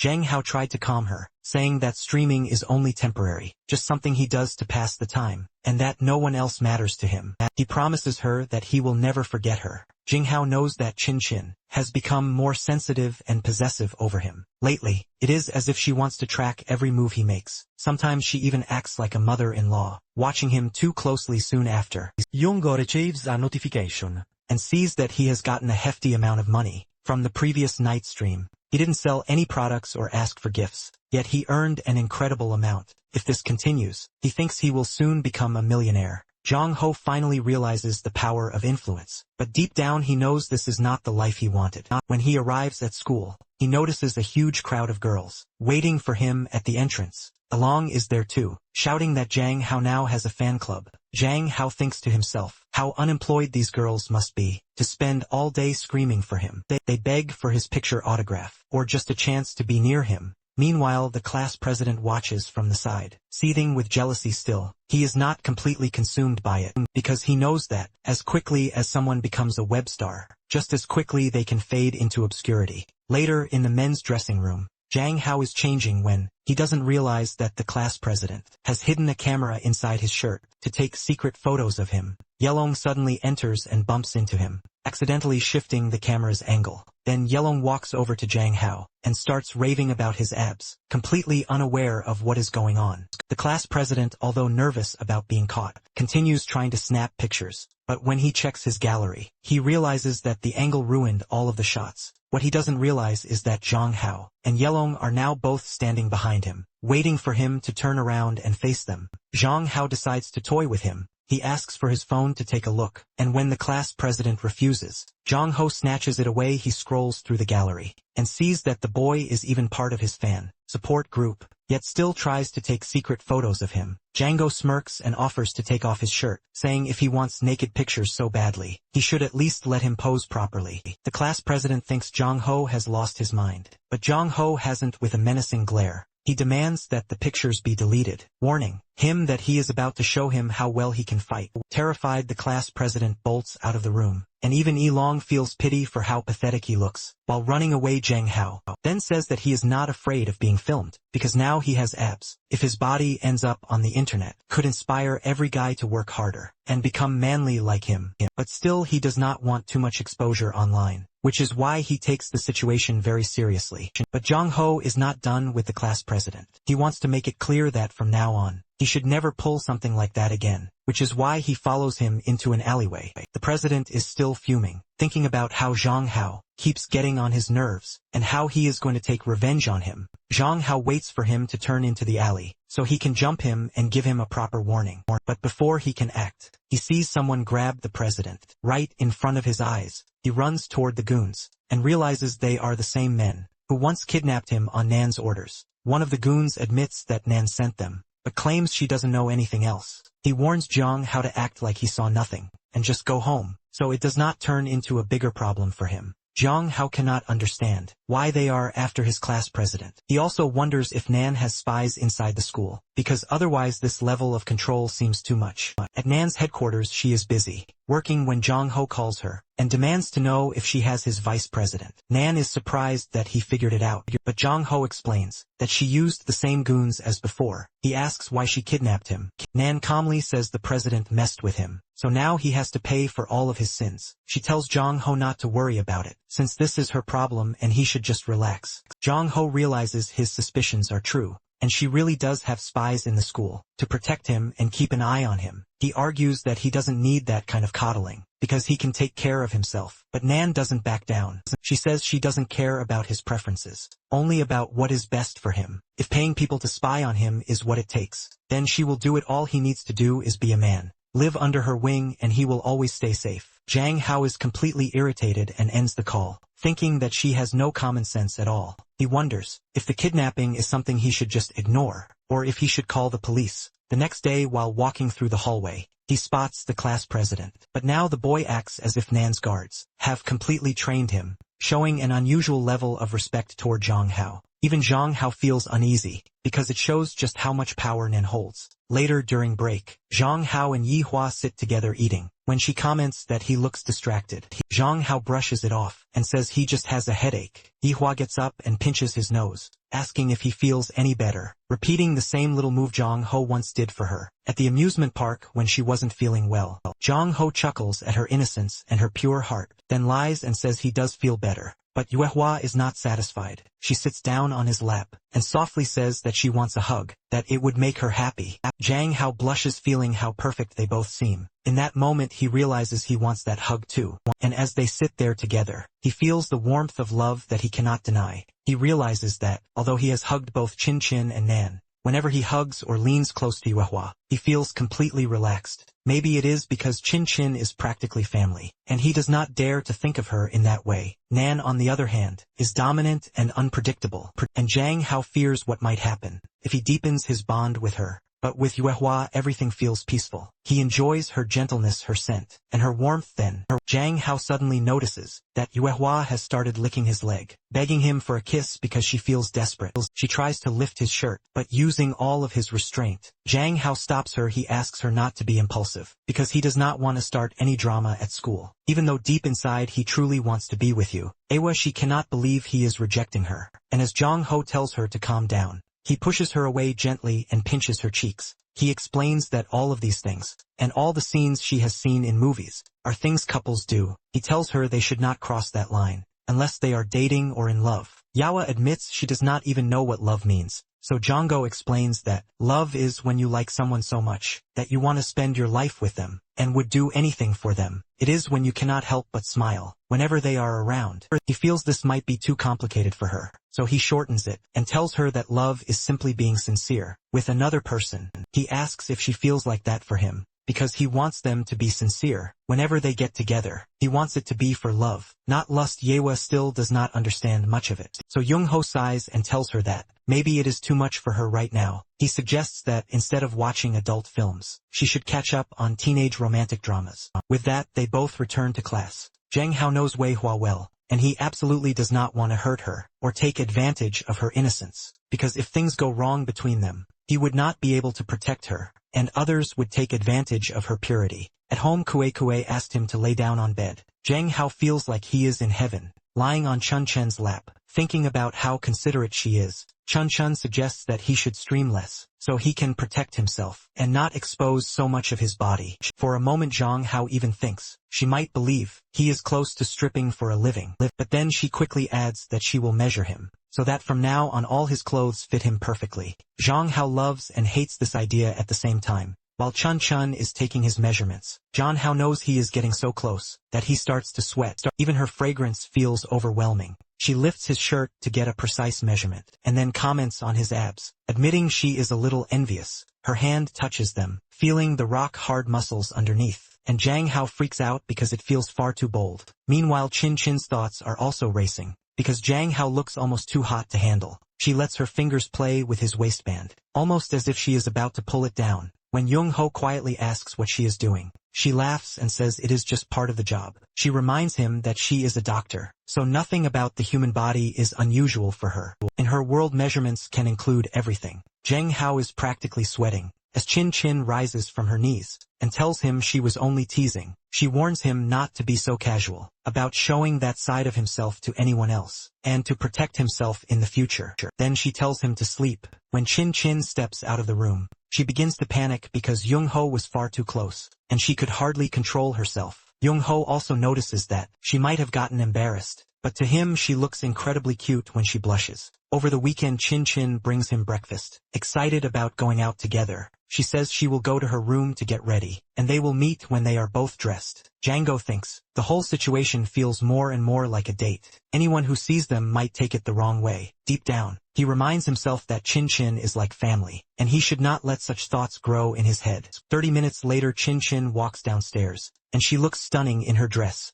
Jang Hao thinks she is even more beautiful than any internet celebrity. She blushes when he compliments her, and he suddenly feels he needs to change his own clothes, because next to her he looks plain. At the market, the crowd is heavy, but Young Hao notices Chin Chin's stalker watching them. The man keeps his eyes fixed on her. Chin Chin says he is deranged, following her constantly, and always trying to push himself into her life. He wants to be her boyfriend, but Chin Chin has turned him down countless times. Now he is nothing but a headache. Chang Hao offers to step in. He says that if she wants, he can give the stalker a warning, and the next time he gets close, he will beat him down, because the man is causing her distress. But Chun Xian tells him to calm down. She reminds him they are both colleagues at the same institute, and she does not want their professional relationship to turn violent. Then an idea forms in her mind, and she asks Jang Ho for a favor. She wants to crush every last hope the stalker has left. So she looks at Jang Ho seriously, and asks him to pretend to be her boyfriend. For the day, Chen Chen says please so cutely, that Jang Ho cannot bring himself to say no. Jang Hao finally agrees as long as she does not mind, and Chin Chin blushes, surprised that he accepted so quickly. Jang Hao then says that they are going to a fun place, so they head to the arcade. Chin Chin immediately says she wants to try and win some teddy bears, and the day unfolds perfectly. They play games, eat ice cream, take pictures, and act like a real couple, enjoying each other's company. After a while, Chin Chin suggests they should rest for a bit, but Jang Hao stops her. He notices that the stalker is still nearby, watching them, and realizes they need to get closer. Chin Chin comments that he has known her for years, yet he still does not understand her true feelings. Jang Hao thinks that maybe the stalker does not fully believe they are actually dating. Then Chun Chin steps closer, saying that he is coming toward them, and they need to act quickly. Without thinking, she presses her lips to Jang Hao's, and they share a kiss. Jang Hao is momentarily stunned, unable to fully comprehend what is happening. The stalker sees them and starts crying, feeling heartbroken and offended by their public display. He turns and runs away. Kenshin notices him leaving and remembers her friend's advice about using protection, causing her to pause. Jang Hao turns to look for the stalker, but he has already disappeared. Meanwhile, Chun Chun is overwhelmed. This feels like a dream come true. Jang Hao does not push her away. He does not scold her, and he only has a faint blush. That simple reaction tells her everything. He does not mind a little affection coming from her, and she feels both relieved and elated. Genshin tries to put on a show and she gets embarrassed. Apologizes to Jang Hao for kissing her like that. She said that she just panicked when that stalker was coming towards them and didn't know what to do. Jang Hao wants them to control him, scolding her for doing that, but Jang Hao says that he's not angry, and he's playing mental gymnastics to justify the fact that she's not actually related to family, and she is his step-sibling. But even though, he gets a bit of hesitance towards the fact, and says that it does not matter any longer, because as long as she got rid of that harasser, she's glad that he was able to help her. Chun clarifies that they shouldn't dwell on this fact, because they're not related or anything like that, and in some countries men can carry their stepsisters without any stigma around them. She then gushes over the fact that they're so close, that they can do everything so openly, and they're more than just good friends. She then starts teasing him, because she says that he also likes kissing her, and Jang Hao gets a bit nervous, because why is she asking him all of a sudden? As a man, he cannot be disgusted by it. In fact, he liked it, but on the other hand, her mother is married to his father, so if he answers in a positive way, their relationship can progress, but that would also create a mess for their family. So, he gives a very diplomatic answer that they're friends, and they should not do that again. And Chien tries not to get offended, but she's also happy that he's not entirely disgusted, and it means that he's just putting her boundaries for the sake of appearances. He's not really disgusted by kissing her. So Chun Chun clarifies that they're lovers, and they're going to have a cute couple's day, because that harasser won't give up, and they need to show him that they're a proper couple. As well, they both then go out to have a good bite. They're both talking hand in hand, when another couple,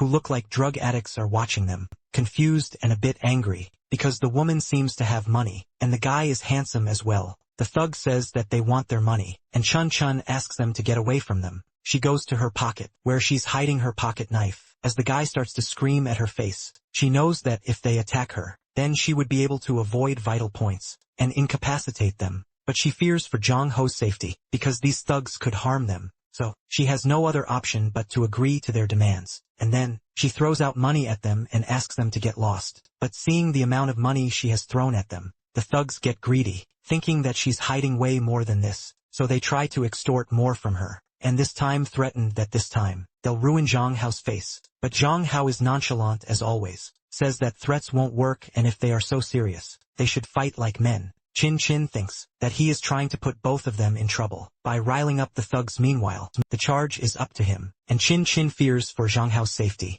But then she realizes that Jang Hao is warming up to throw a punch, which makes the thug fall backwards on his butt. Jang Hao smiles amused, and asks if the other one wants a good beating as well, but he only takes his partner and runs away. Jang Hao then turns to Chin and says that he can happily take care of himself. But Chin gets a bit worried, because ever since she has known Jang Hao, he has never been this strong. It's almost like he is a changed man. When Chin and Jang Hao were kids, they were glued together. Even when Jang Hao told Chin initially that he never wants to see her again, she still did not stop seeing and observing him. From afar, she was always behind, stalking him from the shadows. When Chun saw that Jang Hao started using the QQ account, she immediately became friends with him, using her burner account, and started dotting on him. After working so hard, she finally became the person who won him over the internet. But now this is all not enough. Chun Xian goes back and notices that Jang Hao hasn't been online in her QQ account for a while. He doesn't talk about their parents or her novel,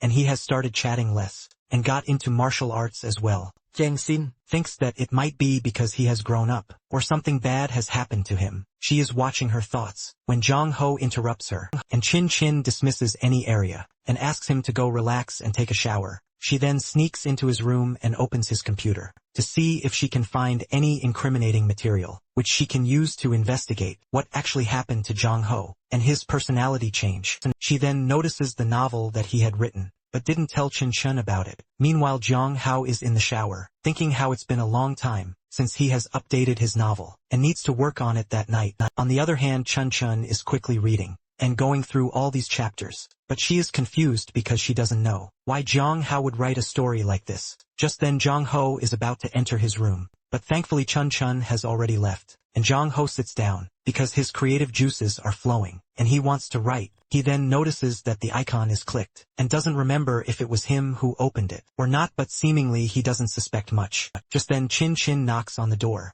and gives him a glass of milk to calm down his creative juices before he can start working. She then suddenly asks what type of story he is writing. Jong Hao gets alerted and starts getting dismissive, because his sudden personality change has been noticed by Chin Chin, and he has been too naive about thinking that no one would notice, so it's better for Chin Chin to not read it. But no, Chin Chin catches this, and asks if he is writing something very explicit that she shouldn't read, which is absurd, because they practically have no secrets. Chin Chin then confesses that he has become a bit stranger, because he started martial arts, and has been showing weird behaviors. Jong Hao asks in disbelief if they really knew each other since childhood. Chin Chin explains that they went to the same kindergarten when they were kids, and her voice softens as she admits that it hurts. He doesn't remember her. Jang Hao nervously tries to cover it up, realizing that this shared past is the reason she was so strict with him when they first met. Now she must believe he truly forgot her, and that thought alone must upset her. But he cannot tell her the truth, that he was reincarnated because of the blood moon. If he says that, it will only make things complicated, and who knows how she would react. After all, he is technically a replacement for her real stepbrother.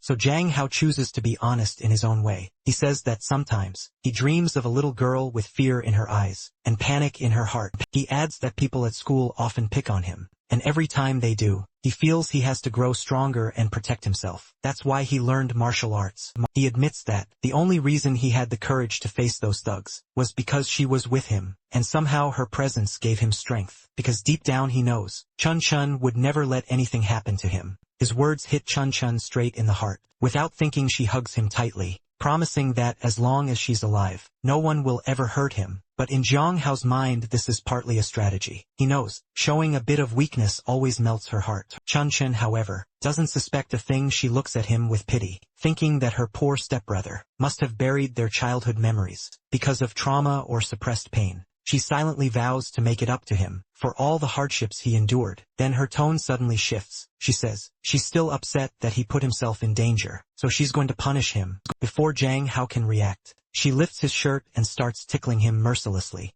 until he's laughing so hard that tears roll down his cheeks. When they finally stop, both of them are breathless, lying side by side on the bed. Chun Chun looks at him softly and pleads that he should never scare her like that again. Her eyes trail down to his neck and she leans closer, reminding him that they had promised a date, and the day isn't over yet. They are still lovers. Jang Hao almost chokes on his breath, trying to explain that the date should be over by now. But Chun Chun only smiles and says, they've already kissed once, so what's the harm in doing it again? Django freezes, realizing that his worst fear might be coming true. Chin Chin's feelings for him are much deeper than they should be. They lean in closer, their lips only inches apart, when suddenly, Jong Hao's father's voice booms through the house, announcing that they're home. Chin Chin jumps up in panic, stammering that the parents were supposed to be gone for another day. Jang Hao is just as disappointed, but they both quickly pull away. As she rushes to leave, Jang Hao tells her to go to her room before anyone sees her face, because she's blushing too hard.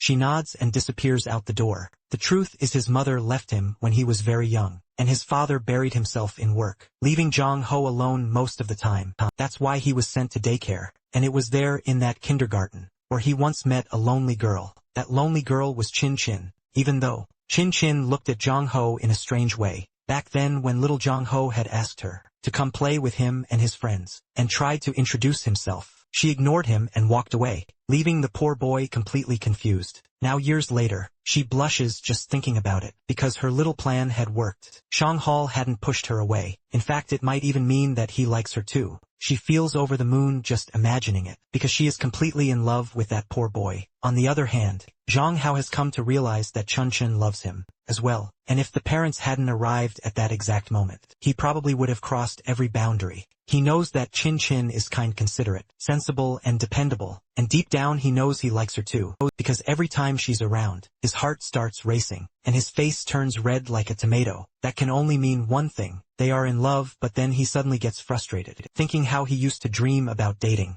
such a beautiful girl like her, and now that they actually love each other, he's worrying about how society would react to their relationship. A while later, Chin Chin and Zhang Hao are having dinner with their family. Their parents ask if Chin Chin has been a good older step-sibling and taken care of Zhang Ho. Chin Chin teases him with a smile, saying that he's grown so much, that now he's the one taking care of her instead. Zhang Ho laughs, and for a moment, it feels like the two of them are in their own little world, completely in sync and vibing together. Then Zhang Ho stands up and says he's going to a friend's house and won't be back for a while. After he leaves, Zhang Ho's father looks at Chin Chin and asks why she seems to be in such a cheerful mood. Tonight, Chin Chin replies honestly, saying that she has finally found her happiness. Out on the street, Zhang Ho keeps thinking about how Chin Chin didn't say a word or stop him when he mentioned going out. Usually she's strict and a little possessive, so her silence feels strange. Then suddenly he sees Yu Hua standing in front of him, smiling brightly. She says she came all the way there just to pick him up.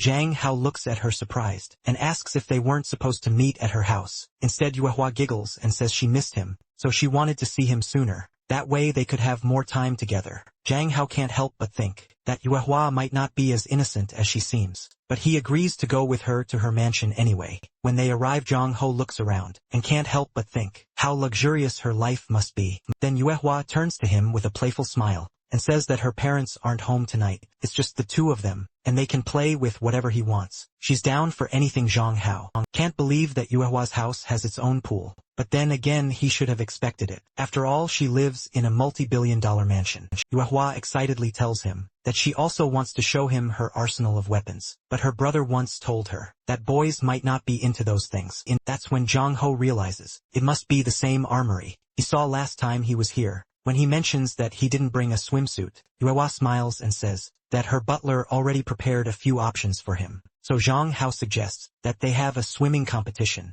Whoever finishes the freestyle lap first wins, and the loser will treat the winner for a whole week. Yu Hua grins and agrees, and the two of them head off to change. Inside the changing room, Zhang Hao faces a new problem. Back in his own world, he could just wear a pair of simple swimming trunks, but here people would probably call him cheap for showing too much skin. He looks through the wardrobe, only to realize that every swimsuit is meant for women. There isn't a single men's swimsuit in sight, and there's no way he's putting on a girl's outfit. Cursing his luck, Zhang Ho keeps searching, until he spots another set hidden in the locker. It looks simple and has no open points, so he decides to wear it. Something small falls out of the suit, but he doesn't pay attention and tosses it aside. When he finally puts on the swimsuit, it fits perfectly, hugging his body like a glove. When Zhang Ho walks out, Yu Hua's eyes widen, and she compliments him on how good he looks. Django feels his face heat up, but also can't help noticing how beautiful she looks. They both step up to the pool and lay down the rules again. They have to swim to the other side, and whoever wins gets treated by the loser for a week. They take their positions, count down, and then dive into the pool together. Django moves quickly and skillfully, slicing through the water like a pro, but then out of nowhere, he hears the instructor scream that Yu Hua is drowning. Django's heart drops. He looks around and sees the bubbles rising where she went under. That's when it hits him. Yu Hua doesn't even know how to swim. Yewa is coughing hard, practically gasping for air after nearly drowning, while Zhang Ho and her servant rush to her side, asking if she's okay. Zhang Ho can't believe that, despite living in such a massive mansion with a pool this size, she doesn't even know how to swim. If she had told him earlier, they never would have competed in such a dangerous game. She almost lost her life. Yewa tries to defend herself, saying that she had watched other people swim and thought she could do it too. But Zhang Hao isn't amused. He scolds her, saying she really lacks common sense. When it comes to her own safety, Yu Hua weakly apologizes, her voice trembling. But before she can finish, she notices something strange. The servant starts shouting about Zhang Hao's clothes. Confused, Zhang Hao looks down and realizes what happened. His skin-tight swimsuit is clinging to his body, leaving almost nothing to the imagination. Poor Yu Hua's face turns bright red, and she nearly has a nosebleed from the sight. Mortified, Yung Ho quickly grabs a robe to cover himself, his face burning from embarrassment. He checks to make sure Yu Hua is alright, but his mind keeps replaying how humiliating it was that he practically flashed her. Trying to change the topic, Yu Hua suddenly perks up and says there are more fun places in the mansion to explore, like the grooming room, and she wants to show him around. Zhang Hao, still worried about her, asks her to rest a bit, but Yu Hua shakes her head and insists. She says he rarely visits her home, so she wants to make the most of the time they have together. Zhang Hao senses something deeper in her tone and asks why she's acting so strange. After hesitating for a moment, Yua softly says that lately, he hasn't been having lunch with her, or walking home together after school. She asks if he's angry with her, because his behavior feels so different, not like the Jong Ho she knows. Yang Hao tries to brush it off, and tells her she's overthinking, but deep down he knows the truth. Nan's threat still hangs over him like a storm cloud. She's controlling and dangerous, and Jong Ho fears that if he gets too close to Yua, Nan might hurt her, but he can't tell Yua that. So he simply explains that he's dealing with a few personal problems, and promises that once things calm down, they'll spend more time together. Yua looks worried, and asks if someone is bothering him, because her family can easily intervene if needed. But Jang Hao refuses any help. He says it's his problem, not hers, and he wants to protect her as much as he can. He gently tells her to spend more time with their other friends. For now his words sting. Yihua's eyes water, because she genuinely wants to help him. She tells him again that as long as they're together, she's willing to do anything for him. But Jong Ho keeps refusing even though he's polite. About it she feels the rejection deep in her heart. Tears roll down her cheeks as she cries, saying that she wants to be part of his life, and stay with him forever. Jong Ho is stunned, unsure how to respond, and all he can do is apologize. Yua can't believe. He still doesn't understand what she truly means. With her heart shattered she turns away and walks off, leaving Jong Hao standing there, confused and speechless. Jong Hao is still confused. When Yua and the butler arrive, interrupting his call, the butler asks if Yua is causing any trouble, and Jong Hao quickly replies that she is not. The butler explains that he overheard their conversation earlier, and that Yua can be a little temperamental at times, but Jong Hao should not take it to heart. Jong Hao says that it is not her fault, and that he is also to blame. His intention was to distance himself from her, for a good reason, but he cannot understand why she seems so hurt. It is true that he has been a little inconsiderate, but he never meant for it to sound like he wanted to end their friendship completely. The butler sighs, and tells him that Yua thinks very highly of him. Every time she comes home, she talks about Jong Hao, and how much she enjoys eating, exercising and studying with him. He explains that it is rare to see Yua smile so genuinely, especially after years of pretending to be happy around fake friends. So if Jong Ho suddenly pulls away, she will automatically think something bad has happened. She will shut down, and believe that her world is falling apart. That is why distancing herself from him is the last thing she would ever want to do. The butler then asks if Yua ever mentioned anything about being blackmailed by her classmates in the past. This question immediately catches Jong Ho's attention, because he remembers Yua once mentioning that her old friends used to take money from her,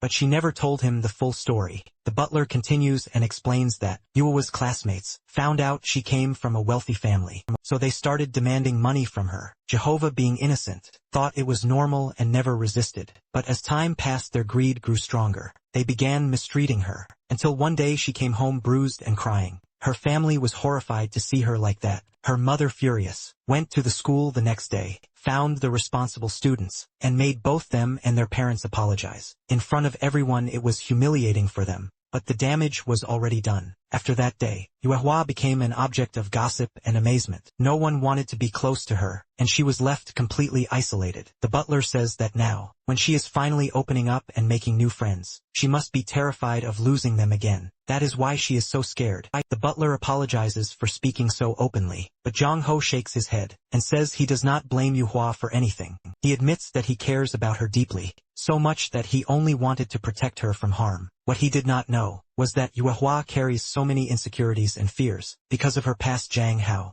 then says that he needs to go see her right away. The butler nods, and tells him that Yua must be in her room. When Jang Hao enters her room, he finds Yua standing silently in front of the large windows, gazing out at the beautiful scenery. The light from the setting sun reflects softly against her face, and she looks fragile yet distant, as if she is lost in thought. But Yua already senses his presence, and softly says that she likes watching the sky. From this spot, her father Lane had left on a business trip, and she imagines he must have flown through that same sky. Any connection to him, even something as small as this, brings her comfort. She says she waits for him to come back, and hopes it will be soon. Jang Hao realizes that Yuhua's pain runs far deeper than he ever imagined. He gently mentions that the butler told him about parts of her past he never knew. He assures her that she doesn't need to worry, that they are good friends, and he will never leave her so easily. Yuhuan nods, saying she knows that, but her voice trembles as she asks if he has been avoiding her, because he's in some kind of danger. Jang Hao hesitates, then admits that something is standing between them. she tells him that this is exactly why she wants to help him. She isn't afraid of getting involved, even if it means following him to the ends of the world. She doesn't want to have regrets again, like she did before. Yua recalls how she once gave a bracelet to a girl she thought was her real friend, but when the bullies saw her giving away something, they demanded gifts too. When Yewa refused, they turned on her just as they were about to hurt her. Her mother arrived and scolded the other girl harshly. Yewa tried to stop her, knowing it would only make things worse, but one stern look from her mother silenced her. After that, everyone at school began avoiding her, and she was left alone again. Now looking at Zhang Ho, Yuhua says that he is her best friend, and if it meant protecting him, she would face a dungeon over and over again. Without hesitation, Zhang Hao is moved by her words, touched by how deeply she cares for him. He tells her that it's not fair to make her worry so much, but right now, things are too complicated for him to accept her help. For a while they might have to act distant at school, not just from each other but from everyone. Still, he promises her that as compensation, he'll come visit her house whenever he can, so she won't be lonely. Yua stares at him in disbelief, her eyes softening. She cannot believe someone is being this kind and thoughtful toward her. Django smiles and adds that, since there's always so much to do in her house, they can spend time together there. He can even teach her how to swim, and she can teach him military boxing. As Zhang Hao talks, Yihua suddenly steps forward and throws her arms around him, holding him tightly. She whispers thank you over and over again, her voice breaking. Zhang Hao freezes, surprised by how fragile yet warm she feels in his arms. He doesn't realize it, but in that moment he has healed something inside her. After years of rejection and loneliness, Yu Huihua finally feels seen, and for his kindness, she feels herself falling for him even more. Nan stands in the middle of a ruined city, her body bloodied and broken. She had fought hard and bravely, but now her time is over. She looks down and sees the deep wound in her abdomen. As she takes her final breath, her eyes flutter open, and she realizes it was another nightmare. Gasping softly, she sits up and calls for her assistant, asking what time it is. When the assistant replies that it's already 11, Nan realizes she has overslept again. She sighs frustrated. Lately she's been having trouble sleeping, and even her assistant is beginning to worry. The assistant gently asks if she should book a doctor's appointment, but Nan brushes it off and decides to head straight to work instead. As she gets ready, Nan asks how the blood moon investigation is going, but when her assistant admits there's been no progress, Nan just shakes her head. Another day, another disappointment. She slips into her work clothes, preparing for what already feels like another long, dull day. Yet, as she looks in the mirror, her mind drifts elsewhere. She can't stop thinking about Zhang Ho, wondering what he might be doing at this very moment. Meanwhile, Zhang Ho is spending his morning with Yuhua, and they're as close as ever. Yuehua giggles and says that they're going to be best friends forever and ever. Django smiles nervously, unsure if she really means just friends or something more than. Without warning, Yuehua blushes and shyly says that she wants a kiss from him. Zhang Hao freezes, his face turning red. He lets out a nervous laugh, telling her that she shouldn't say things like that inside her house, because someone might overhear before you. Huihua can reply. Zhang Hao's phone suddenly starts ringing. The sound makes him jump a little, and when he checks the screen, his expression drops. It's Nan. He hesitates, then answers, sounding a bit tense. Nan immediately asks where he is. Zhang Hao answers honestly that he's at a friend's house, but Nan's tone sharpens as she tells him to come over to her place. Zhang Hao awkwardly declines, saying he's busy right now. The two begin to argue, their voices rising, until Nan coldly threatens that if he doesn't come, she'll personally visit his parents and bring them some gifts. Zhang Hao panics. He knows Nan well enough to realize that she isn't bluffing. She's capable of doing something extreme. In a shaky voice, he begs her not to cause any trouble. Nan softens just a little, then says that if he really doesn't want that to happen, you better step outside the mansion right now, because she's waiting by the door. Zhang Hao's eyes widen in disbelief. Before he can react, the butler rushes into the room. Looking alarmed, he says that a group of people is gathered outside, claiming they're here to take Zhang Hao home. Zhang Hao and Yuehua stare at each other, utterly confused and helpless, realizing that whatever is about to happen is completely out of their control. There are Nan's black tie guards stationed everywhere, their presence filling the air with tension. At the same time, Yuehua stands her ground, backed by her entire household staff, including her butler and security team. And right in the middle of this chaos is Zhang Ho, trapped between the two of them, silently wondering how on earth he ended up in this ridiculous situation. Yua steps forward and tells Zhang Ho not to be afraid of a bully like Nan, because she is going to protect him. Zhang Hao, however, can't help but feel uneasy. Yuehua's fierce defense of him is both flattering and terrifying, especially since Nan who already acts possessive toward him, is watching every move. Even Nan finds the scene amusing, smirking at the idea that a little girl like Yuehua, with just a few years of combat training, thinks she can fight someone like her.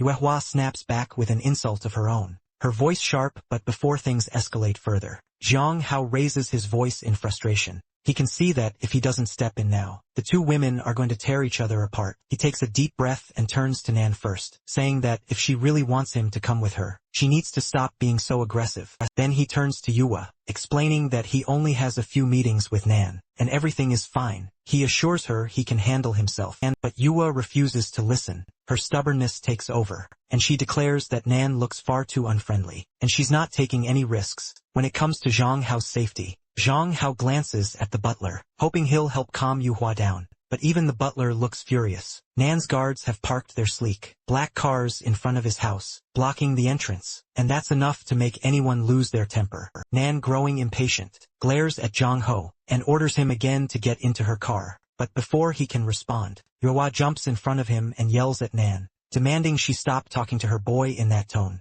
Django panics, realizing Yuehua is about to do something reckless. He quickly tries to intervene, telling her to stop and insisting it's not the end of the world if she just lets it go. But Nan, always calm under pressure, blocks Yuehua's sudden attack with one hand. Then when she raises her leg to strike back, Yuehua narrowly dodges the blow by a hair's breadth. Nan's kick hits the ground instead, cracking the concrete beneath her feet with raw power. Both Yuehua and Zhang Hao freeze in shock. Neither of them expected Nan's strength to be this. Terrifying, Nan stands tall, ice cold, and says that, while she might not have started this fight, she'll gladly finish it if she has to. The tension in the air is electric. That's when the butler, sensing the danger, steps forward and firmly asks Yua to stand down. His voice trembles slightly, as he says that the woman standing before them is no ordinary human to him. Nan looks like a demon unleashed. Inside the car, Zhang Hao sits silently, anger simmering beneath his calm expression. He turns away from Nan, his voice sharp, as he asks what she really wants from him. But Nan, unfazed, tells him that they are going to talk. Once they reach her house, Zhang Hao clenches his jaw, unable to hold back his irritation. He accuses her of fighting in front of his friend's house. For no reason, Nan immediately defends herself, saying that Yuehua was the one who attacked her first. Django rolls his eyes and fires back that she has a terrible temper and no sense of control. He adds that if she keeps acting like this, she'll end up in the news someday,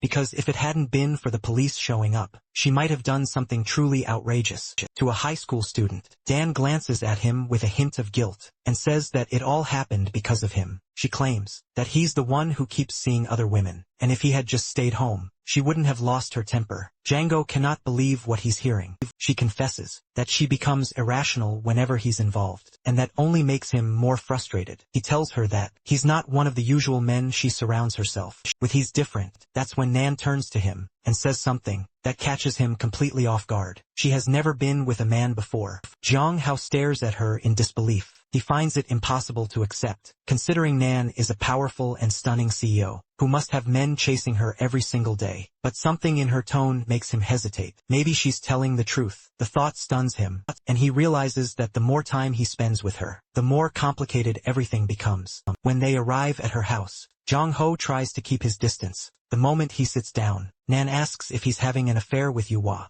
Zhang Hao quickly denies it and asks what she really wants from him. Nan leans closer and questions why he told everyone that she was threatening him, when she was only trying to talk. Zhang Hao reminds her that she was the one who said she would visit his parents, and that sounded very much like a threat to him. Nan calmly replies that visiting the parents is part of the process when one intends to make a marriage proposal. Zhang Hao jumps in shock, staring at her as if she's lost her mind. He shouts that this is ridiculous, since he hasn't even agreed to anything. But Nan smirks and says that he won't find anyone better than her. She insists that she's the best person for him, and that he's so cute, he makes her want to threaten him. Zhang Hao groans in disbelief, saying that there are plenty of men in the world, and she could have anyone she wants. Besides, he adds, they wouldn't make a good couple anyway, because he doesn't like aggressive women like her. Nan falls silent for a moment, her expression softening in surprise. She admits that maybe he's right, that perhaps someone has been living a parallel life. According to her, Zhang Hao realizes she's hinting at the blood moon, and quickly stands up, trying to end the conversation. But before he can walk away, Nan grabs his arm, pulls him close, and whispers in his ear that she's been researching the blood moon. For a very long time Jang Hao freezes, feeling her breath near his skin, and despite his confusion, he feels a rush of warmth. He tries to step back insisting that she can't do that, but in his panic he bumps into a table. A ceramic dish falls to the ground, and shatters into pieces. Nan sighs, looking down at the mess, and says that she actually liked that dish. Django gulps and asks how much it cost. Nan lifts 2 fingers in the air. Django's eyes widen, as he blurts out that 2 million is insane for a single dish, but when she calmly corrects him, saying that it was worth 200 million, Jang Ho feels his knees go weak, and nearly collapses on the spot, thinking that his soul just left his body. Nan stretches her leg toward Jang Ho, her voice calm but commanding, asking him to look at her foot. Jang Ho immediately refuses, turning his face away in frustration. His patience is wearing thin, and this time he feels like his soul is being squeezed right out of his body. Nan sighs and tells him that if he doesn't want to obey, then he has 2 choices, either pay her back or become her man. Either way, she says, it's a win-win situation for her, since she also feels responsible for what happened. She says she'll be generous, and only charge him 100 million, instead of the full 200. She even gives him 10 months to pay it back. Until then, she declares, his body belongs to her in every possible sense. Jang Hao nearly chokes on his own breath. He knows he can't afford to pay 10 million a month, but becoming Nan's personal servant for that much money is just as bad. Nan steps closer, teasingly asking if he's sure he can't pay. But then something clicks in Jang Ho's mind. He straightens up and tells her that he'll find a way to pay her every last cent. Nan smiles pleased, thinking to herself that her man is tougher than she thought. Later that evening, when Jang Ho returns home, he finds Chin Chin waiting for him. She looks relieved the moment she sees him. When Jang Ho asks why she's still awake, she shyly admits that she just wanted to see him, because it makes her feel better. She notices the paper bag in his hand and asks,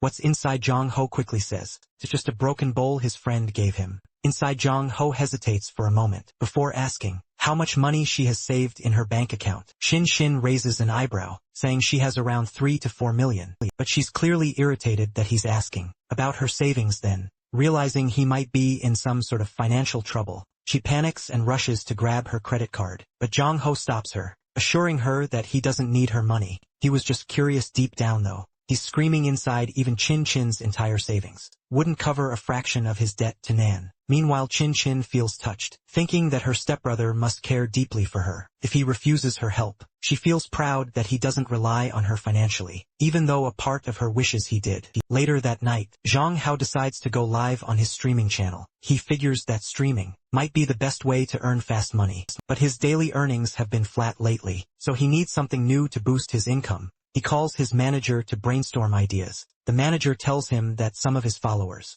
have been asking him to remove his mask on camera, and are even promising to send large donations. If he does, Django feels tempted for a moment, imagining the easy money, but then his manager warns him not to do it yet. They need to pick the right time for the reveal, so it can bring in more views and even more profit. Jang Hao agrees, saying that makes sense, but he still needs fresh content for tonight. He asks his viewers for ideas during the live stream. Some people in the chat want him to dance, while others suggest he wear fewer clothes. Jang Hao laughs, calling them little perverts, and says he can't fulfill every one of their crazy requests. Then he pauses, thinking out loud that maybe he could sing tonight. Instead, he isn't bad at it. In fact, in his previous life he used to be pretty good, so he gives it a shot. As soon as he starts singing, the chat explodes with excitement. His viewers love his voice. The comment section fills with compliments and gifts, and several fans even send him generous donations. For the first time in days, Django feels like something is finally going right, though judging by the suggestive song requests that start coming in, his audience seems a little too enthusiastic for their own good.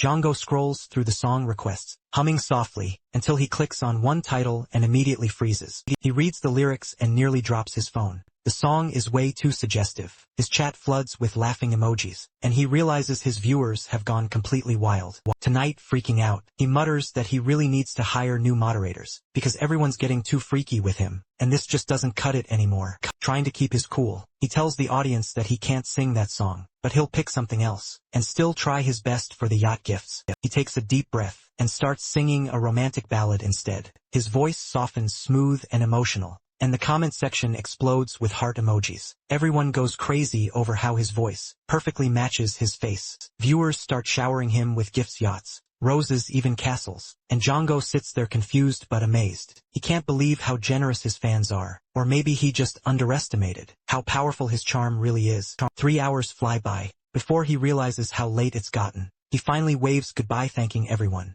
and promising that tomorrow's broadcast will have more song requests if they keep tuning in after ending the stream. He takes off his mask, exhausted but satisfied. He mumbles that if it weren't for Chin Chin getting angry at him for staying up too late, he'd probably keep streaming all night. When he checks his stats, he's stunned. He earned more in one night of singing than he ever did playing games. Even after taxes, he's left with about 50,000 won. Still, that's nowhere near enough to cover 10 million a month. Just as he's calculating how many lifetimes it would take to pay Nan back, his phone rings. It's her. Jang Hao groans, picking up the call and asking if she's calling to pressure him about the debt again. But Nan surprises him in her calm, teasing voice. She says she just wants a selfie of him. Jang Hao blinks, completely thrown off. He nervously jokes that maybe she should ask her father for that kind of thing. Nan doesn't find it funny. Her tone turns sharp as she reminds him that she's the one who financed the money he owes, so he better not make her angry. Jang Hao realizes he's cornered and needs to think fast, and an idea sparks. He tells her that each photo will cost her 5 million, and gives her 30 seconds to decide. He grins, thinking he's finally found a loophole. He's not selling himself, just his pictures. To his surprise, Nan doesn't hesitate. She smirks and counters that she'll pay only 1 million per photo. Jang Hao instantly agrees, deciding that 1 million is still better than nothing. He snaps a cute, slightly mischievous photo and sends it to her, proud of himself for being clever enough to turn the tables. Then, while looking at the transaction total, he suddenly realizes something. If Nan's willing to pay for pictures, maybe Yuehua could help too. Jang Hao texts Yuehua, asking if she can lend him a few million. Yuehua, ever the spoiled heiress, immediately checks her drawer, but finds she doesn't have enough cash. She calls her butler over and asks for her card, saying she needs a few million for something important. The butler nearly faints when he hears the amount. He reminds her that her mother doesn't want her to develop wasteful habits, which is why her withdrawal limit is only 100,000. If she needs more, he says she'll have to call her mother directly. Yoa doesn't hesitate. She asks him to make the call, explaining that Jang Ho needs the money for a business venture. The butler's face goes pale. He knows if Yuewa's mother hears that she's lending money to some boy,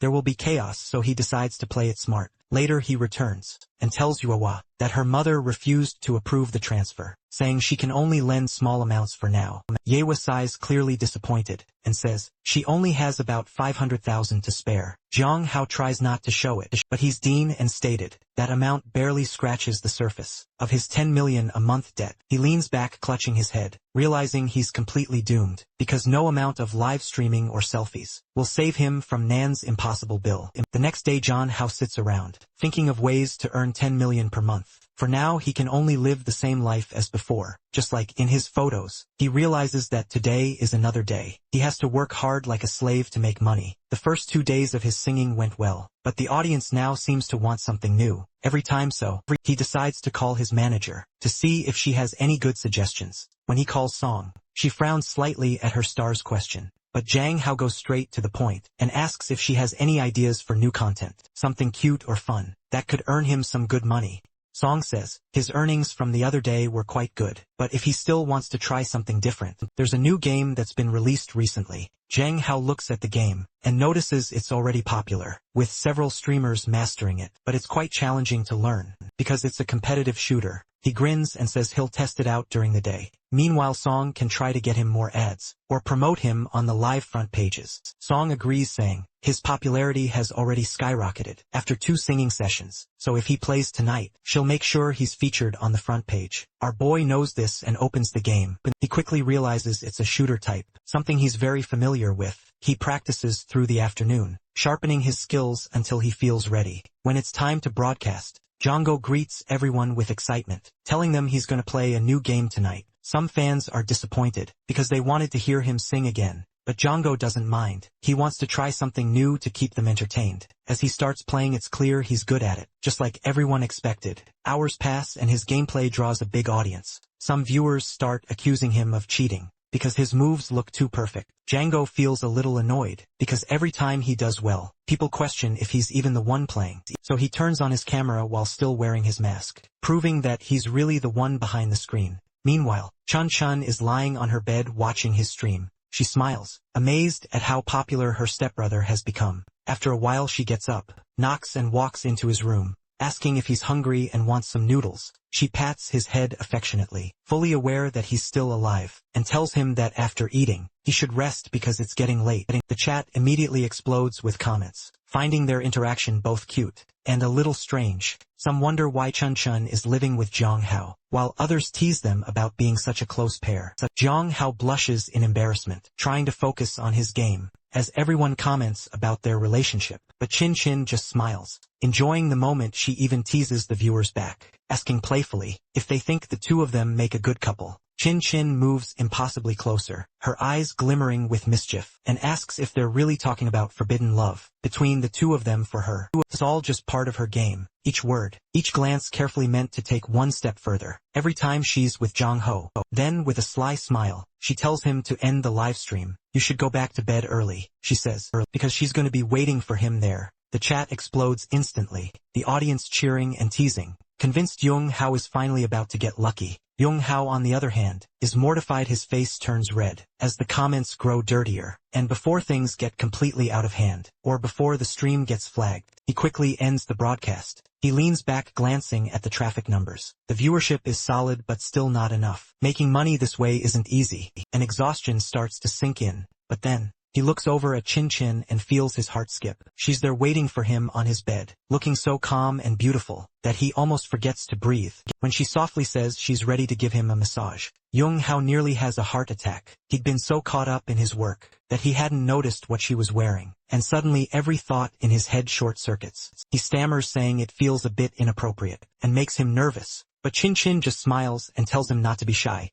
promising it will be nice. Jang Hao, flustered and unsure, takes a few quick steps toward her, and even she seems surprised by how willing. He suddenly looks, her cheeks flush, but her grin stays playful. She gently pushes him down on the bed and tells him to relax, that she'll take care of everything. A few minutes later, Django realizes she's actually massaging his back. His back, and confusion sweeps across his face. He genuinely thought she meant something else entirely. Shin Shin giggles, teasing him about what kind of thoughts he's been having. Jang Hao, desperate to hide his embarrassment, asks if she's not cold wearing something like that. Shin Shin continues massaging in a soft, teasing tone, saying she likes dresses like this, and if Jang Hao likes them too. That's a bonus. Jang Hao admits that he does, so he adds nervously that he's worried he won't be able to control himself. Chin Chin laughs and says she was actually afraid he'd be uncomfortable with her around. Her voice softens as she sits beside him, suddenly thoughtful. She says there's a reason she acts the way she does, and it has to do with something from her past. There's a barrier in her heart when it comes to him, one she hasn't found the words to explain yet.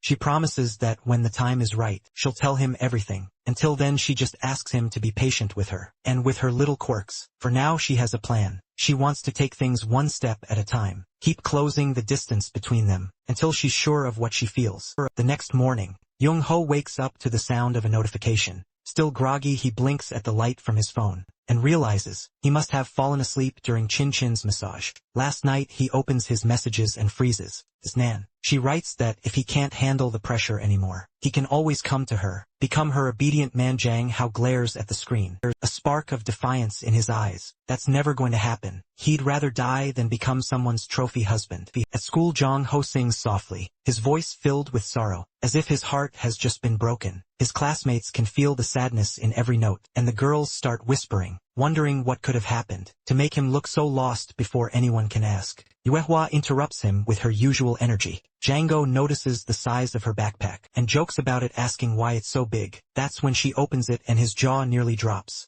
Inside the bag are piles of jewelry, glittering under the light. Yuehua proudly explains that, while it may not be worth millions, her grandmother said it's all very valuable, especially the ring made of real diamonds and gold. Zhang Hao's soul nearly leaves his body. He stares at her in disbelief, asking if she actually went behind her family's back to bring him this. He tells her that it's not right, and that she needs to go home and ask for permission, because if anyone finds out, he's the one who's going to be in trouble. Yuehua's smile falters as she asks if he's angry with her. She says she only wanted to help him. Django quickly reassures her that he's not mad, just worried. He thanks her, but says he doesn't want her making a mistake because of him if she really wants to help. He says she can introduce him to someone in her family who knows about antique appraisal. Yewa takes that to heart, nodding earnestly and promising that she'll handle it. A few days later, Zhang Hao finds himself at an antique shop to meet Aunt Yang Fan, one of Yuehua's family friends. The moment he walks in, everyone stares, like they've just seen a storybook character. The receptionist quietly whispers that Aunt Yang Fan is the one in charge. Zhang Hao approaches her politely, saying that he needs her help identifying an ancient bowl. The aunt immediately recognizes him as Hua's friend, which makes her curious. Zhang Hao says the matter is serious, and asks if they can move to a private room. Aunt Yang Fan agrees and calls over her apprentice, a young woman named Mu Hong, who is also part of the second generation of collectors. She takes one look at the bowl fragments, and insists they go into the back room to examine it properly. When Yung Hao unwraps the broken pieces, Aunt Yang Fan nearly faints when she realizes what she's looking at is the imperial bowl that was auctioned off for 200 million yuan. The design is unmistakably authentic, the craftsmanship perfect. Zhang Hao stands there stunned, as mutters to himself that his luck really couldn't be worse. Mu Hong, still amazed, says she didn't expect the mysterious buyer from the auction to be such a handsome young man. Zhang Hao quickly explains that he's not the buyer, his friend is. Then he asks if there's any way the bowl can be repaired. Aunt Yang Fan sighs and says it's possible, but it will take a long time, and even after restoration, its value will drop significantly. Mu Hong steps forward with a bright smile and hands him her business card. She says their shop guarantees the best restoration work and tells him not to worry. Before leaving, she boldly adds that he should join her for lunch sometime. Zhang Hao takes the card with a polite smile, already thinking ahead. Zhang Hao then heads over lunch, where he waits for Mu Hong to arrive. When she walks in, he immediately notices that she's changed her clothes, looking a little too prepared for whatever she has planned. They walk together toward the restaurant table, and as they approach the counter, the receptionist smiles brightly and announces that there's a 50% discount for couples. The receptionist even winks at Mu Hong, clearly in on the setup. That's when it all clicks for Zhang Hao. This entire situation was planned from the start. He realizes that Mu Hong deliberately arranged everything to make it look like a date, and he's anything but amused. Everyone around them starts whispering about how the girl is walking with a quiet, handsome man, and soon the whole place is buzzing with envy. Even Mu Hong notices the stares, her face turning a little red from the attention, while Zhang Hao just looks completely embarrassed to be walking with her arm in arm. Sadly, there's no easy way out of this situation, and he knows he just has to deal with it for now. What Yung Ho doesn't realize is that a rough-looking girl is watching them closely, from a distance, eyes full of suspicion. Mu Hong apologizes quickly, saying she didn't know they would attract this much attention, and that she only did it for the couple's discount. Shanghai says it's not a big deal, and decides to get straight to the point. He asks how much he can get for the broken plate, and the girl tells him that it could easily be worth millions. The last time it was sold for such a high price, she says, was when someone stole it. Their conversation takes a sharp turn when the same thug-looking girl suddenly barges in. Her name is Mu Qingyun, and she's actually Mu Hong's sister. Without hesitation, she starts flirting with Zhang Hao, teasing her sister for keeping such a cute boy all to herself, and saying that she should learn to share. Mu Hong stands up for Zhang Hao, demanding to know what her sister is doing there. Qingyun ignores her and continues to eye Zhang Hao up and down, saying that she could probably sell him for a fortune. Before she can even finish her sentence,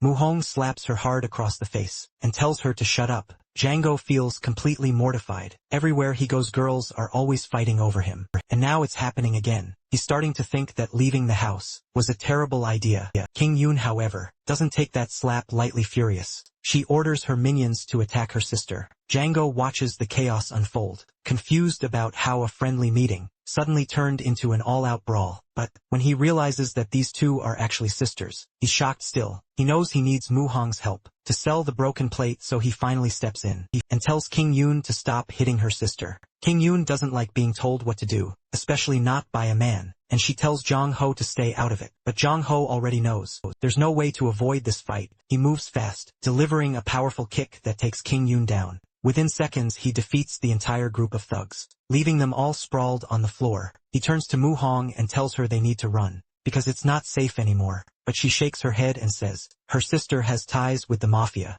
meaning Zhang Hao is the one who should run before things get worse. She promises she'll take care of the rest. Zhang Hao really doesn't want to get dragged into any more drama, so he decides to listen. He finally gets into a taxi, thinking that he's safe at last. But what Zhang Ho doesn't know is that Qingyun's gang members are already on his trail, planning something far more dangerous: his kidnapping. Soon enough Jong Ho is tied up in a dark basement, while the head of the gang pays one of her men for kidnapping him. Jong Ho looks almost bored, staring blankly at the floor, until a sharp and cunning woman walks toward him. With a cigarette between her lips, she looks like someone who has spent her whole life in the streets, confident and dangerous with a smug grin. She says that since she has so much money, she can always surround herself with handsome boys, like him, and even better, make a profit out of them. Her minion laughs and says, they should raise the price for this beautiful cat, because the lady who wants him will definitely pay more. They are both talking about Nan, the woman who has clearly taken a liking to Zhang Hao.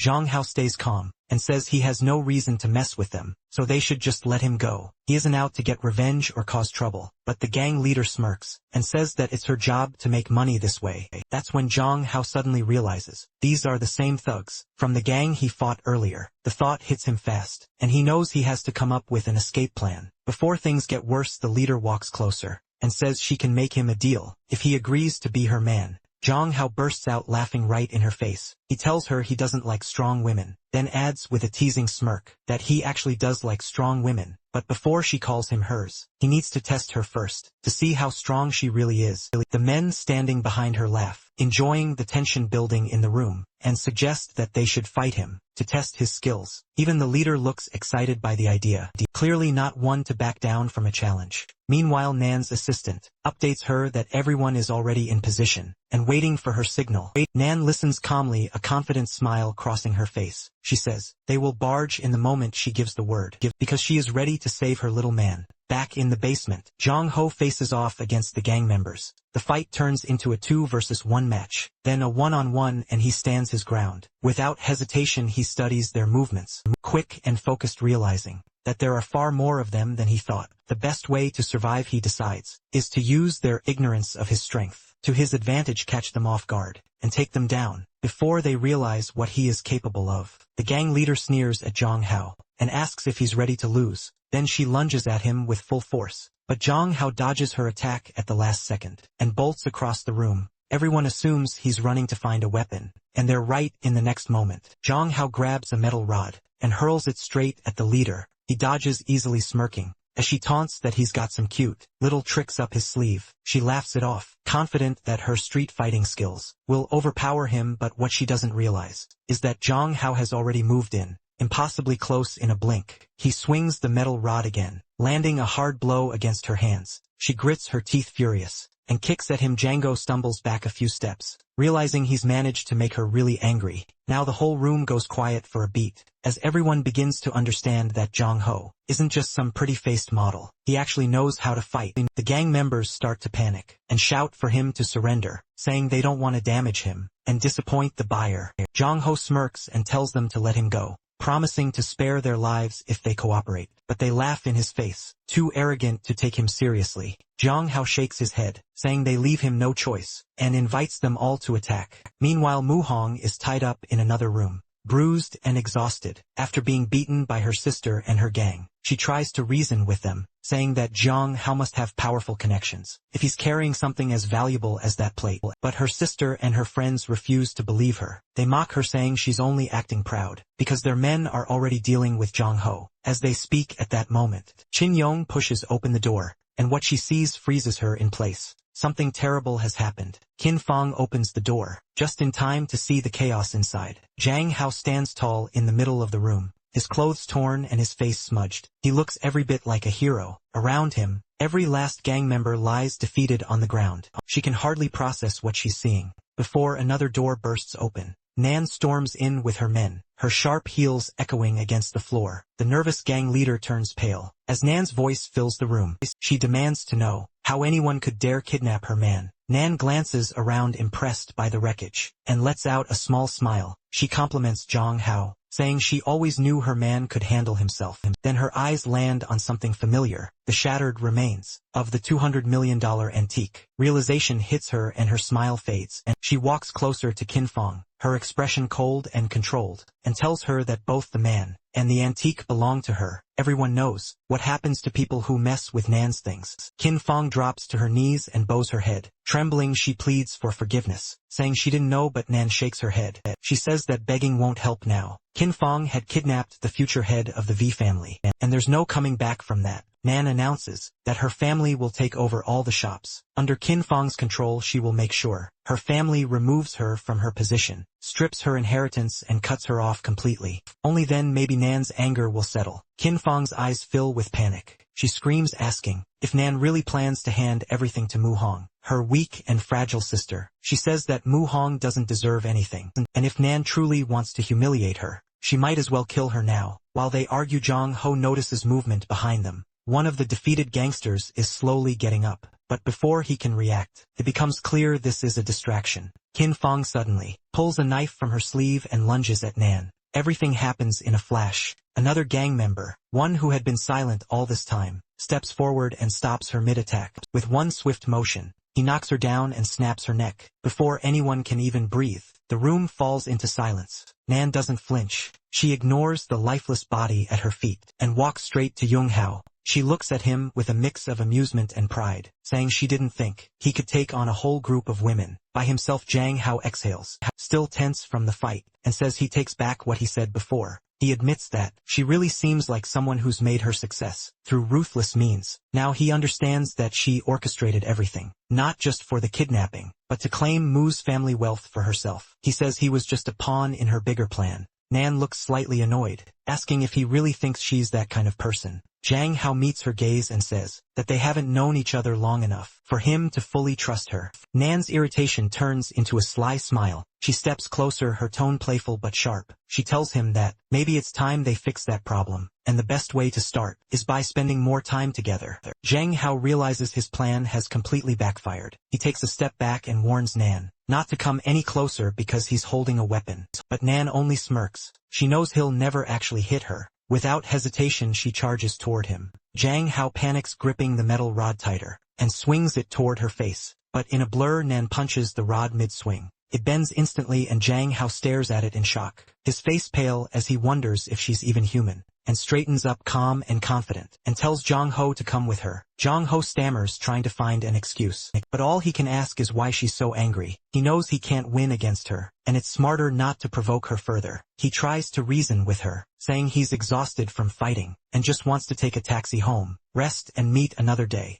But Nan doesn't even pretend to consider it. She says she'll give him a much more comfortable ride. Zhang Hao continues to resist, but Nan doesn't have the patience. She lifts him up onto her shoulder, as if he weighs nothing, patting his back, and telling him to relax like a good boy. Completely humiliated, Zhang Hao can only sigh as she carries him outside, and loads him into her helicopter. He tells her secretary to clean up the scene, then takes off, leaving chaos behind. Zhang Hao sits there fuming, feeling more like luggage than a man. But when he looks down from the sky, his anger fades. He sees Mu Hong's face below. Full of grief, her sister has just died in front of her, and the image hits him hard. He turns to Nan and asks how she can live with someone's death on her hands. Nan glances at him and says coldly that Qin Yun attacked her first, and she only acted in self-defense. Zhang Hao doesn't believe her, not even a little. She notices the disbelief on his face, and explains that those gang members were dangerous. They had harassed him again and again, and if she hadn't stopped them now, they would have gone further, until it was too late to fix. At least this way, she says,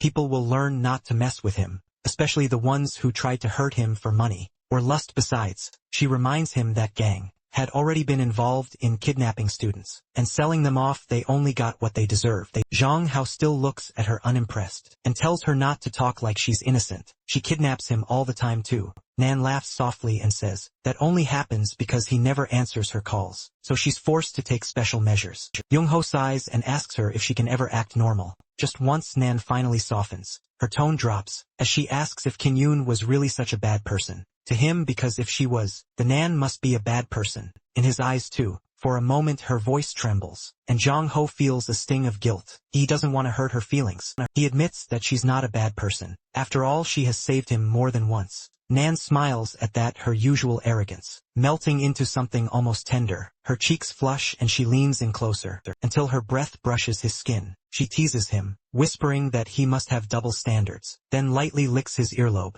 making Yung Ho freeze before he can protest or come up with another clever remark. She kisses him deep, slow, and full of fire. Zhang Hao's thoughts blur completely. The helicopter lands soon after, Nan carries him into her house, and sets him down gently on her bed, and tells him not to move. Nan stands in front of Jiang Hao, and the poor boy fears she is going to eat him alive. He begs her not to do it, but Nan is so hot and bothered that she loses control, and throws all reason aside. She attacks Jiang Ho with a rush of passion, while Jiang Ho, caught off guard, reminds her that she has saved his life so many times, and now he needs to repay her somehow. He argues that he has already let her kiss him, far more than she should, but Nan insists that a kiss is not enough. She says she needs to feel more of him, more of his warmth, more of his flesh. She leans in and starts licking his neck, thinking that finally her time has come, while Jiang Hao stands frozen, half embarrassed and half intrigued. He tries to stop her, but Nan pauses only for a moment. Then she teases him, saying that his body reacts just like her operator's.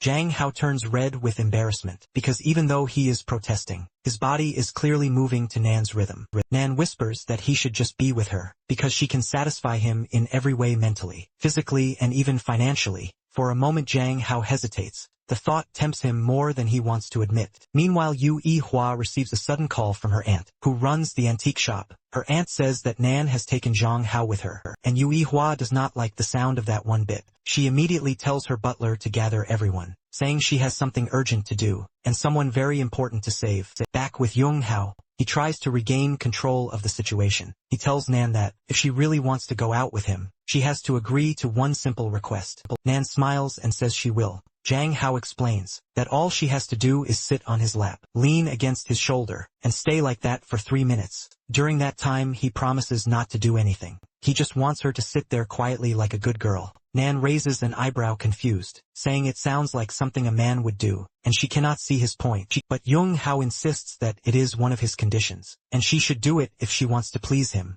Nan realizes she is dealing with a sly fox, but before she knows it, she gives in and sits on his lap. Her face turns red, her voice softens, and though shy she seems to enjoy it. Django feels surprised. He did not expect her to actually obey. He was sure she would refuse or mock him. Nan, trying to hide her blush, says it is only for a few minutes, and she can handle that. Django sits still, thinking that the moment feels oddly nice, but still, it does not compare to when Yuehua sat on his lap. Before suddenly, Nan's assistant bursts into the room, panicked, shouting that something is wrong with the entrance. The moment she sees what is happening, her glasses nearly slide off, and her mind freezes in shock. Nan instantly explodes at her, yelling, "How dare she walk in during such a private moment?" And before the 3 minutes can even pass, Nan loses her composure completely. Nan listens to her secretary's news, already knowing that the girl has messed up badly. The poor secretary instantly apologizes, begging for forgiveness, but Nan only sighs, rubbing her temple as a headache forms. Meanwhile, Zhang Hao is lost in thought, remembering how in his previous life, the CEO of his company was also a workaholic. She was always locked up in her office, chasing perfection, and the resemblance between that woman and Nan feels almost eerie in this life. Nan is no different. She leans back in her chair and asks what was so urgent that the secretary had to barge in. Secretary nervously replies that a girl from the Min family is at the door and wants to see Zhang Hao.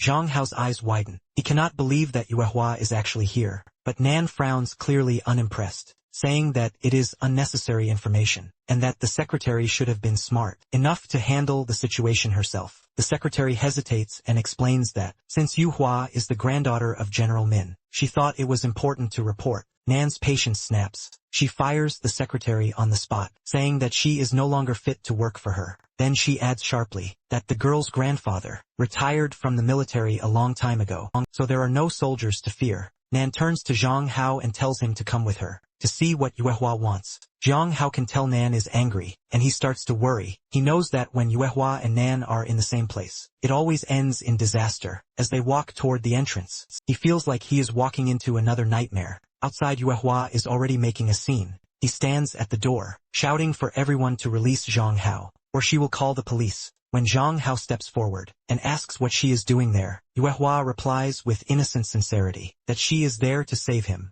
Her words move Zhang Hao deeply. He feels touched that Yuehua cares so much about him, but Nan rolls her eyes and calls it nonsense. She coldly says that, if it wasn't for her connections with the mafia, Zhang Hao would have already been kidnapped by a gang. She insists that Yuehua is the one who put his life in danger. Then she declares that from now on, if Zhang Hao wants to learn anything about martial arts, he will train with her, and Yuehua must stay away from him. Zhang Hao tries to calm things down, He tells Yuhua to ignore what Nan said, and turns to scold Nan for practically murdering Yuhua with her glare. But it is already too late. Yuhua is furious. She throws off her jacket and challenges her to a fight, asking if she really thinks she is such a great woman. Nan smirks and accepts, saying that it is time to finish the fight they started last time. The tension rises until Zhang Hao interrupts exasperated, saying that they can fight all they want, because he is going home. That snaps Nan out of it. She runs after him, insisting that she will go with him. Soon the two are bickering again, arguing over who gets to take Zhang Ho home. Zhang Ho finally says that he does not need Nan's help. He already called an Uber, and besides being around her, feels like being stuck in a crowd every minute. He says he just wants to go home and make money from his broadcasts. Jihu sticks out her tongue at Nan, like a mischievous child, which drives Nan mad. Nan orders her bodyguards to stop the car, and throws a pile of cash at the driver, telling him that she is buying his taxi. Then she jumps into the driver's seat and announces that this car is more private, and that she will be the one taking Zhang Ho home. Zhang Ho slumps back in disbelief, thinking that Nan might just be the most impossible woman on the planet back at home. Chun waits for Zhang Hao on his bed, teasing him by asking what he is staring at so seriously while she is right there looking so hot. Zhang Hao quickly says it is nothing, and that he is just creating a mind map, trying to sound casual. In truth, he is secretly on his phone talking to Nan, who is still angry and refusing to leave him alone. Just a few hours ago, when she dropped him off at his house, Nan had threatened him not to forget about the ball, and told him to return it to her as soon as he fixed it. Zhang Hao had asked if she was also forgiving the $100 million debt he owed her, and Nan had said that she would forget about it, even if her entire family fell apart. Zhang Hao thought that was going too far. While Yu Weihua, sitting in the back seat, had grown uncomfortable, she asked Nan to stop the car so she could get out, but Nan had coldly replied that Yua didn't live in that area, and that she would drop Zhang Ho off at the station. Instead, Zhang Ho realized that once they were both out of sight, the problem would no longer be his. Which brings us to the present moment. Now Nan is texting Zhang Ho again, telling him not to overwork himself, because she will help him. But Zhang Ho replies that he plans to pay her back as soon as possible. Just then, Yuhua texts him that she has arrived home safely. Zhang Hao replies that they should stay away from each other for a while, and the next time they meet, he will treat her to a good meal. Once all the chaos finally ends, Zhang Hao lets out a long sigh of relief. It has been a wild day. He was kidnapped, fought a gang, and somehow got a massive debt erased. Now he finally feels free from the burdens on his shoulders. But as soon as he relaxes, another weight literally lands on him. When he looks up, he sees Chun, her large chest pressing against him, as she leans over and offers to give him a massage. Before he can even respond, she starts kneading his shoulders, scolding him softly for working too hard, just to make money. Zhang Hao groans, half from pleasure and half from exhaustion, realizing how good Chun's massage feels, and how lucky he is to have her around. Just then, their mother calls Chun from the other room. Chun waves goodbye to Zhang Hao, and heads to her mother's room, where she finds her flipping through a pile of books, frowning one by one. The books land on the table. To Chun's horror, they are all romance novels, about two women falling in love. Panicking, she rushes forward and hides them, insisting that her mother should not misunderstand. She quickly explains that the books belong to a friend, who likes teasing her, and must have hidden them at her place as a prank. Her mother narrows her eyes suspiciously, and asks if Chin might actually be one of those girls. Shin immediately denies it, stammering that she is not that kind of person. But before she can say more, something falls out of one of the books, a pair of women's underwear. Her mother's face turns red with rage. Within a second, she smacks Chin on the head, and warns her to find a boyfriend quickly, or face her wrath. When her mother finally leaves, Chin exhales deeply, clutching her head but smiling to herself. Everything went exactly as planned. Her mother's suspicions are now blazing, stronger than ever, which means her secret love for Zhang Ho will stay hidden. No one will ever suspect a thing. And with her mother distracted, Chin can move forward with her next step toward Zhang Ho, without anyone standing in her way. The next day at school, chaos follows Zhang Ho. The moment he steps through the gate, crowd of excited fans rushes toward him, shouting his name, and snapping pictures like he's a celebrity. Zhang Hao looks completely drained, as he tries to escape the group of obsessed girls, chasing him down the hall. A few of his die-hard fans stand guard near the door, proudly declaring that they will protect him from the rest. But Zhang Hao knows the truth. He isn't safe from these girls either. Just then Yelong walks in with a big grin, saying he's glad Zhang Hao is finally back. Zhang Hao laughs and says it's not that dramatic, since he only took one day off. Yelong tells him not to slack off, because he's a good student, and he was actually worried that Zhang Ho was sick. He even says he was planning to visit Zhang Ho's house. To check on him, Zhang Ho quickly explains that he just got into a bad fight and needed a day to rest and heal. What he doesn't mention is that he also had to deal with a mischievous family member at home who gave him quite a hard time. With her teasing and playful tricks, Zhang Hao almost lost his mind, trying to keep it together, but part of him secretly enjoyed staying home that much. Ailong notices Zhang Hao's strange expression, and asks what he's thinking about. Zhang Hao just smiles, and says he remembered something good. Ailong changes the topic, and praises Zhang Hao for his gaming skills, saying his recent broadcasts have been amazing. Zhang Hao looks surprised, and asks if Yelong actually watches his streams,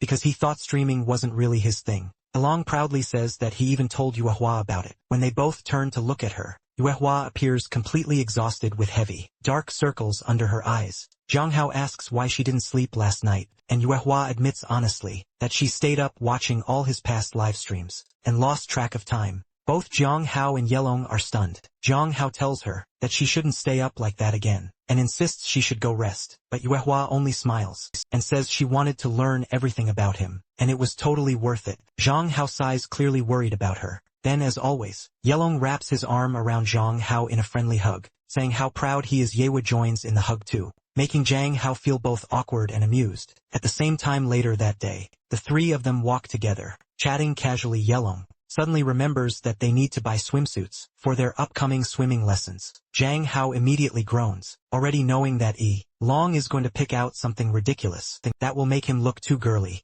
Determined not to let his best friend ruin his image, Zhang Hao says he's coming along to help choose something decent. He turns to Yuehua and tells her to go home and get some rest, but Yuehua shakes her head and says she already slept during class, so she's fine to go shopping too. That's when Zhang Ho remembers that Yuehua still doesn't know how to swim. When he asks her about it, she admits that she's tried several times, but always ends up swallowing too much water. Django laughs softly, and promises that he'll teach her to swim every Friday. From now on, Yewa blushes but nods happily, and with that, the three of them head off to the shopping center. Together. Meanwhile, across town, Chin Chin sits in a cozy coffee shop, waiting with her usual calm smile. A tall and handsome man walks in, full of charm and confidence. He greets her cheerfully, and introduces himself as her date. Liang Xian starts the conversation by bragging that the price of a boyfriend in his city usually ranges between 50,000 to 100,000, saying that if Chin Chin wants to have children someday, there's nothing better than hiring a housekeeper and a nanny. He proudly adds that he doesn't do much work himself. Chin Chin listens half-heartedly, tuning in and out as he keeps talking about his ridiculous demands. In her mind, she's thinking how exhausting blind dates can be, and how she would rather be anywhere else. Her phone buzzes with a text from Zhang Ho, saying that he's at the mall buying swimsuits. Chin Chin immediately replies, promising that she'll pick him up if it gets too late. The truth is she just wants to be with Zhang Ho, not with the self-absorbed guy sitting in front of her. Demanding attention, he glances at Xian, clearly bored, and casually asks what his special talent is. Xian smirks and says that his beauty is his talent. Chin Chin bursts into a small laugh, unable to take him seriously. She thinks about how, when she once asked Zhang Hao the same question, he answered with such confidence and sincerity that she saw him as a real man. Compared to that, the guy sitting in front of her feels childish and shallow. Her mother, however, doesn't see Zhang Hao the same way she does. Her mom only wants her to date anyone who comes along, without caring about her feelings. Chun Chun forces a polite smile, and says that she'll try to meet every demand he listed. But deep down, she knows there's no connection between them. He's here, she's here, but her heart is somewhere else entirely. Meanwhile, at the mall, Zhang Hao was right about one thing. Yelong is trying on the most ridiculous swimsuit imaginable, something so flashy and feminine that Zhang Hao can hardly keep a straight face. He realizes it's a good thing he came along. His best friend's fashion disaster would have been tragic. Just then, Yuan walks in, her eyes lighting up as she compliments Yelong's body. Yelong instantly panics, telling her to keep her perverted eyes away from him. Yuan laughs and says she needs to buy swimsuits, too, offering to help. Both of them pick something that flatters their bodies, while showing just enough skin to tease. In truth, she's being her usual self, trying to get a peek at both of them in skimpy outfits. And both Zhang Hao and Yelong can feel her shameless intentions. Yelong looks stressed, convinced that Yuan is about to steal what's left of their dignity. He quickly suggests that they should all split up, find their own swimsuits separately, and meet up later. Yuan sighs in disappointment, realizing she didn't get a single photo of either Zhang Hao or Yelong in their swimsuits. But then Yuehua walks over and asks Yuan for help in finding something nice for herself. When Yuan's face lights up again, and she asks what Yuehua is looking for. As they browse, Yuan asks if Yuehua has been using the social techniques she taught her to make new friends. Yewa smiles and says she has, and they've been working quite well. The two girls share a friendly hug, showing how close they've become, even though Yuan's influence has started to corrupt Yewa's once innocent mind. After a moment, Yuan asks if there's anything else Yewa wants to share. Yewa hesitates, her cheeks turning slightly pink, and then she finally admits in a soft voice that she likes Zhang Hao. On the other hand, Zhang Hao suddenly realizes that he has left Yuehua alone with Yuan. The pervert panic hits him, and he rushes to do something about it. But before he can even move, his eyes catch sight of Yuan, wearing a surprisingly thin swimsuit. Yuan shamelessly shows off her body, and Zhang Hao feels embarrassed and stressed. He wonders if all the girls in class are dressed like this these days. Then he starts worrying whether Yuan chose a dress for Yuehua. If she did, he thinks they're both doomed, because Yuehua will never say no to Het. When Yuan admits that's exactly what happened, Zhang Hao immediately wants to know where Yuehua is.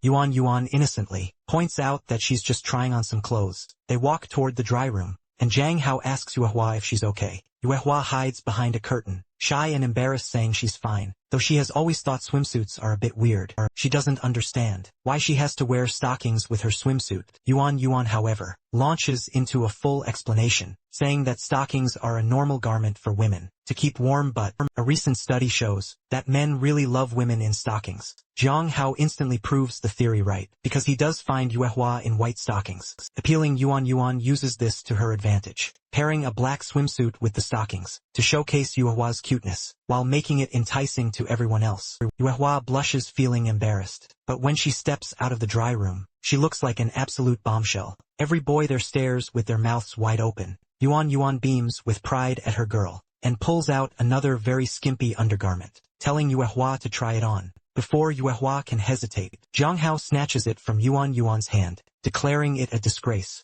and saying Yuehua will never wear something like that. He feels stressed, because with all the girls dressed like this, he doesn't know where to look or how to focus. He quickly changes the subject, saying they should keep looking, or risk being late for dinner. Meanwhile, Yuan, Zhang Hao and Yelong bicker back and forth, and Yuehua watches from a distance. She thinks about how just a few minutes ago, Yuan confessed she has feelings for Zhang Hao, and plans to confess fully soon. Yuehua knows Zhang Hao will probably reject her, but she believes Yuan needs to express her heart, or she'll regret it for the rest of high school. At the same time, Yuehua realizes she needs to do something about her own crush before it's too late, just like she promised. Yuan finally faces her feelings for Zhang Hao. She admits that she fell in love with him the moment she first saw him, and now practically begs him to give her a chance, even though she insists she doesn't deserve him. Her voice shakes as she says she may not be perfect, but she's willing to try her best to become someone worthy of him. Zhang Hao listens quietly, almost bored, thinking she probably asked to meet him, just to say all this like ripping off a bandage.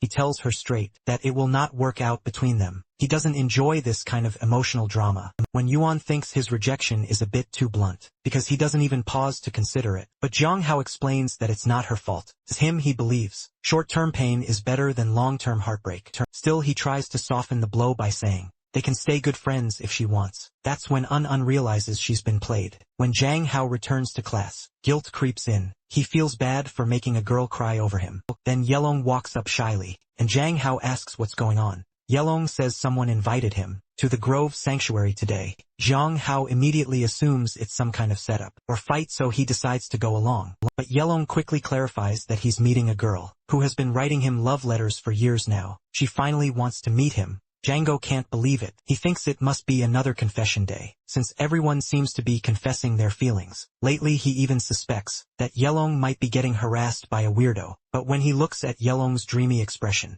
he realizes his friend is already in deep trouble. Yelong keeps talking about how that girl has been sending him letters for years and says maybe he should give her a chance. Zhang Hao agrees to go with him, but only to keep an eye on things. Soon enough Zhang Hao, Yihua and Yilong are hiding behind a pole, spying on the girl who's been writing all those letters. She seems completely obsessed, and Zhang Hao starts to worry this might go wrong fast. Yilong asks why Yuehua is even there, and Zhang Hao replies that since she's a girl, if the other one crosses the line, Yuehua can step in. Yilong nods, and says he's going to reject the girl right away, but when he finally walks up to her, he runs instead, full of nerves. Meanwhile Yuehua quietly asks Zhang Hao what liking someone really means. Zhang Hao says it depends on the person, but for him it's when someone stays in your heart, even when you wish you could forget them. If you can't let them go, that's what liking is. Yewa listens closely, almost confessing her own feelings for Zhang Hao. When something unexpected happens, they look up and see the girl, suddenly confessing her love to Yelong,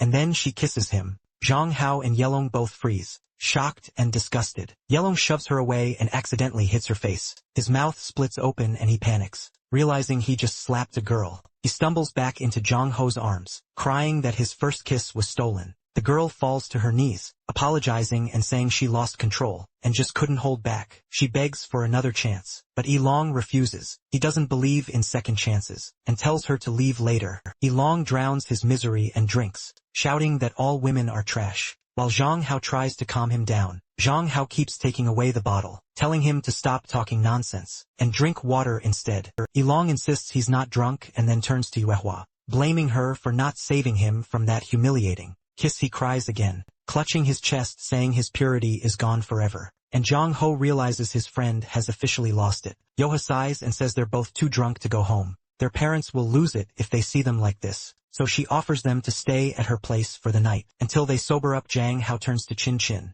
confused, and asks what she's even doing there. Chin Chin looks tense, and admits that she was worried about him. So worried, felt like she might die if she didn't check on him. Zhang Hao sighs and says he's not a child, that he can take care of himself. But as he speaks, he notices Yelong acting strangely quiet and distant. Zhang Hao raises a brow, but decides to head for class anyway. Chin Chin, still uneasy, glances toward Yuehua, and asks again who the girl beside him is, since she's never seen her before. Zhang Hao introduces Yuehua with a calm tone. Chin Chin smiles, but it's the kind of smile that doesn't reach her eyes. She sweetly explains that she's Zhang Ho's stepsister, her tone dripping with hidden intent. Realizing how important Chun Chun is to Zhang Hao, Yuehua steps forward politely, introducing herself as one of Zhang Hao's close friends. She says they spend a lot of time together, her voice soft but steady. Chun Chun keeps her pleasant expression, but inside she's fuming. She can tell instantly that Yuehua is in love with Zhang Hao, and that thought makes her blood boil. Determined to make her point, Chin Chin moves too close, and wraps her arms around Zhang Hao. He freezes as she leans in, whispering softly in his ear that they'll talk in his room tonight. Yuehua's expression changes completely. She burns with jealousy, her heart twisting, as she watches Chun Chen's little display. Zhang Hao, embarrassed, tells Chin Chin she doesn't need to whisper that in public, which only makes things more awkward. Chun Chin smirks and steps away, satisfied for now, leaving Zhang Hao and Yuehua standing there speechless. As she walks off, she thinks to herself that time is running out. If she doesn't make a move soon, someone else might steal Zhang Hao away. Later in the day, Zhang Hao finally can't take the tension anymore. He looks at both of his friends, and asks what's wrong with them. They were fine this morning, but now they look like ghosts. Yelong is the first to speak, admitting that ever since he saw Chin Chin, he's been feeling uneasy. Zhang Hao's eyes widen as it suddenly clicks. Yelong might actually like Chin Chin. He doesn't know what to say to that, so he quickly turns to Yuehua, and asks why she looks so down. Yuehua hesitates, and quietly confesses that she's jealous.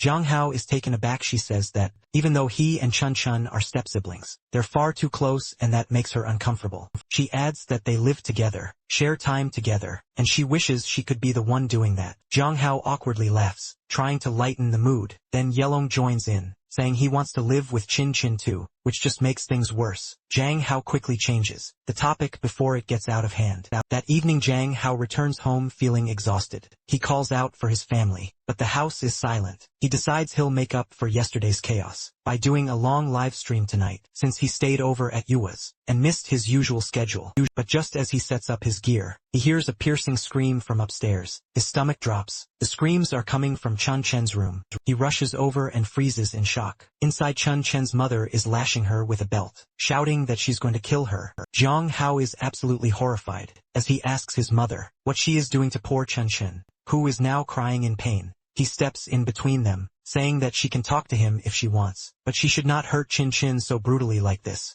His mother, however, is furious and tells him to stay out of it, because today is the last day for Chin Chin in this world. Jang Hao doesn't know what to say, but soon their fight ends and Chin Chin lies on her bed, clearly in pain and suffering. Jang Hao sits beside her, gently applying bandages and telling her to be patient with him. Chun Chen apologizes for being such a hassle, since she cannot apply all the medicine herself. Jang Hao tells her it's not a problem, but admits he feels a bit shy, because it's a lot of skin he has to treat. Still, when he looks at the punishment she's received, he realizes their mother went way too far. Chun Chen's body is covered in bruises and painful infections, and Jang Ho feels a deep ache in his chest. Seeing her like this, he finally asks what she did to make their mother so angry, secretly wondering if it's because of their earlier kiss. But that's not the reason. Chun Chen takes a deep breath and says she is a lesbian. She tells him she has always liked girls. Instead of boys, she grew up hating boys, but didn't want to seem different, so she forced herself to try liking them.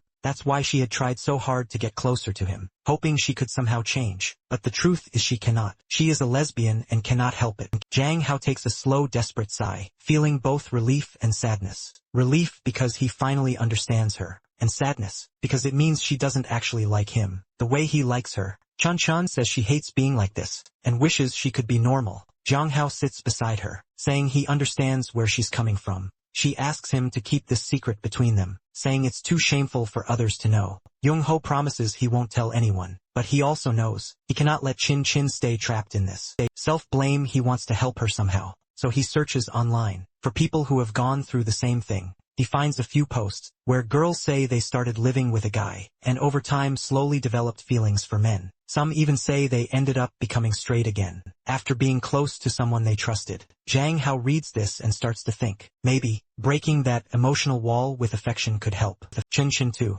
He believes if anyone could help her see the better side of men, it's him. So he walks to her room to talk to her about it. When he enters, he sees Chun Chen's state has worsened. She's sitting there cursing herself, tears running down her face, and Jang Ho feels even more sorry for her. He shows her the post he found. Chin Chin looks at it and says, maybe it could work, but she doesn't want anyone else to know her secret. There's no one she trusts enough for that. Then, half joking and half hurting, she says Jang Ho should leave before she spreads her disease to him too. But Jang Ho, with his kind heart, decides he wants to help her no matter what. He tells Chun Chen that he'll be the one to do it, and she looks at him in shock, but also gratitude. She can't believe someone would make such a sacrifice. For her, Jang Hao lightly pinches her cheek, trying to make her smile, and says, they can take it slow, since they've already hugged and kissed before. He places his hand over hers, and asks if she feels anything. Then he gently pushes her back onto the bed, and asks again if she feels something now. Chun Chen, blushing and sweating, looks away and lies, saying she doesn't feel anything at all, but her trembling voice gives away that something inside her definitely does.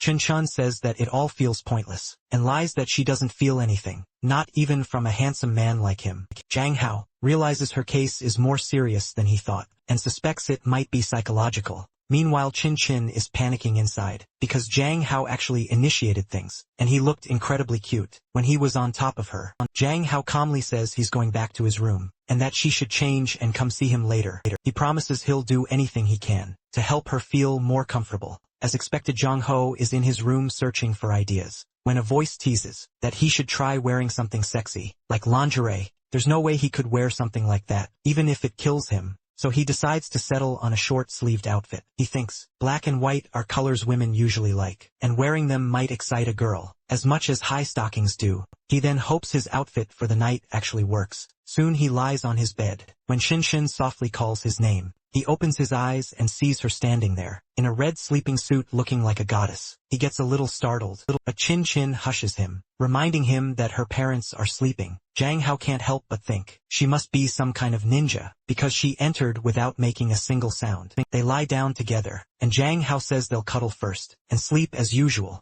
Chin Chin blushes as she looks at him. In the faint moonlight she can barely see his face, but even so his clothes look really good on him, which makes her heart race. Still she forces herself to stay calm. She takes a deep breath, and shifts into what she calls her wise mode, trying to stay composed as they lie close. Jang Ho quietly asks if she feels disgusted, and tells her to be honest, because he needs to understand what's happening, and figure out what to do next. Chun Chun admits she feels something like butterflies, but it's fine because he's adorable, and the way he's doing so much for her warms her heart. She pulls him closer again, and tells him that if he feels uncomfortable, he can move away. But Jang Hao refuses because he likes being near her. Too, he thinks Chun Chun is so kind that even now, she's still thinking about him. Gently he starts to caress her back, and their mouths grow impossibly close. Chun Chun didn't expect Jang Hao to be so cooperative with her little plan, but now he seems completely lost in the moment. He smells faintly cool, and he's been holding himself back for a long time, because he doesn't want to ruin what they have. The temptation feels so strong now, that it's almost unbearable. He quietly asks her to try holding his hands and arms, because girls seem to like that, and he says he's going to pull down his sleeves.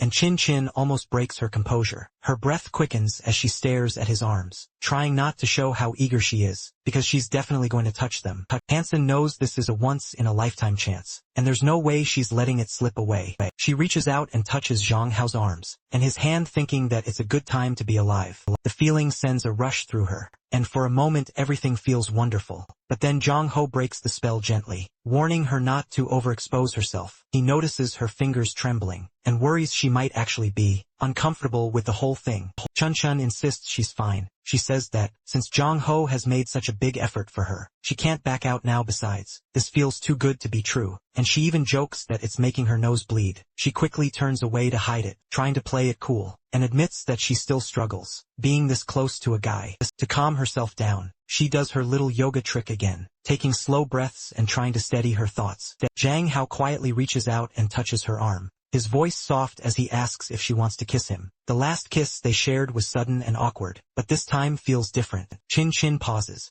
realizing this might actually be a good idea. Her eyes well up as she laughs through tears, saying, "He's making such a sweet sacrifice for her future." Even with her crocodile tears, she can't help but smile. Zhang Hao says it's going to be a pleasure to kiss her, and Chin Chin completely loses it. Her mind explodes and she can't think straight. The idea that Zhang Hao actually wants to kiss her sends her into a frenzy without a second thought. She leans in and kisses him with such intensity that even Zhang Hao freezes for a moment. Caught off guard, that's when it hits him. She messed up. She realizes she couldn't hold back for even a second, and now she's completely swept away by her emotions. Chin Chin pulls back, trying to catch her breath. She awkwardly says they should probably do a little bit of preparation first, pretending to calm herself down. Zhang Hao sits there, stunned and still trying to process what just happened. He hopes she doesn't see him as some kind of stand-in for anyone else, but Chin Chin is clearly flustered and burning up inside. She has no idea what to do with herself, so she blurts out that she'll take the lead this time.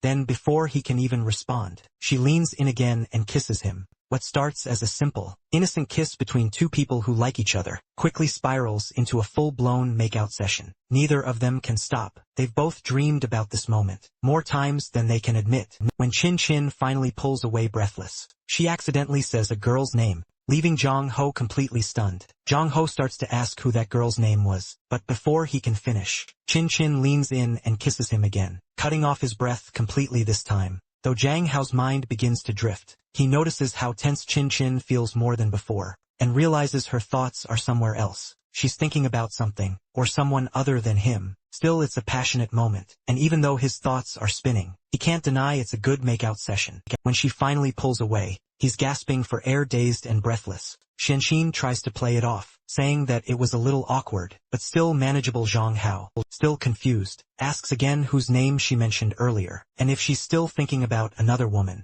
Shenxin quickly says that, if she had thought about another girl, it would have been weird not to, though her tone gives her away. She's lying and Zhang Hao can tell. He asks if that's the name of the girl she actually likes, and in that instant it's as if her nose grows longer. like Pinocchio's revealing her secret without words. Jang Hao suddenly feels guilty. He starts blaming himself, thinking he didn't do well enough, and that maybe he disappointed her. But Chun Chen moves impossibly close again, her voice soft and caring, telling him to go to sleep, because he has another long day of school, and work ahead. Django hesitates for a moment, then quietly asks if she really does like women. That question makes her freeze for a second, almost as if he touched a hidden nerve. Then she smiles faintly, and says she wouldn't lie to him. If she ever did, she adds teasingly, she'd accept the punishment of being his slave forever. She wraps her arms around him, whispering for him to sleep, and Jung Ho finally relaxes. That night he drifts off, feeling like the happiest man in the entire world. The next morning, while Jong Ho is still asleep,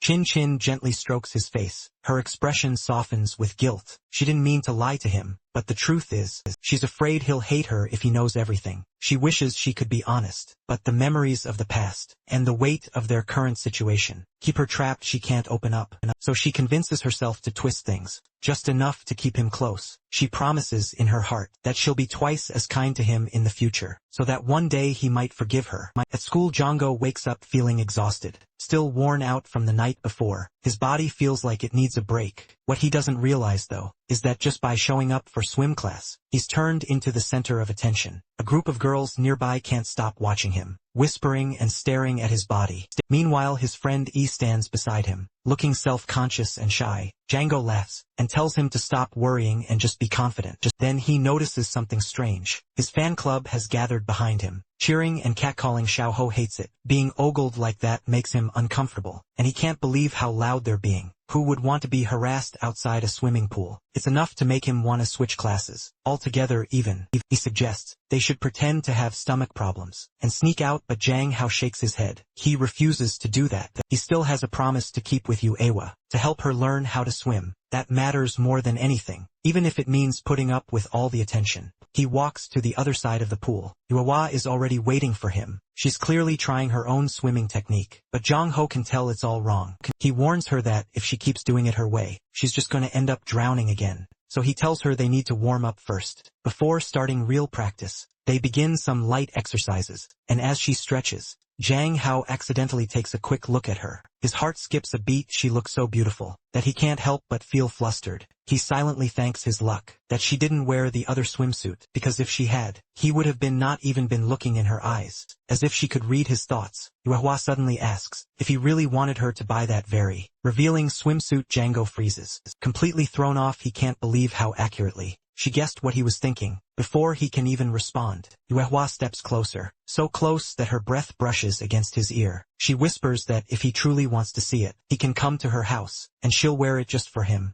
The way she says it sounds like an invitation for something much more, and Jung Ho immediately starts to blush. He tries to play it cool, saying he did promise to teach her how to swim, and if that means giving extra lessons at her house, he's definitely not turning down that offer. But then, he quickly catches himself and shakes off the thought, as they both start focusing on their lesson. Yewa is supposed to take it slow, and just get used to the water, but Django wants her to go one step at a time. However, Yewa is bold and jumps straight in without hesitation. A second later she goes under and starts to drown. Jang Hao dives in after her, and pulls her out of the pool. Now she's standing in front of him, dripping wet and trembling from the cold and fear. Her body is shaking so much that he feels his heart tighten with worry. He gently tells her to take deep breaths, trying to calm her down. Yuehua's eyes are wide and frightened, and then she pleads with him to hug her, saying she just needs some warmth. Jang Hao can't believe how terrified she looks. It's the first time he's ever seen her like this. Yuehua then confesses, her voice trembling, that when she was little, she used to sneak out of her room at night. One day, she fell into a pool in her backyard and nearly drowned. If it hadn't been for the people who saved her, she would have died ever since then. She's been afraid of water. Jong Hao finally understands and his heart softens. He feels like she really needs comfort, so he agrees to hug her, but before he can even move,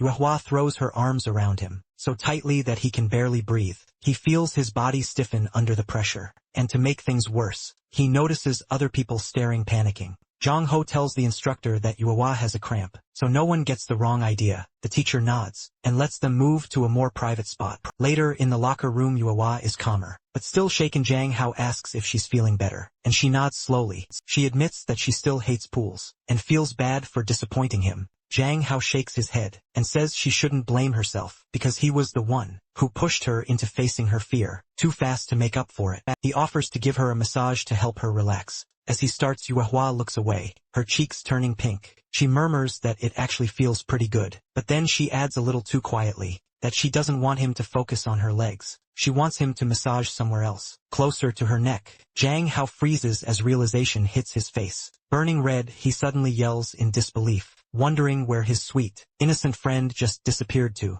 Jang Hao practically begs Yuehua not to think about anything dirty, because he only wants to give her a simple leg massage, but Yuehua refuses, shaking her head. Jiang Hao tries to defend himself, saying she cannot ask for things like that, and definitely shouldn't say them out loud. In broad daylight, when Yuehua innocently asks why, Jiang Hao gets flustered, and blurts out that it's wrong, that only couples do that kind of thing, and even they keep it secret. He insists it's inappropriate to ask a classmate for something like that when teachers and others are around, and warns her that, if she doesn't want people labeling her, she should be careful about what she says, and where she says it he tries to soften his tone, realizing he might have been too harsh. But it's too late. Yewa is already upset, her eyes welling up with tears. Jang Hao panics, worried that everyone will assume he broke her heart, or did something wrong. But before he can say anything more, Yewa wipes her tears, and confesses that she doesn't mind being a little perverted. Her blunt honesty shocks Jang Hao, so much that for a moment his mind goes blank. He thinks to himself that, if they weren't in public, he would have scolded her for saying something so bold. Jang Hao tries to reason with her, saying she clearly doesn't understand how gross perverts can be, but Yuewa doesn't care. She just wants her massage, and has no interest in learning to swim. Yuewa starts acting spoiled, so Jang Hao decides to make a deal with her. He promises that once she learns how to swim, he will grant her any wish she wants, as long as it isn't something too extreme.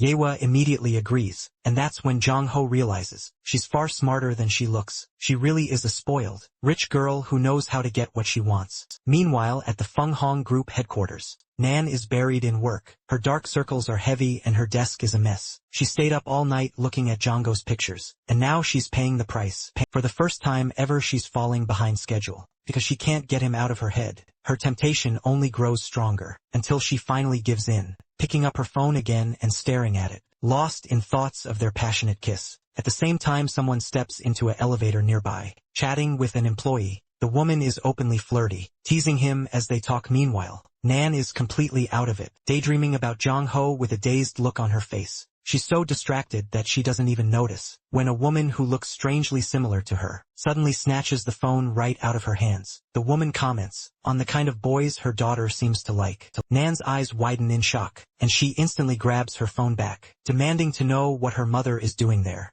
Her mother gives her a sly smile, and says she only wanted to see what kind of man her daughter is chasing these days, then asks her to introduce this new boy type. Nan, clearly embarrassed, tells her mother to stay away from him. Her mother crosses her arms, pretending to be offended, and asks if Nan really thinks she would go after the same men her daughter. Like she says she's just a little curious, nothing more. Nan doesn't want to continue the conversation, and asks her to leave. Her mother agrees, but scolds her gently, telling her not to sleep at her desk next time, or she'll catch a cold as she leaves the office. She glances back at her daughter and shakes her head. Deep down she knows Nan has fallen hard, and in her eyes, being lovesick is nothing but a dangerous weakness. Meanwhile, on the other side of the city, a sad-looking woman sits alone in a quiet cafe. Django happens to walk by and instantly recognizes her. She's Nan's former assistant. Shocked, he realizes her suspension still hasn't ended. He remembers how strict Nan was the last time she disciplined her, and it makes him feel bad. Out of concern, he walks up and starts a conversation. The assistant looks surprised to see him,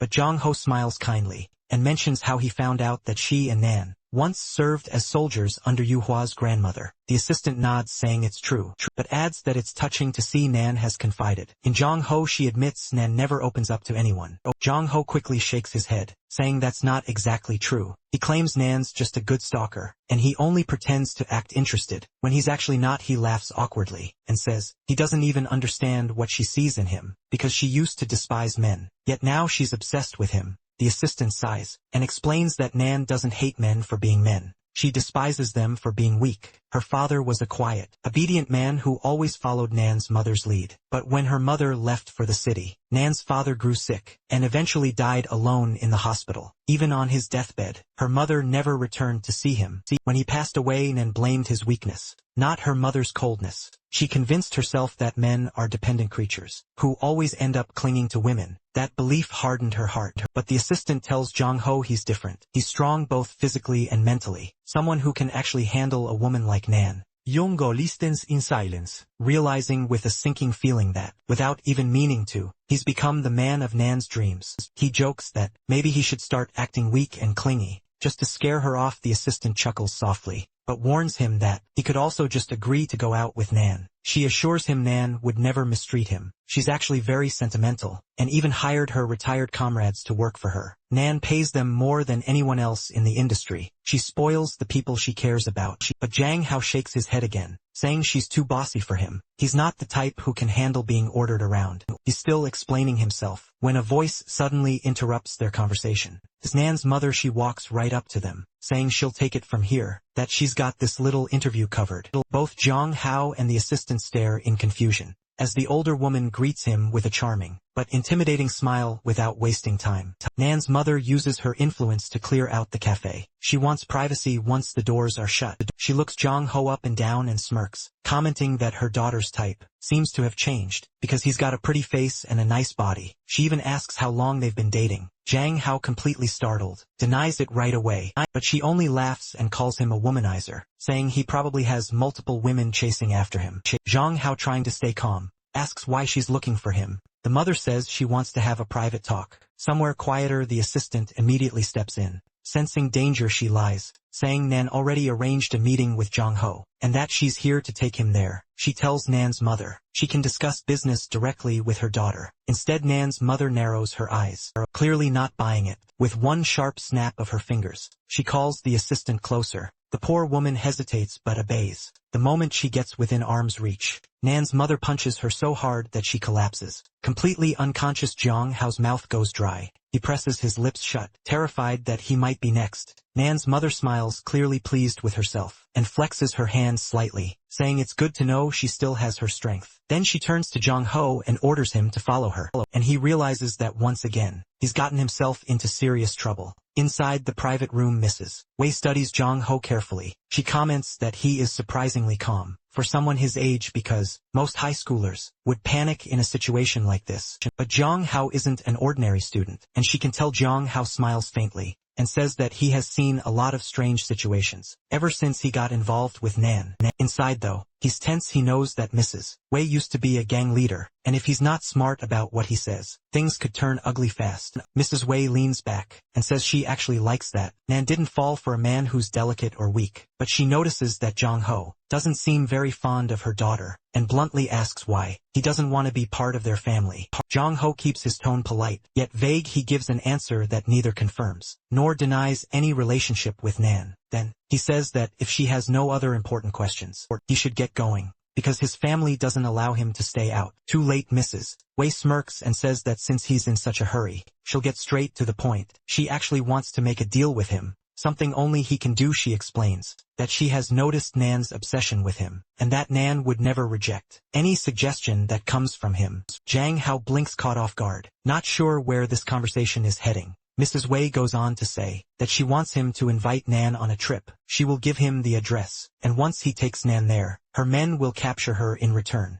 Jong-ho will receive a huge amount of money, enough to move abroad with his family, and live a luxurious life. Jong-ho can hardly believe what he's hearing. Nan's own mother wants him to betray her. He argues that she's her daughter, and that no mother should plan something so cruel. But Mrs. Wei replies coldly that this has nothing to do with family. She wants control over the company again. Between her and Nan, there are no mother-daughter feelings left. They are rivals, competitors for the family's throne. Jong Hao insists that maybe it's time for her to stop. Nan deserves to be the head of the corporation, because she's strong and capable. Under her leadership, the business is stable and thriving. But Mrs. Wei laughs softly and says that it's not about money. It's about power, the kind that comes with the crown. She adds that, since Zhang Hao doesn't even like Nan that much, he might as well take her offer and get rid of her. Once and for all, Zhang Hao goes quiet for a moment, pretending to think, but deep inside, he knows he could never do something like that. Even if he accepted the money, he wouldn't be able to live with himself.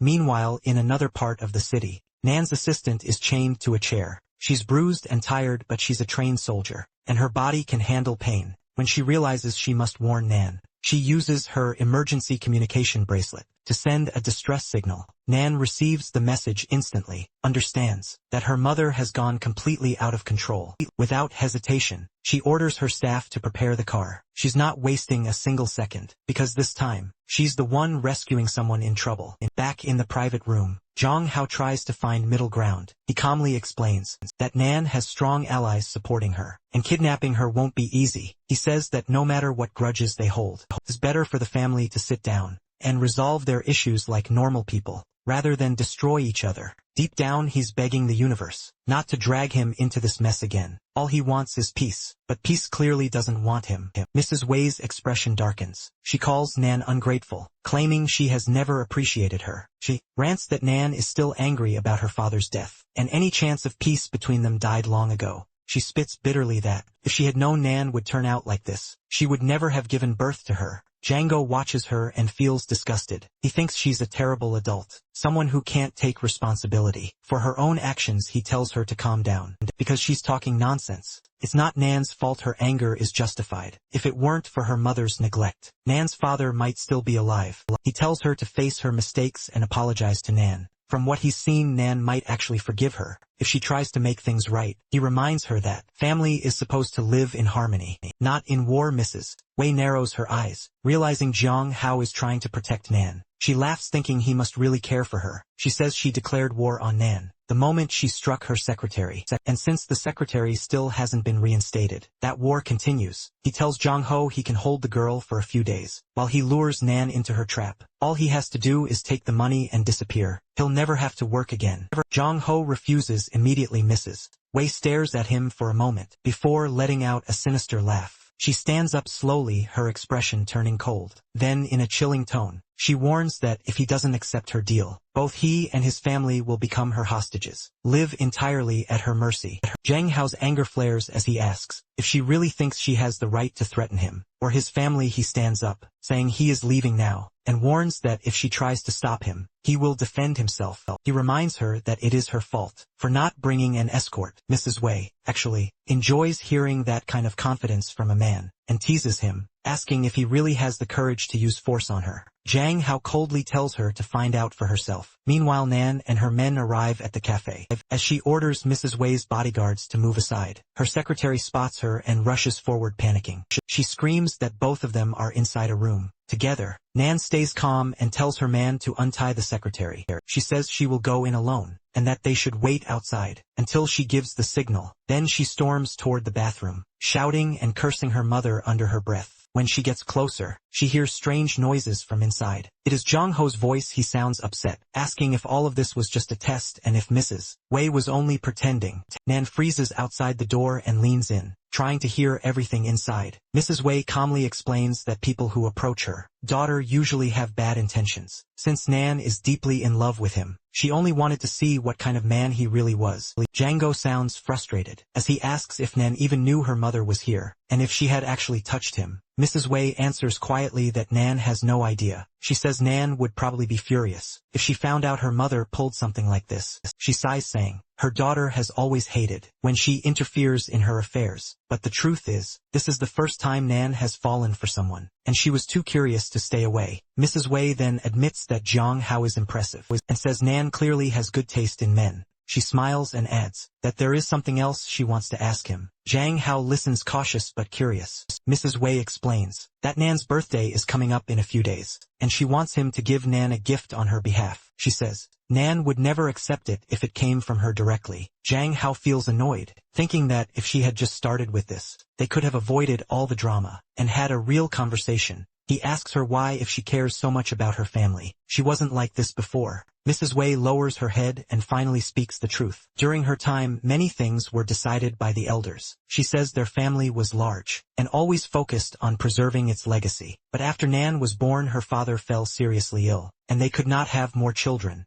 At that time, Nan's grandmother began pressuring her to find a new partner for the sake of the family's future. He resisted, but the arguments grew ugly. In the end, her husband chose to support her mother instead, saying he could endure his wife being with another man if it meant protecting the family line. But for Mrs. Wei, that was too much. It felt like a betrayal of her love. So she left. She chose to live a comfortable, carefree life, pretending she had escaped her problems. Years passed before she realized that Nan had already grown up without her. Now she only wants her daughter's forgiveness and trust, and she hopes Zhang Ho can help her. Zhang Hao quietly shakes his head. He apologizes, saying that it is one favor he cannot do. If Mrs. Wei truly wants to make amends, she has to do it herself. No one can replace a mother's love, and no gift passed through someone else will heal what was broken in childhood. With that, Zhang Hao walks out of the room. But as he steps into the hallway, he freezes. Nan is standing there, just a few feet away as expected. Zhang Ho is riding with Nan and asks if she really did her best. She replies that she did, then softly apologizes.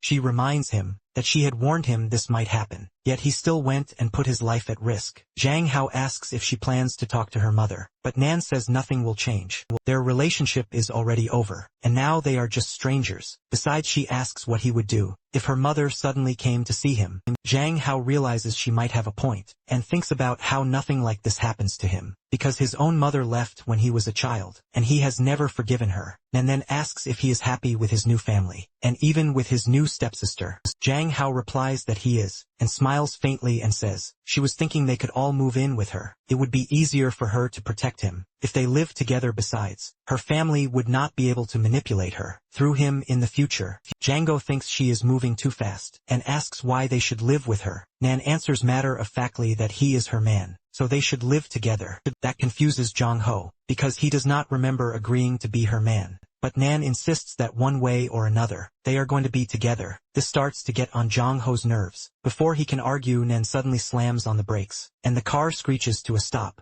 Zhang Hao shouts, asking what she is doing. Nan takes a deep breath and starts talking, finally letting everything out. She says her father chose to settle instead of facing his feelings, and her mother chose to run away instead of confronting hers. She says she will not repeat her parents' mistakes. Then she cups Zhang Ho's chin, her voice low but firm, and declares that he is hers. She says she will never give him to anyone else, and will keep pursuing him until he accepts her. Zhang Ho thinks her words sound a little extreme, but when she runs her finger across his lips, he freezes under her gaze. He feels her eyes holding him in place, and when he finally snaps out of it, he tells her to slow down and not push herself so hard. Then he reminds her to focus on the road, because they are still driving on the highway. Nan glances at him, and quietly asks if they should go back to her house. Zhang Hao groans and shows her the middle finger, telling her to take him home. He takes out his phone, and sees that Chun Chun is calling. Zhang Hao hesitates, then answers. Chun Chen's worried voice comes through, asking where he is since it is late and he is not home. Zhang Hao lies, saying he is at Yi's house and will be back soon. Nan glances at him suspiciously as he hangs up. Zhang Hao turns to her and tells her to take him home immediately. Nan smirks, saying he has become good at manipulating people. Zhang Hao replies that he learned from her test. For some reason that catches Nan's attention, and she comments that Chun Chun seems very interested in him. Zhang Hao explains it is only because they live in the same house. But Nan does not like that answer, thinking it is never that simple. When two attractive people live together, soon enough Zhang Hao arrives home. Chun Chun greets him at the door like always. Zhang Hao apologizes, saying he lost track of time. But Chin Chin is not in the mood for excuses. She looks him straight in the eyes, and asks why he lied to her. Zhang Hao tries to hold himself together, thinking he might get out of this if he lies. But Chin Chin has already done her research. She calmly admits that she called Yi a long time ago, and he told her Zhang Hao had left for a while. Zhang Hao freezes and panics, wondering when she started digging so deeply into his life. Ginshin takes a breath, and says she is not Zhang Hao's mother. She explains that she has always felt lonely, with their mom working overtime, and that she only feels less alone When Zhang Hao is around, she admits that she really does see him as her favorite person in the whole world. But now it feels like she has been too sentimental, too attached, while Zhang Hao never shared the same feelings. From now on, she says she should take a step back, stay in her limits, stop meddling in his life. Even after saying all that, Chin Chin is barely holding it together. Her voice shakes and tears start to fill her eyes. Zhang Hao can't stand seeing her like that. Panic sets in and he quickly reaches for her hand, begging her to wait and let him explain. But instead of telling the truth, he lies again. He says he went to dinner with a friend and didn't tell her because he was afraid she would worry. He adds that the person was just a casual friend, and if he had told her it was a woman, she would have been worried sick. His voice turns weak as he apologizes, but Chin Chin doesn't want to hear it. She turns around and says it's a price he has to pay. For a while Django feels crushed. He can't bear this rejection. He falls to his knees, thinking Chin Chin is disappointed in him. She has always been kind and caring, and now he has let her down. He curses his life, wishing he could take everything back. On the other hand, Chin Chin tries to keep her calm, but inside she's panicking too. She feels torn because she's glad Zhang Hao came clean, but she's terrified that he might get angry and stop talking to her forever. She gives herself a quiet pep talk, trying to sound confident. Even when her heart is racing, she reminds herself that she needs to show some restraint, to act like she knows what she's doing, because deep down, she knows Zhang Hao feels something for her. She can't just act like a foolish girl all the time, but the guilt eats at her. She drops to her knees, realizing she slapped his hand away earlier, and that might have been too harsh. Her mind starts to drift toward the woman Zhang Hao had dinner with. She needs to know who she is. Later that night, when everyone is asleep, Chin Chin sneaks to the laundry hamper and picks up Zhang Hao's Zhang Hao. She smells it carefully and her heart sinks. The perfume on his clothes is the same scent as the garments she burned last night. When she smells another girl's perfume on him again, her suspicions only grow stronger. She wonders if that's the woman, and she decides this will be her next target for now. The next morning, Zhang Hao yawns as he gets ready. Apparently, the family is going to pick up their older aunt, and Zhang Hao's cousin Zhang Hao's father calls him a lazy kid who sleeps on his belly all day. But Zhang Hao defends himself, saying he's just tired. Chin Chin adds that he can sleep in the car if he wants, but there's a sharp edge to her voice that makes Zhang Hao nervous. He still needs to sort things out with her. As he gets into the car, Zhang Hao thinks about his cousin and aunt. He remembers his cousin as a handsome guy and a good friend. He misses him and feels a bit excited to see how he is in this world. But suddenly Zhang Hao's father slows down and asks who the girl staring at them is. They all turn their heads and see Yue Hua standing in the driveway, and her eyes fixed right on Zhang Hao. Zhang Hao's father asks who that girl is. Zhang Hao quickly says she's just his classmate and nothing else. Then he turns to Yu Hua and asks what she's doing there. Yu Hua, unaware of how awkward the situation is, says she came to ask if he wants to go together to see a painting. That's when Zhang Hao's parents realize Yu Hua isn't just any classmate. She's a suitor, and bold enough to show up at their house uninvited. Chin Chin doesn't like it one bit. Zhang Hao-san decides to introduce Yue Hua to his family, and when Yue Hua realizes how serious this moment is, she bows in front of them. All her years of training come rushing back. Her manners are flawless, her tone graceful, and her presence refined. Even Zhang Hao-san's parents notice how polite she is. Jehovah remembers the butler's manual that says, if she wants to win a good man, she must make a good impression on his family. But the one person who doesn't recognize her right away is Chin Chin. She looks Yue Hua straight in the eyes and asks if she really wants to date Zhang Hao. Without hesitation, Yue Hua says she does like him. Zhang Hao freezes. Everyone is shocked except Chin Chin. She's ready to scold and crush Yue Hua on the spot. But Zhang Hao's father steps in first, lecturing Zhang Hao not to fall in love at this age. Zhang Hao defends himself, saying it's not what it looks like. Yewa was homeschooled before joining a real school, so she hasn't had much contact with people. She's awkward and not good with her words. When he noticed that, he and Yi helped her learn how to talk to others. Now she's just a good friend. But his dad doesn't buy it, thinking Zhang Hao is treating him like some clueless fool who can't read a simple situation. Still, he smiles at Yue Hua and tells her it's fine if she's interested in Zhang Hao, but she shouldn't try to pursue him. Zhang Hao quickly says they have relatives coming over, and they'll talk later. He urges his dad to go back to their original plan, but Yu Hua stands there quietly,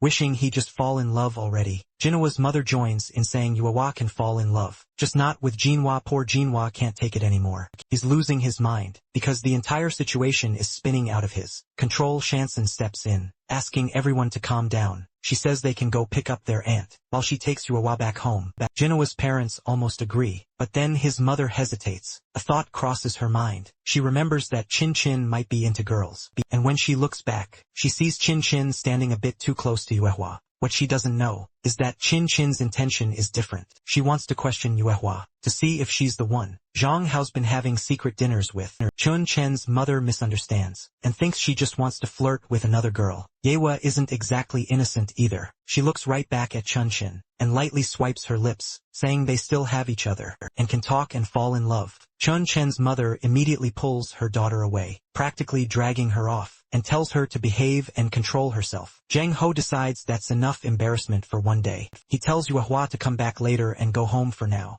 Yuehua bows once again, all polite and graceful, and everyone agrees she's cute, but unusually formal. Chun Chen, however, can't stop thinking about something else. The scent she smelled on Zhang Hao before wasn't Yuehua's. That means another woman might be involved, and she needs to have a serious talk with him soon. At the station, Zhang Hao's father greets his sister and her son. Zhang Hao looks at his cousin, the so-called femboy of the family, and can't help but think how much he misses the handsome man his cousin used to be. When the whole family returns home, their aunt looks around and beams, saying how good Zhang Ho looks. She teases that there must be plenty of girls drooling over him. By now Zhang Ho's mother laughs, saying that one even showed up at their house earlier, but then left soon after. The whole room fills with chatter, and the atmosphere feels light. Their aunt comments that Qian has grown into such a cute woman too, and wonders how many admirers she must have herself. Zhang Hao's mother smirks, and can't help but tease her daughter. Qian glares at her mother, clearly annoyed, while her mother insists that she should at least blush a little when someone calls her pretty. Django gets up, saying he's going to help his dad with the cooking. Deep down, he knows his father doesn't have many years left, and he just wants to spend time with him, and also see his aunt and cousin again. But before he can leave, Chun Chen interrupts his thoughts, complimenting how much Zhang Ho has grown, and how handsome he's become. He jokes that the two of them will be picking up girls, together with their looks. Zhang Hao doesn't like this at all, but it's obvious they've both changed over the years. Trying to avoid the conversation, Zhang Hao asks if he should stay with the women instead, maybe help out his mother and sisters. Chun Chen quickly waves the idea away, saying that they only talk about boring, adult stuff like money and men, and he has no interest in that. When Zhang Hao suggests they could at least help his father with the food, Chun Chen panics and stops him. He says there's an important lesson Zhang Hao needs to understand about being handsome. A handsome man, he claims, should only do handsome things. He warns Zhang Ho not to ruin his soft, smooth hands by cooking. If he really wants to marry rich and live an easy life, he should stay far away from the steam of the kitchen. Yongo sighs, and says he'll only help if his father asks. But Chin Chin isn't done. He insists they go hang out in Zhang Hao's room instead. Once they're there, Chun Chin looks around and chuckles. He says the room is cute but too plain, not at all like a young man's space. He jokes that with a room like this, Zhang Ho will never get a girlfriend. Then out of nowhere, he asks if Zhang Ho likes someone or has a girl in mind. Zhang Ho quickly denies it. That's when Chun Chun starts bragging, saying his girlfriend bought him his outfit. Zhang Ho realizes in that moment that his cousin is a complete gold digger, with no morals whatsoever. Chun Chin asks if Chun Chun is good to him, and whether she has a boyfriend. Zhang Hao says Chun Chin treats him well, but doesn't have a boyfriend, though many men are after her. He even mentions that he met a stalker a few days ago. Chun Chin laughs and says their mother always brags about Chun Chin being a famous genius in the medical field. Then he adds that if he were in Zhang Hao's position, he'd have a huge crush on her too. Zhang Hao immediately panics inside, thinking that Chun Chin already has a girlfriend, and shouldn't he be focusing on her, instead of saying things like that. But Chun Chin just smirks and admits he has needs. He doesn't want to limit himself to one person. That's when the door opens and Chin Chin steps in, saying that lunch is ready, and they should both come down to eat. Chun Chin instantly switches to his good boy act, smiling politely, and Zhang Hao can't believe how fast his cousin can manipulate people. As they head out, Chun Chun stops Zhang Hao for a moment. Her tone softens, as she says her attitude hasn't been the best lately, and that they should talk privately later, to sort things out. Zhang Hao agrees and they both head to the table. The lunch goes quietly. Zhang Hao barely eats, and Chin Chin notices but doesn't say anything. Just as Zhang Hao finishes his meal, his phone starts buzzing. He excuses himself and answers the call. It's the girl from the art shop reception, the one who took his broken bowl for repair. Jang Hao asks about the cost, but the receptionist says it's already been paid for by his girlfriend, and she left a note. Jang Hao freezes. He's completely confused because now he doesn't even know which one of his girlfriends actually paid for it. This time Django realizes that he needs to get to the bottom of this, so he decides to leave right away. Chun feels a little hurt because they were supposed to talk things through after lunch, but she quickly reminds herself to stay calm and show some restraint. She doesn't want to control Jong Ho like before. She simply tells him to come back early because she doesn't want the family to worry about him. Yongo feels grateful that she didn't get angry over something so small and leaves with a lighter heart. Chun, still lounging at the table, keeps the conversation going. He comments on how kind and considerate Chun is for worrying about her brother like that. Chun calmly replies that she worries about all of her family, not just Jong Ho, but Chun keeps talking, saying that since Jong Ho is so handsome, she should be careful, letting both guys and girls talk to him. Chin gives him a sharp look and tells him to keep his mouth shut because she's got everything under control. At the repair shop, Jong Ho collects the fixed bowl from the receptionist. She smiles and hands him a small note saying that a girl already paid for the repairs and left a message asking him to visit her later. Jang Hao instantly recognizes the handwriting. It's Nan. Without wasting a moment, he takes the package and heads straight to the Fong Home headquarters, where she works. When he walks in without knocking, Nan looks up and frowns, teasing him about his lack of manners. Django says that if she doesn't want him there, he can just leave, but Nan doesn't let him go that easily. She tells him to wait, saying they'll have dinner together once she finishes her work. Django sighs and pulls out the package, explaining that since the bowl has been repaired, the cost should be deducted from the total amount. They discussed get a better price. He plans to auction it off later. Nan looks at him and says if the bowl is repaired, he should just give it to her, so they can finally move on. Jong Hao hesitates, realizing that with Nan things always go her way. He's tired of it. Every time it ends the same and it wears him down. He tells her that since she's acting strange again, he'll just sell the bowl. Nan suddenly steps closer, her expression unreadable. She takes the bowl straight from his hand, and without a word throws it into the trash bin. Jang Hao freezes for a moment, his mind blank. Then the horror hits him. All at once, he remembers everything he went through to fix it, the people he met, the favors he owed, and the money he spent all for nothing. He rushes toward the bin, his voice cracking as he cries out, begging for it back. His heart aches at the sight of something so precious and expensive ruined in an instant. But Nan doesn't flinch. He tells him coldly that a broken bowl isn't worth that much, and that she doesn't care about money. Before Jong Hao can react, she grabs his wrist, her grip unnervingly tight. There's a sharp sound, a crack that makes his blood run cold. Pain shoots up his arm and he realizes in disbelief that his hand might actually be broken. Jong Hao remembers in that moment that he is no longer in his previous world. In this one, men are far more fragile, and his weak body reacts too easily to even a simple touch.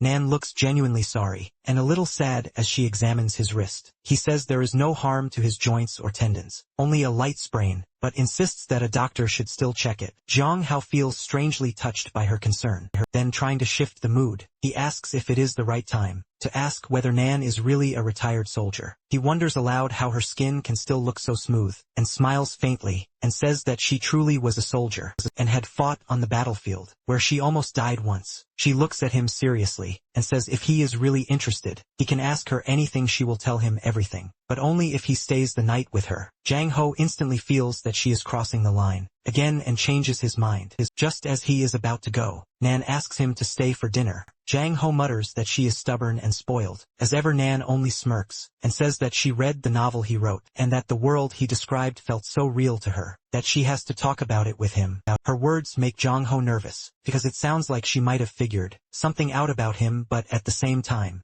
he is curious to know what she has discovered about the Red Moon. He sits down, pretending to talk casually about his novel, while his stomach growls from hunger. He has not eaten since morning, because he was too anxious around Chin. Nan looks at him and finds him both cute and arrogant, as he impatiently waits for the food. She suddenly asks what it would take for him to spend the night with her. Jang Hao, startled, asks her not to be so persistent. Nan then stretches her legs, and tells him to look into her eyes. When he says things like that, since she has already caught him checking her out, Jang Hao tries to lie, saying he was only admiring how expensive her clothes looked, but it is an obvious excuse. Nan takes her chance and sits right on his lap. Zhang Hao freezes and asks her to behave herself, but Nan replies softly that since he is destined to be hers, there is no reason for her to show restraint. Poor boy is confused and nervous, not sure what is happening to him. He wants to push her away, but at the same time the warmth of her body on his lap feels too good to resist. He blushes without meaning to,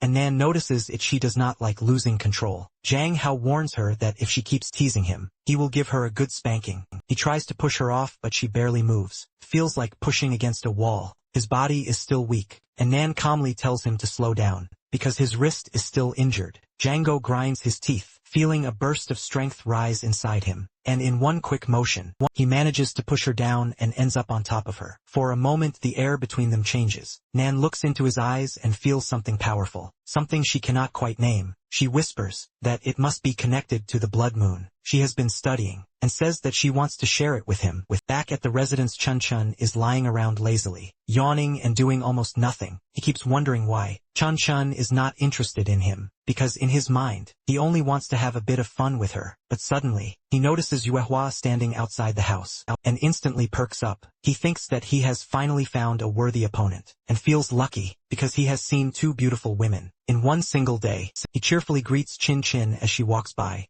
but she only sidesteps him and keeps going, completely ignoring him. Chun Chun stands there awkwardly, and wonders if maybe he smells bad, or said something wrong just then. Django's parents arrive at the door, and ask Chun Chun what he is doing outside. When they notice Yuehua standing there as well, Django's father looks annoyed, and scolds Yuehua for hanging around their house again, instead of being on her own. But Yuehua remains polite as ever, and bows her head slightly, surprising both of them with her calmness. She then hands them a bag, saying that it's a small gift from her for the family, and that there's a separate one for Zhang Hao. Zhang Hao's father sighs, and tells her that she should give up already, and stop chasing after Zhang Hao. He firmly says he will never allow his son to fall in love, while still in high school. Even Zhang Hao's mother looks a bit sorry for Yuehua, gently warning her not to waste money like this. Chun Chun, standing by, cannot believe what he's hearing. The fact that such a pretty girl is actually chasing Zhang Hao shocks him completely, but Yuehua defends herself quietly, saying that she does not want to fall in love with Zhang Hao. She only wants to stay by his side for the rest of his life as a close companion. Her words, however, do not sit well with Zhang Hao's parents. They exchange looks, thinking she sounds shameless for saying that so boldly, in front of them, still seeing how desperate she seems.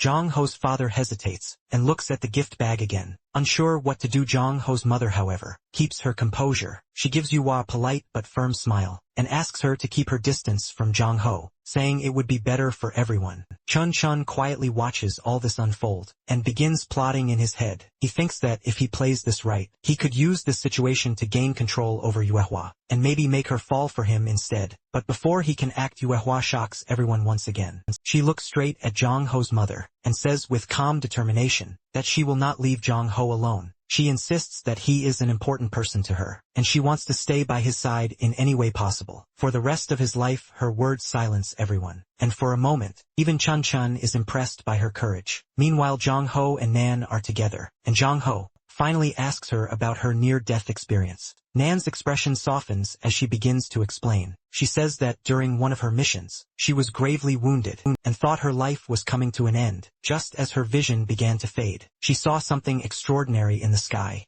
a blood-red moon, glowing brighter than anything she had ever seen. Then everything went black and she fell into a deep, endless dream. When she finally woke up, she was alive again, miraculously healed. Since that day she has believed that it was the power of that blood moon that saved her. Zhang Hao listens carefully, but cannot help feeling skeptical. He says maybe what she saw was just an illusion, caused by the trauma of her injuries. But Nan shakes her head and says that is impossible, because her wound was fatal, far beyond what any normal medicine could heal. She explains that ever since then, she has been studying the strange phenomenon, and has recently seen the blood moon appear again. Her voice lowers as she looks directly at Zhang Hao. and says that the night she saw it for the second time was the same night he appeared in this world, and says that, after she started getting a little suspicious, she began observing Jang Ho's behavior closely. Soon she noticed that something about him felt completely different compared to the information she had before. The appearance of the blood moon, his actions, his words, even the way he looked at the world seemed unusual.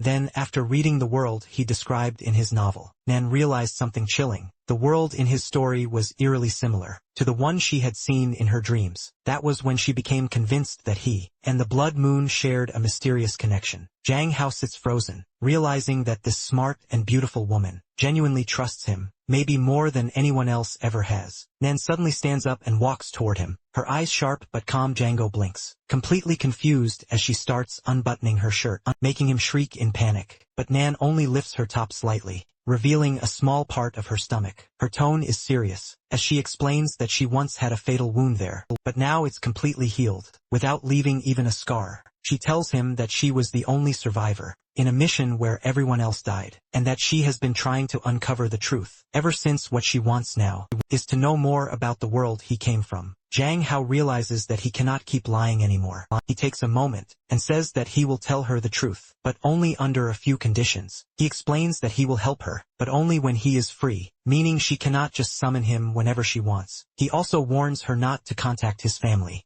or use him for her research without permission. Nan listens quietly, then sighs and smiles a little, saying that his conditions sound rather dramatic, but she agrees with that. Settled. Jang Hao takes a deep breath and finally confesses. He tells her that he indeed came from another world, and after seeing the blood moon, everything around him changed. When he woke up, he found himself in a completely different world, one where everyone was strangely feminine and delicate, and that's where his story began. Meanwhile at home, Jang Ho's father is still thinking about Yuehua and her stubbornness. He notices the backpack she was carrying, and how her clothes were sticking to her from the heat. She must have been standing outside for a long time. Feeling a little guilty, he says that none of them have bad intentions toward her, and that she really can be friends with Jang Ho if she wants to. He gently tells her to go home now, because it's getting late and her family might worry. But Yuehua shakes her head, and says she wants to come inside and play with Jang Hao when she learns he isn't home. She hands over the gift bag again, bows politely and leaves quietly. Jang Hao's parents exchange a look, realizing how persistent and determined that rich girl really is. When they come inside and open the gift, their eyes widen. Inside the bag are pieces of expensive-looking jewelry that sparkle under the light. Chun Chen, however, looks annoyed, unable to stand the fact that such a cute and elegant girl is chasing Jang Hao, and not him. Jang Hao's mother examines the jewelry carefully, saying that it all looks surprisingly real. Just then, Chun Chen walks in and asks what all the fuss is about. When she sees the jewelry on the table, she raises an eyebrow and asks who gave it to them. Jang Hao's mother replies that it was Yuehua. Chun Chen scoffs, saying the jewelry looks fake, and that Yuhua's feelings must be just as fake as her gifts. Chun Chen frowns, and picks up a sapphire ring from the pile, her eyes narrowing after a moment. Her expression completely changes. She recognizes the ring immediately. It's a well-known national treasure, one that doesn't even have a market price. If it ever did, it would be worth tens of millions. Everyone freezes in shock. The entire room goes silent, as they realize they just called such priceless jewelry fake, simply because they were poor and couldn't imagine owning anything so valuable. Jang Hao finally lays everything out, saying that his real name is Jang Hao, but he does not belong to this world. Nan listens in stunned silence as the truth sinks in. She realizes that parallel universes and alternate spaces are real. Her mind races with possibilities, while Jang Hao continues explaining that in his world, things are very different over there. Men chase after women. Nan, curious and amused, asks if the men even go as far as showing off their chests to attract lovers. Jang Hao awkwardly admits that yes, it's quite normal. In fact, he says he's just an ordinary guy, and ignoring the part about him leaving, she leans forward and mischievously asks him to take off his shirt to prove what he just said. Jang Hao blinks, completely thrown off, but tries to explain that back home, men often took off their shirts shamelessly, especially after a fight or when it was hot. Just hearing that makes Nan blush deeply. She has never heard something like this before, at least not in real life. She's only ever seen it in questionable corners of the internet, and now curiosity gets the better of her. She urges him again to prove it. Django looks nervous, scratching the back of his neck, but slowly begins unbuttoning his shirt. When he notices the hungry glint in Nan's eyes, it hits him that he's walked right into her trap. He feels embarrassed yet he can't back out now. As the shirt comes off, a wave of awkwardness rushes through him, and he suddenly remembers the warning of the moon. Blood goddess, if he fails to become a real man, he'll be completely assimilated into this world. That thought chills him for a moment, making him wonder if he's already starting to change, and however, is completely mesmerized. She has never seen anything like this before, and can't help but stare. Her face heats up as she murmurs that the men of his world truly are incredible. But even in her daze, she finally asks him to put his shirt back on, because she honestly cannot take it anymore. Zhang Hao hurriedly does as told, feeling like he's lost a lot today. His composure, his dignity, maybe even his sanity. Nan finally clears her throat and says that from now on, they'll work as partners. She agrees to all of his terms and conditions. Yang han odias releved. And adds that he'll be busy for a while, and has things he needs to handle. Nan gives him a teasing look, and still invites him to stay the night but Zhang Ho instantly refuses, saying that not even if she paid him would he do that. Meanwhile back at home,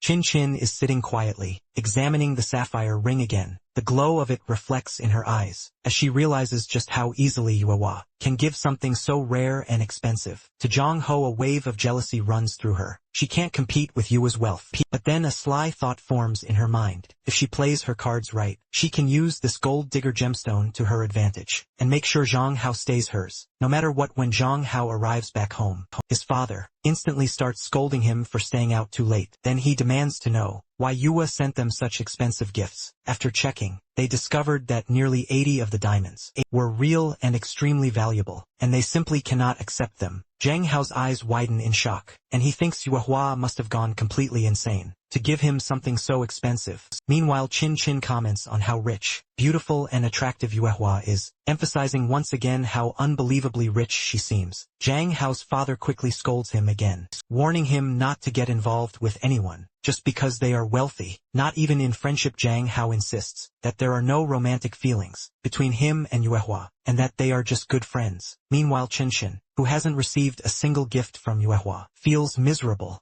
If she had given him such expensive jewelry, he would have been the happiest person alive. Jealousy eats at him, as he wonders why Yue favors Zhang Hao and not him. A sneaky plan forms in his mind. He vows to win Yue over and become rich through her, and if that fails he can always turn to Chin Chin, who he thinks is even hotter than Yuehua. After all, he's surrounded by beautiful women everywhere. All he needs to do is rely on his so-called power of seduction. Later that evening, Yuehua arrives at Zhang Hao's house, and Zhang Hao immediately asks her to take back the gifts, because they're too expensive, and his family cannot accept them. Chun Chun now feels like it's his time to shine. Apparently, the first rule of being a charming man is to act weak, and close the distance between himself and the stronger woman. The second rule is to make lasting impressions, so he quickly starts trying to build a connection with Yuehua. The third rule is to create physical contact, so he pretends to stumble, expecting Yuehua to catch him gracefully. But Yuehua, who has not a single graceful bone in her body, kicks him away instead. Then, in an innocent tone, she asks if he's okay, pointing out that he tripped over nothing.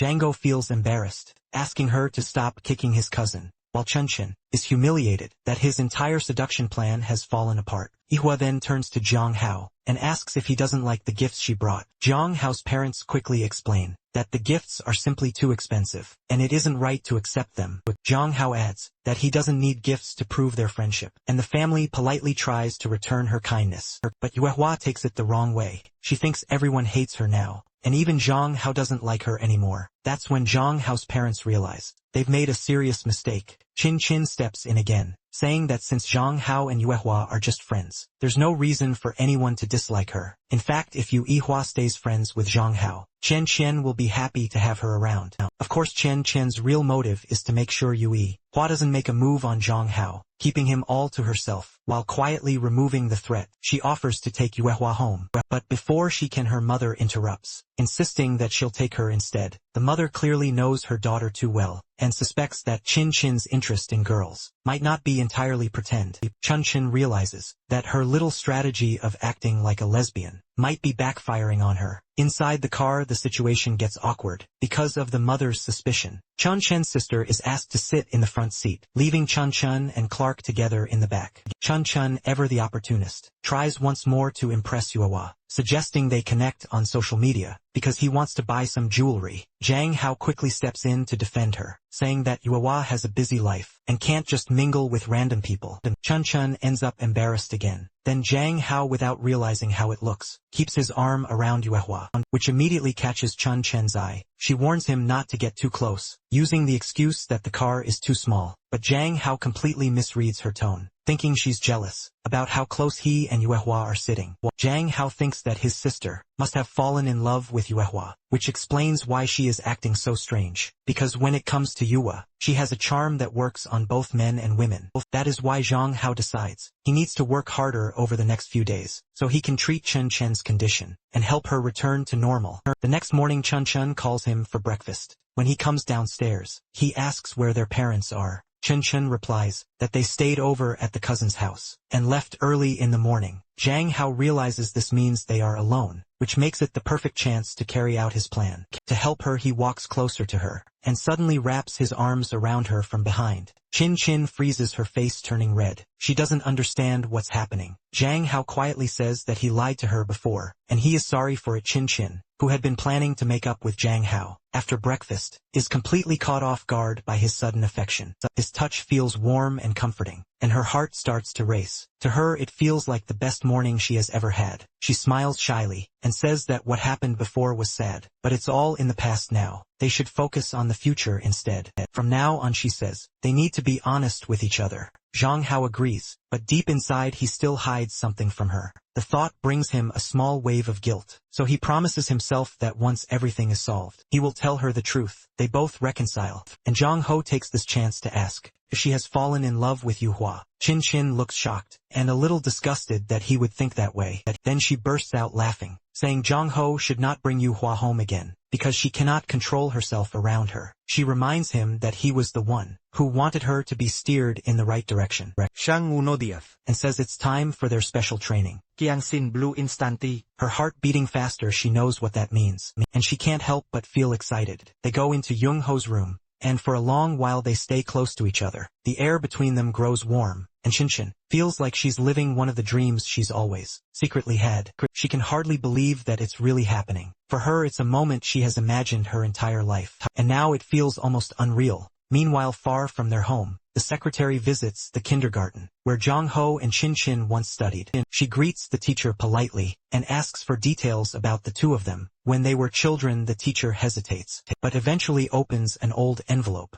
filled with records and photos. The moment she does, her expression changes. Her hands tremble slightly, and a wave of dread washes over her. The secretary watches quietly, and then says that she is looking for something specific, something unusual, about a girl who once attended the school. She asks how a young girl could have had the power to blackmail a teacher into covering up for her. The teacher's face goes pale as the truth from the past starts to resurface. The teacher used to see Chun Chen's face in her nightmares, and now those nightmares are coming true. She trembles and asks the secretary how she found out about all this. The secretary simply replies that it is not her concern. She only wants to know what happened back then. The teacher takes a shaky breath and says that she will never forget Chin Chin. For as long as she lives years ago, she was the teacher on duty when it all happened. She was the one who interrogated little Chien Chien, begging her to tell her where she had taken Zhang Hao the previous day and what she had done to him. But Chien Chien was a strange child. She listened quietly and then lied, saying that they just played together all day, even asking if Zhang Hao was alright. The teacher tried to argue back, saying that Zhang Hao could never be fine. After what happened, Chun Chun had taken him without permission. She had kidnapped him, and she had put his life in danger. All for a game. The teacher lost her patience and threatened to call Chin Chin's mother. She said that Chin Chin was too unstable and dangerous to stay in their kindergarten.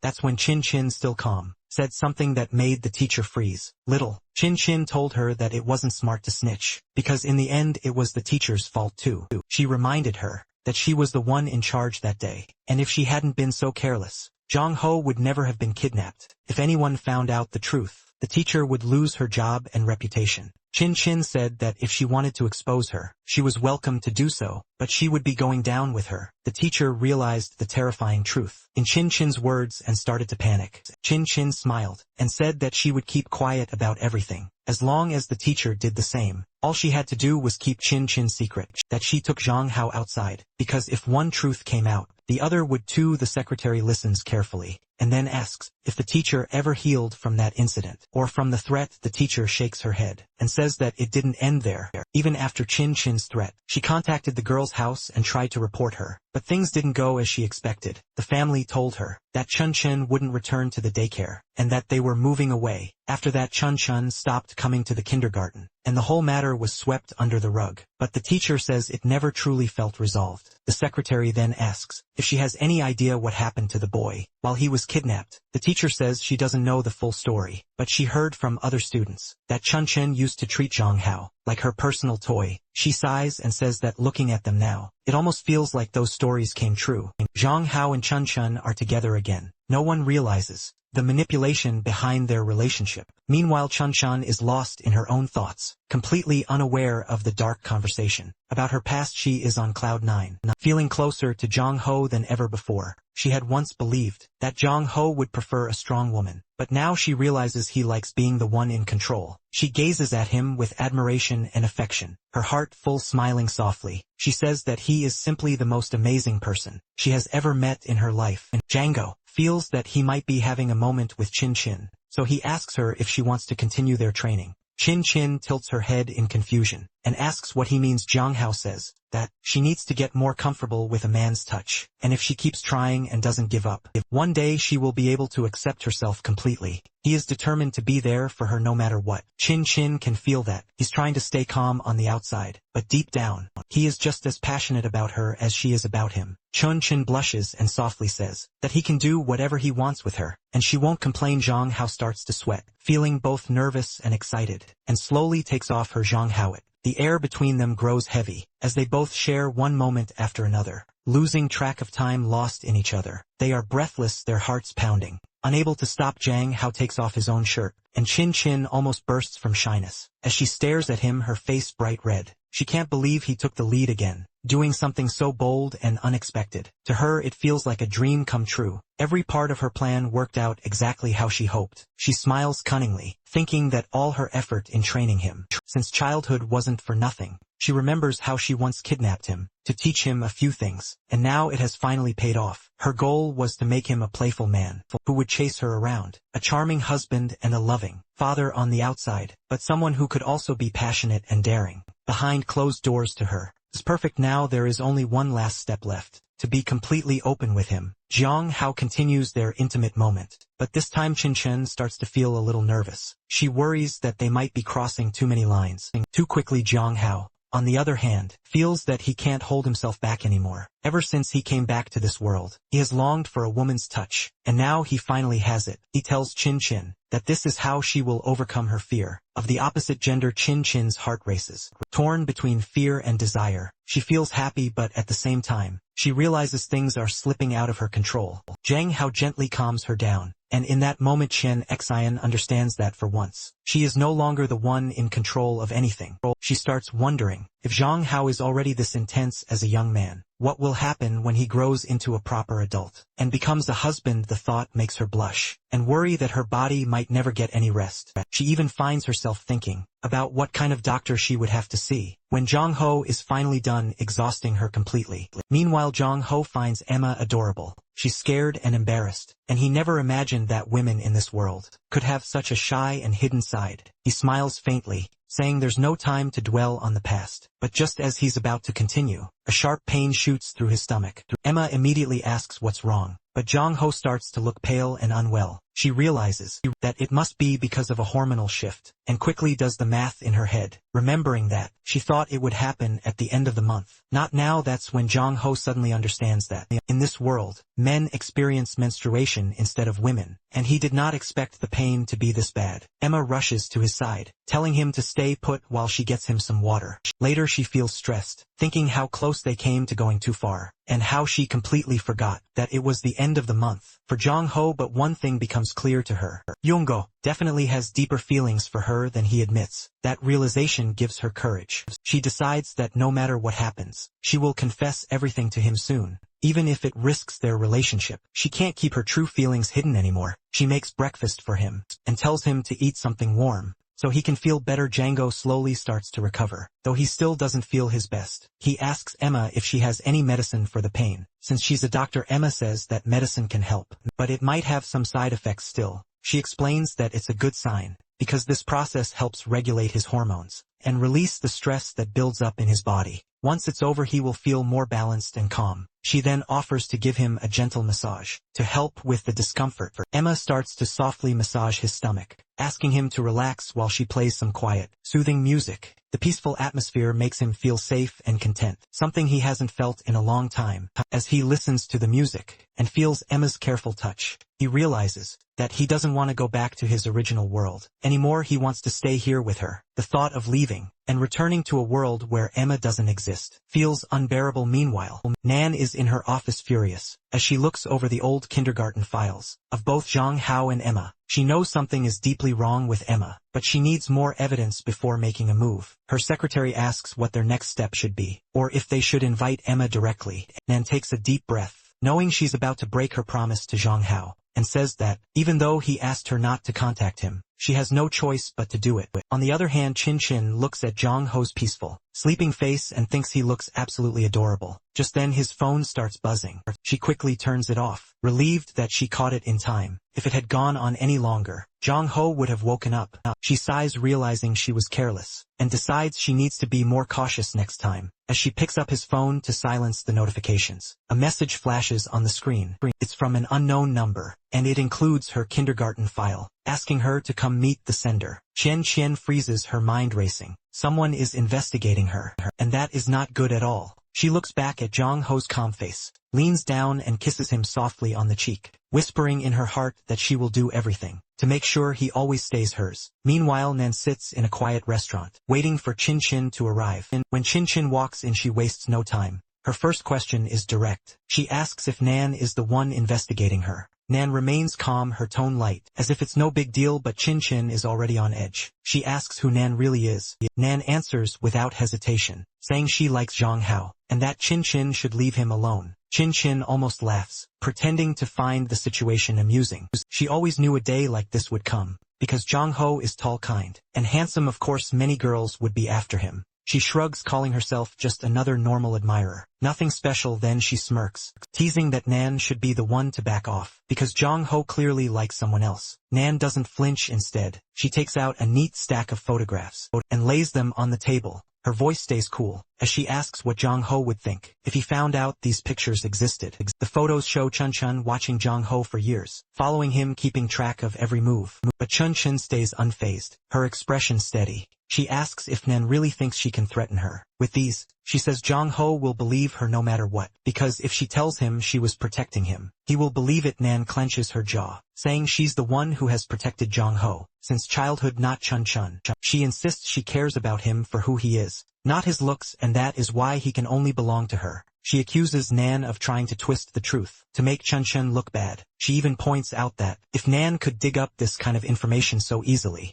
she must be rich and powerful. Chun Chen's voice turns sharp as she says, Nan can use all her money to make others bow, but not Zhang Hao. He's a man of strong morals and a good heart, which is exactly why Nan is drawn to him. She calls it nothing more than spoiled stubbornness from a rich girl who can't stand rejection. Then she adds that it's too bad, because Zhang Ho truly likes her, not Nan. The tension between them thickens. Nan claps slowly, her smile cold. She says Chun Chin really is someone capable of blackmailing a teacher, even at 7 years old. Then she introduces herself as the CEO of Fenghong. The name hits Chun Chin hard, and for a moment fear flashes in her eyes. Nan calmly sets down her coffee cup and says she promised Zhang how she would never hurt his family, but if Chun Chin crosses the line, she won't see her as family anymore, and will make her regret it. As she stands up to leave, Nan adds one last thing. She says, Chin Chin talks so confidently about liking Zhang Ho, but she wonders if Chin Chin has noticed that Zhang Ho isn't the same person he was back in kindergarten. Those words strike a nerve. Chin Chin's smile fades as confusion mixes with anger. Something about that sentence doesn't sit right with her. Deep down she feels a spark of suspicion growing. She starts wondering if the Zhang Ho she's been with all this time is truly the same one she's known her whole life. Back at home, Zhang Ho wakes up from his nap and sees Chin Chin sitting by her computer. When she notices him stirring, she walks over with a warm smile and hands him a hot water bag for his cramps, but then, in her usual teasing way, she drops a small bomb. She says that while he was asleep, she read his novel, and the world he wrote about feels oddly real. Her tone softens and she says, it almost sounds as if Zhang Ho actually came from that other world. Chin Chin comments on how vivid Zhang Ho's imagination must be to write something like that, but Zhang Ho quickly tries to argue, saying it's nothing special, and that he writes rather recklessly. Chin Chin laughs and says she didn't expect him to like girls so much, since the protagonist of his book seems to be surrounded by them, and she teasingly asks if he got so lonely that he imagined a girl to take care of him. They start talking about it, and Chen Chun even offers to take him to a psychiatrist if he ever feels too lonely. She hands him the hot pad again, reminding him to take care of himself. Then, without warning, she hugs him tightly and says that if he ever feels uncomfortable or has something on his mind, he should always tell her. She promises she'll always be on his side. The next day, Zhang Ho is still thinking about their strange conversation and how oddly Chun Chun behaved. While having lunch with Yu Ewa, she surprises him by offering a toy she made just for him. Zhang Hao smiles and asks if she's kept all her previous jewelry safe, and Yue Hua nods, saying she has. Then she opens a lunchbox filled with food and tells him she brought a buffet just for him. Zhang Hao laughs a little, telling her to calm down and relax, that she doesn't have to act perfect all the time or try so hard to impress him. But Yue Hua insists that she just wants to be there for him in any way she can. Django explains that sharing small things like toys is fine, but giving jewelry can be a little too much. And even controversial Yue Hua frowns, saying she only wanted to show her kindness. He then asks if she somehow made his family hate her even more. Django smiles softly and tells her she's adorable, and that's not how people work. He explains that she needs to observe how others behave, and then decide how she should respond. Yewa admits she's never really talked to many people before, and whenever she does, she just wants to make them happy. Django reassures her, saying he's always happy when he's with her. Still, Yuehua can't stop worrying that Zhang Hao's family might dislike her. Zhang Hao sighs and tells her that they don't hate her, they just don't want the two of them to fall in love too soon. But Yuehua starts thinking about how Chin Chin treated her, and says that Chin Chin seems to be the one who doesn't like her very much. She says she felt hostility from her, as if Chin Chin wants to keep her away from Zhang Hao. Zhang Hao realizes Yuehua is feeling insecure, and stands up, telling her not to force anyone to like her. He reminds her that she's Yuehua, the granddaughter and heir of a powerful family, and that she's amazing just the way she is. Yuehua smiles, and suddenly mentions that she's learned how to swim. Django grins and says they should celebrate that, and an idea sparks in his mind. He tells her they're going to have some fun that weekend. When the weekend arrives, Zhang Hao waits for her, and is taken aback when he sees how beautifully she's dressed, almost as if they're going on a date. Yuehua blushes and shyly takes out a small diary, titled Things to Do for a Great Date with Zhang Hao. Zhang Hao realizes she's been preparing for this for a long time. He didn't even think something like that existed. But when Yuehua opens it, the first item says they should go to the cinema. She proudly shows him the tickets she already bought, saying she's been planning this for weeks. It's their first date, and she wants to make him the happiest guy in the world. Zhang Hao smiles warmly, takes her hand, and tells her he'll always be happy as long as she is. With that, they hold hands and walk together toward the movie theater. Yewa looks a little uneasy as they step into the crowded movie theater, and Zhang Hao immediately notices. He leans toward her and asks what's wrong. She hesitates for a moment, then admits that there are a lot of people around, and asks if everyone eats popcorn. While watching movies, Zhang Hao chuckles, and tells her that of course they can, as long as they're not too loud. They find their seats, and Yuehua quietly looks around, amazed by the huge screen, and all the people laughing and talking. Zhang Hao watches her for a moment, and realizes that she must be used to watching movies privately in her luxurious home. He's sure of it, because he knows Nan owns a private airport, so it wouldn't be surprising if Yuehua had a personal theater too. Just as the lights dim, Zhang Hao's phone starts buzzing. He glances at the screen and sees Nan's name. Yewa looks at him and asks softly if he's busy. Django thinks for a second, but decides that this is Yewa's special day, something she's been looking forward to for a long time, so he ends the call and puts his phone away, choosing to give her his full attention. The movie begins and they sit quietly at first. Zheng Hao soon realizes it's another typical romantic film, the kind he usually finds boring. He didn't expect Yu Hua to pick something like this, since she's always been into action, soldiers and guns. But before he can complain, he feels her hand gently touch his. He turns to her and whispers, asking if she needs something. Yu Hua blushes slightly and leans close to his ear, whispering that the guide she read said, couples can hold hands during a movie, and that afterward they can even share a kiss. Zhang Hao blinks in surprise, realizing once again that Yue Hua has her own unique way of doing things. She looks serious though, and softly says that they haven't kissed in a very long time. Zhang Hao sighs, trying to keep things under control, and explains that kissing is something people do when they really like someone, and it's something that usually happens between married couples. Yu Hua looks straight at him, and replies that if marriage is what it takes to get a kiss, then maybe they should get married. Zhang Hao is completely thrown off. He tells her she's depending on him too much, but Yu Hua shakes her head, and flips open her little guidebook, pointing to a line that says, girls should be more dominant. Before Zhang Hao can react, she leans forward and tries to kiss him. He panics, and whispers that they're still in a movie theater. But Yu Hua doesn't stop. She climbs onto his lap, looks him in the eyes, and confesses that she really likes him. Then she starts kissing his neck, and Zhang Hao feels his thoughts blur, his heart racing as he struggles to hold himself back. He knows it's wrong, but he can't deny that he's enjoying the closeness. When the movie ends, they walk out of the theater, the air between them heavy and tense. Yue Hua happily pulls out her little guide again, flipping through the next page as if nothing happened. Zheng Hao, however, looks frustrated. He tells her sharply that from now on, she should stop following that guide, and listen only to him. Zheng Hao is still a little curious, so he asks to see Yue's diary. The moment he opens it, he realizes it's a complete mess. She has been taking her romantic advice from all the wrong places. Zheng Hao sighs, rubbing his forehead, and scolds her gently, telling her that she should do anything but not follow these ridiculous lessons, because none of this is acceptable.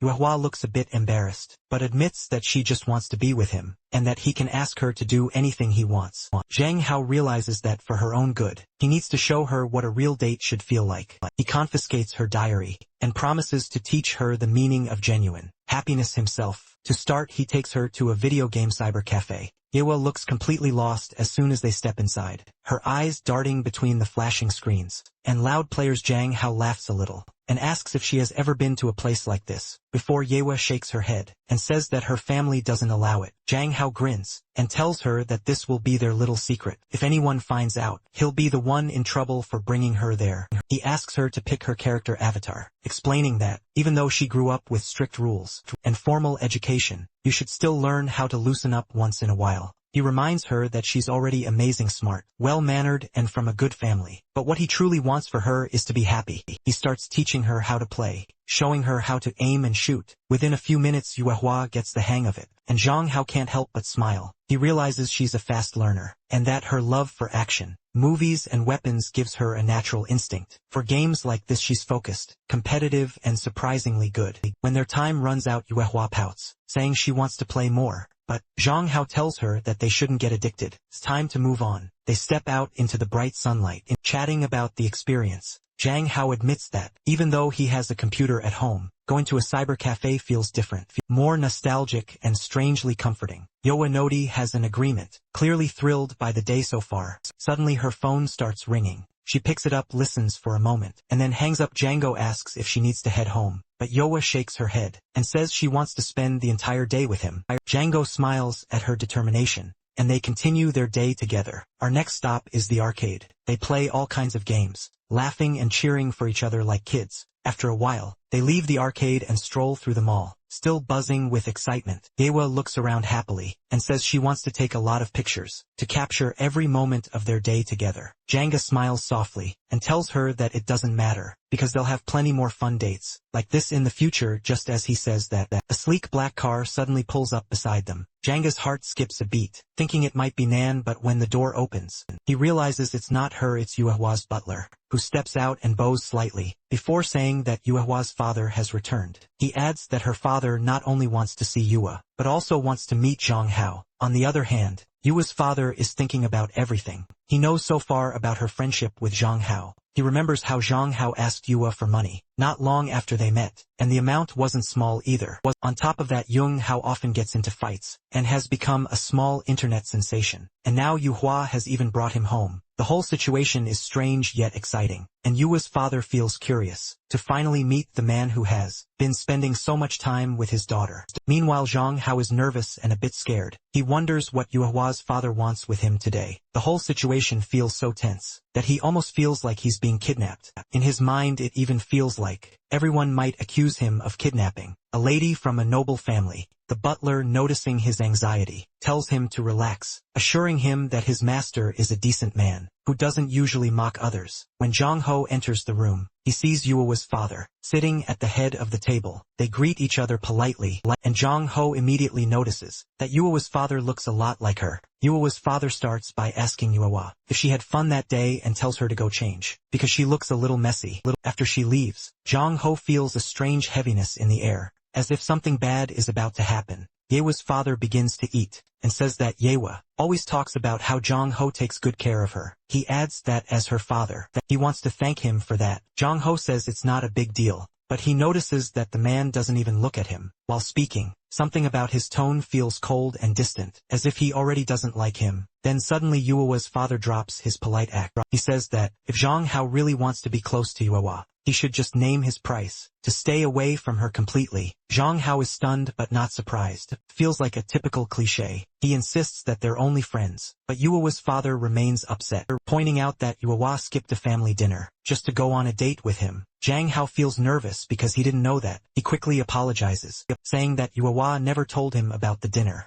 Yue's father sighs and says he doesn't blame him. In fact, he should thank him. Then he slides a credit card across the table. Zhang Hao is instantly offended. He tells him that he's misunderstanding everything, that he and Yue are just good friends. But Yue's father insists again, which only makes Zhang Hao angrier. He says that he feels insulted, because, if it weren't for the fact that he's Yue's father, he would have punched him. Zhang Hao takes a breath and stands up for himself. He says that Yue's father has it all wrong. When he first met Yue, she was a quiet and shy girl, who seemed disconnected from the world. After spending time with her, he realized that she's actually very kind and gentle, but doesn't know how to express herself. He explains that he became friends with her, out of kindness, and because she treats people with sincerity, not because she has money. He admits that he understands the difference between their worlds, but what he truly wants is to be there for Yue whenever she needs him. That, he says, is what real friendship means. He tells Yue's father to take back the credit card, because it's an insult to him and to their friendship.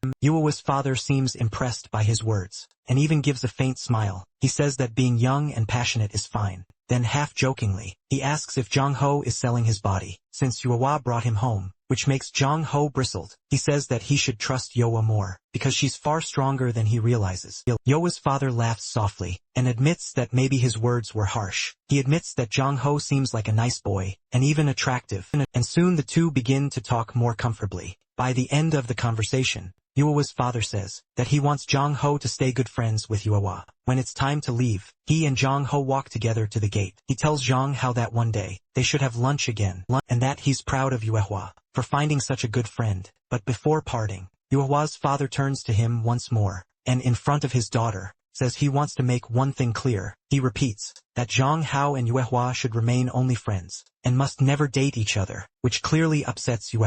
Django doesn't say much, but promises that he will restrain himself. After a while, Yue's father mentions that he will be leaving for a month, and quietly tells the butler to keep an eye on Zhang Ho while he is away. Once he leaves, Yue immediately turns to Zhang Ho and asks if her father made him uncomfortable. Yongo smiles and tells her that it's not a problem at all. It only shows how much her father cares about her, and it's nice to see that kind of love. But then he checks his phone and sees several missed calls from home. When Zhang Hao returns home, he finds Chin Chin sitting alone and drinking. She looks tired, messy, and more than anything disappointed. Zhang Hao walks over and asks what's wrong. Without waiting, she demands to know why he didn't answer her calls. She complains that he always comes home late, and it makes her worry about him. Zhang Hao realizes he has messed up again. He apologizes, saying that he didn't hear his phone. He gently tells her to stop drinking and go to bed. For some reason, Chin Chin is in a strangely good mood tonight. She tells him not to apologize, saying it's normal for someone his age to hang out with classmates and friends, but if he's really sorry,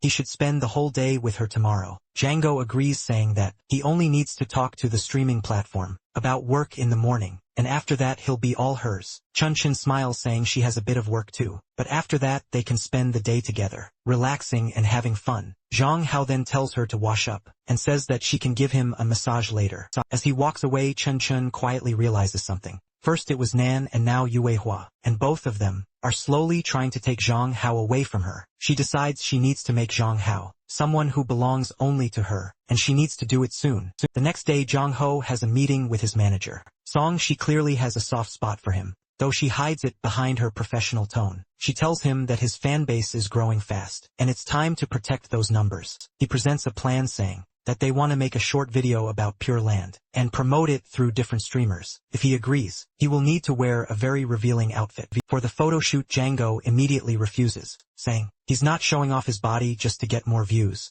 Song smiles and says there's a second option. He can do a photo shoot in a King Arthur cosplay, wearing full armor. When Django looks at the reference photo, he actually likes it. The armor looks powerful and fits his tough image perfectly, so he agrees. The only issue is that the photo shoot will happen after they eat, which catches Zhang Hao off guard. It almost feels like he just agreed to a date with Song, disguised as work still. Credit where it's due, Song takes him to the photo shoot, and it's all perfectly professional. Zhang Hao wears the shining armor from head to toe, posing for photos on the beach. The wind blows, people stop to watch, and he quickly becomes the center of attention. The camera clicks non-stop and the crowd loves it. Meanwhile, in a corporate meeting somewhere else, a young woman is giving a presentation. She talks about how the beach, where the photo shoot is happening, is now attracting cosplayers and foreign tourists. She explains that it's a great opportunity for development and investment. She asked the drone operator to get a closer shot to show exclusive footage, but when the drone flies too close, Zhang Hao notices it and doesn't like being filmed without permission. He grabs his prop sword and throws it at the drone, making it crash into the sand. The presentation ends in awkward silence. The presenter panics, apologizing and promising to find out who did it. Suddenly a commanding voice fills the room.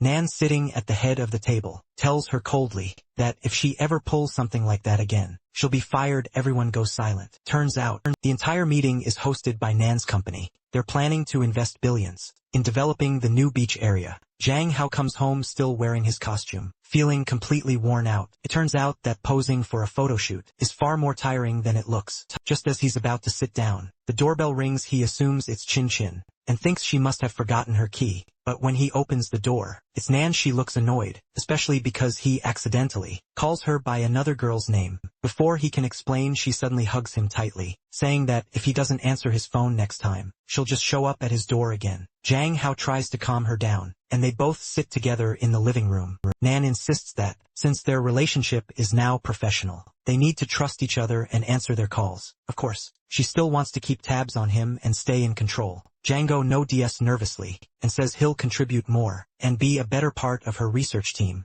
He offers to make her some tea, but Nan ignores that and instead starts teasing him about his cosplay outfit, saying it suits him far too well for someone who claims to be working. Yungo sighs and asks if she really came just to scold him. Deep down he's thinking how ironic it is that Nan was the one who pushed him into becoming a celebrity, and now she can't handle the little fame he's gained. He tries to explain that in his world, men are strong, dignified, and true to their word. He insists that he's not selling his body, he's just doing cosplay, but Nan enjoys pushing his buttons. She grabs him by the collar and tells him that he still owes her for the drone he destroyed. Zhang Hao immediately realizes his luck has run out. Of course it would be her drone. He offers to pay for it, asking how much it costs, but Nan smirks and says she has a better payment plan in mind. Before he can react, she jumps on him and starts kissing him. Nan whispers that it's his outfit that's turning her on, and Jung Hao teases back, saying that in his world, she'd look perfect wearing cat ears and a maid costume. Nan laughs and says that if he wants to see her in that outfit, maybe he should be the one to dress her himself. Zhang Hao starts to play along and pulls her onto his lap. Nan realizes that Zhang Hao is becoming bolder and more confident, and she loves it.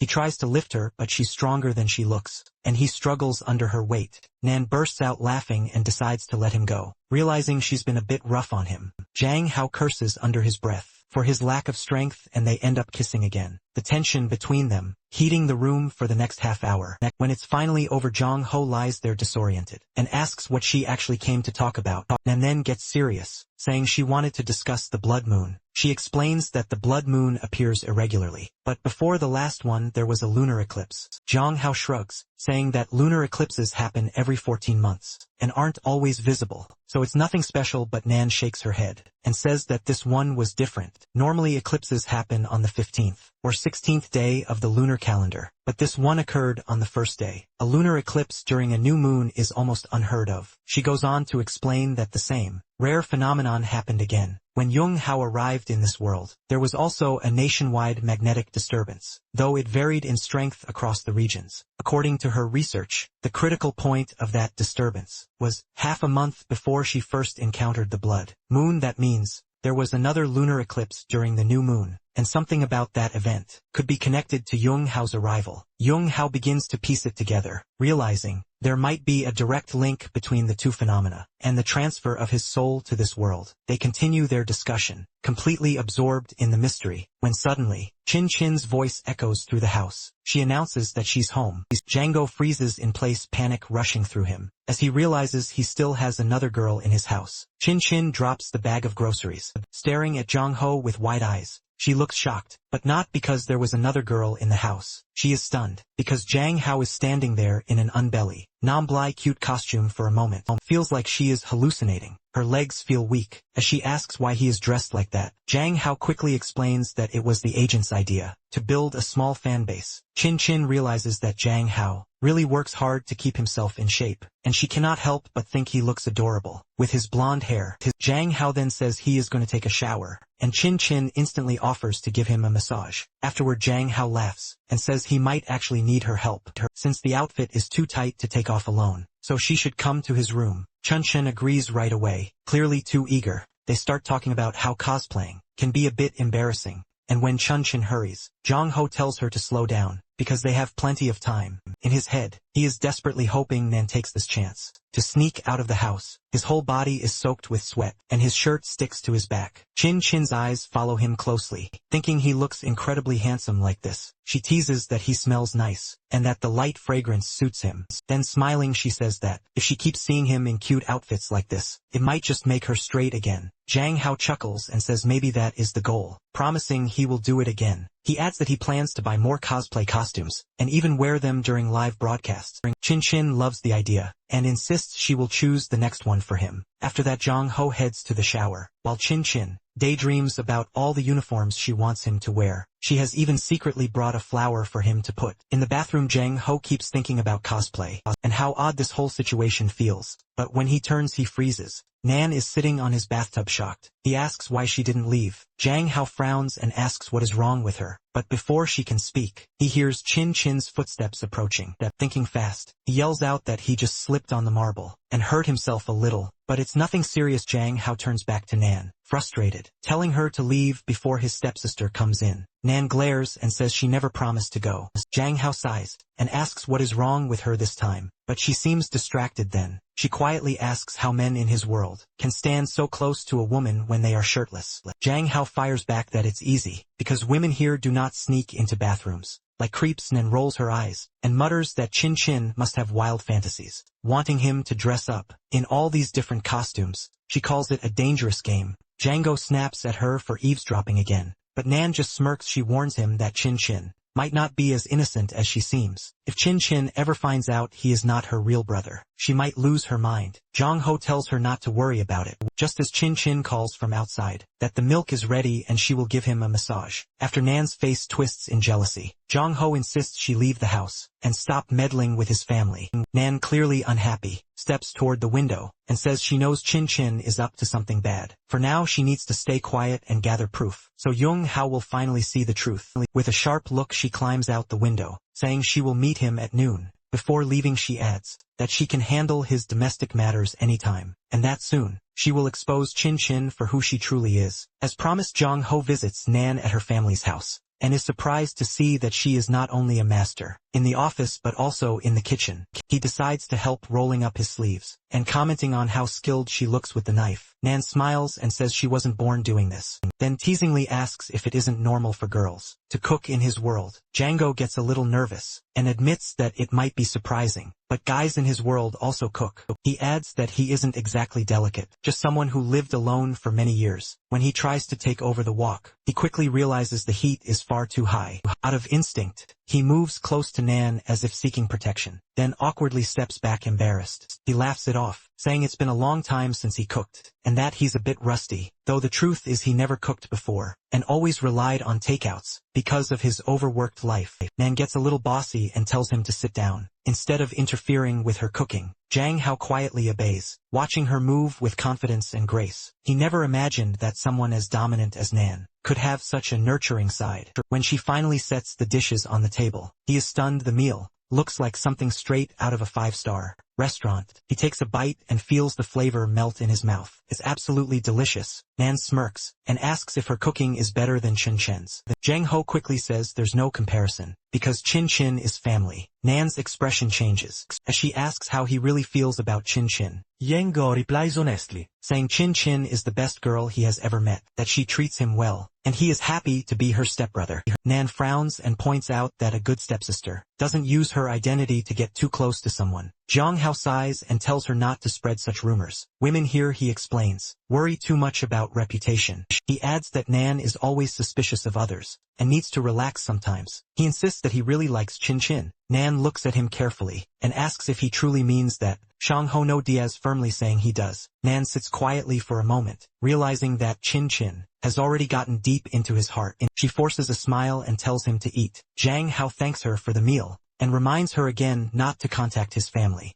Nan's smile fades. She knows Zhang Hao has a kind heart, that he treats Chun Chun like a family member, but she also knows Chun Chun sees him as something more, a toy she can control. Determined to prove her suspicions, Nan starts collecting evidence to show Zhang Hao who Chun Chun really is later. Nan's secretary walks in with new information. She reports that they followed a lead, connected to a daycare, and found something strange. After a deeper investigation, turns out that the parents involved were mysteriously arranged together, and it seems Chun Chun was the one who orchestrated it all. Nan listens carefully, as the secretary explains that Chin Chun has been manipulating situations for years, using others to get close to Zhang Hao. He's been persistent ever since they were kids. Nan clenches her fists and mutters that someone like Chin Chin has no right to stay by Zhang Hao's side. After Zhang Hao leaves, Nan makes another call to her secretary. She asks about the progress on the report, connecting Chin Chin to the manipulation of Zhang Hao's father and her own mother's meeting. The secretary replies that the paper is nearly finished. Nan leans back, a confident glint in her eyes. She knows she's getting closer to striking Chin Chin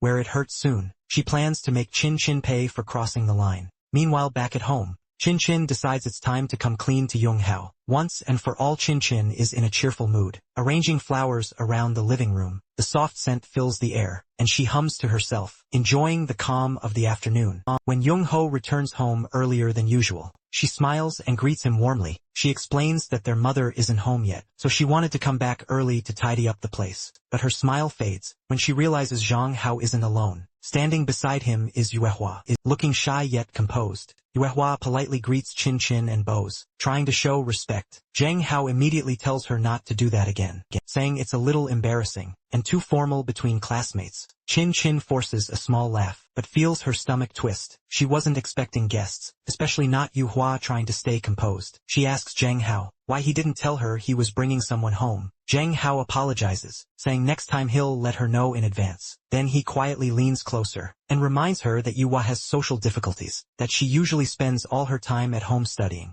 and that he only brought her here to help her relax and see something new. Yuehua quietly changes into indoor shoes and tells Zhang Hao she's ready. Chen Qian watches the exchange carefully. She notices how naturally Yuehua speaks to Zhang Hao, and how comfortable they seem around each other. Feels too close, almost unsettling. She tells herself that they probably just trust each other, but something about it feels off. Django then leads Yuehua toward his room, so they can talk, and Chin Chin forces a smile, saying she'll prepare food for everyone. As she turns toward the kitchen, her expression hardens. She tries to convince herself it's fine, but deep down she feels an unfamiliar sting of jealousy. Zhang Hao asks Yihua what she wants to do, but Yihua is too distracted by the fact that she's sitting in his room. She can't stop talking about it, and her excitement fills the air. Jang Hao feels embarrassed, watching how thrilled she is over something so simple. He tries to calm her down, and says that if she really wants to, she can learn a few things about how he keeps his room organized. That suggestion makes Yua light up even more curious. She goes straight to his drawer to see what kind of organization he's talking about. But before Jang Ho can stop her, she pulls out a very cartoonish pair of boxers and holds them up, asking what they are. Right at that moment, Chin Chin walks into the room. The timing couldn't be worse.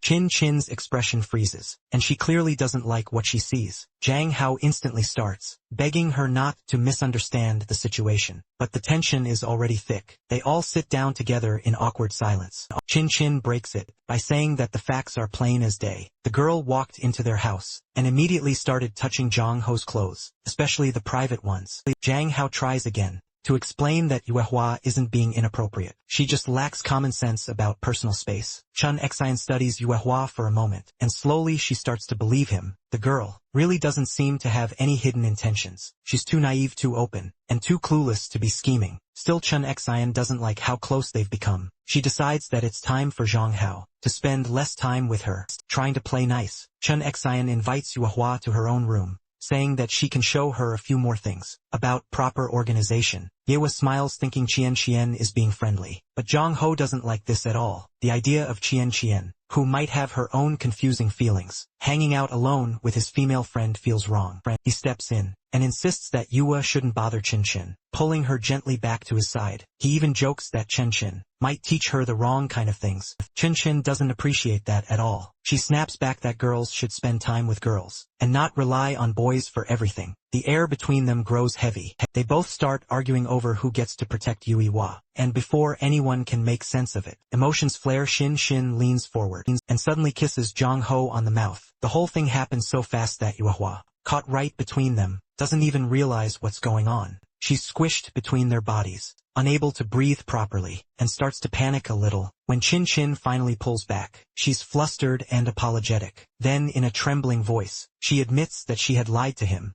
Soon Yuehua's taxi arrives and it's raining outside. They both bid farewell under the gray sky. Zhang Hao, still nervous, asks again if Yuehua saw anything, but the poor girl looks dazed. She was suffocated so badly earlier that she can't even recall what happened. She just laughs awkwardly, saying she remembers nothing. Zhang Hao forces a laugh too, pretending it's fine, but his mind is clearly somewhere else. When Yuehua finally leaves, she quietly takes out the keychain she once gave to Zhang Hao. Looking at it, she realizes something strange, almost painful. Zhang Hao might actually have feelings for Chin Chin. Zhang Hao turns back toward the house and sees Chin Chin standing on the front porch. The rain falls between them, heavy and constant. His heart beats faster as he remembers what she had just confessed to him moments ago. Chin Chin looks at him and admits that she had lied before about being a lesbian. Her voice shakes a little, but her words are steady. Zhang Hao asks if her whole story about her orientation was a lie from the beginning. Sienna says, saying yes, it was. She's sorry, but not entirely sorry, because that lie brought them closer than ever. Zhang Hao stands there stunned. He cannot believe what she's saying, and yet something inside him already knew it. Chun Chun takes a small step forward, her hair wet from the rain, and starts confessing how much she truly likes him. She explains that her mother would have never approved of their relationship, so she pretended to be gay to divert her mother's attention. Zhang Hao thinks the whole plan sounds completely insane, but before he can say anything,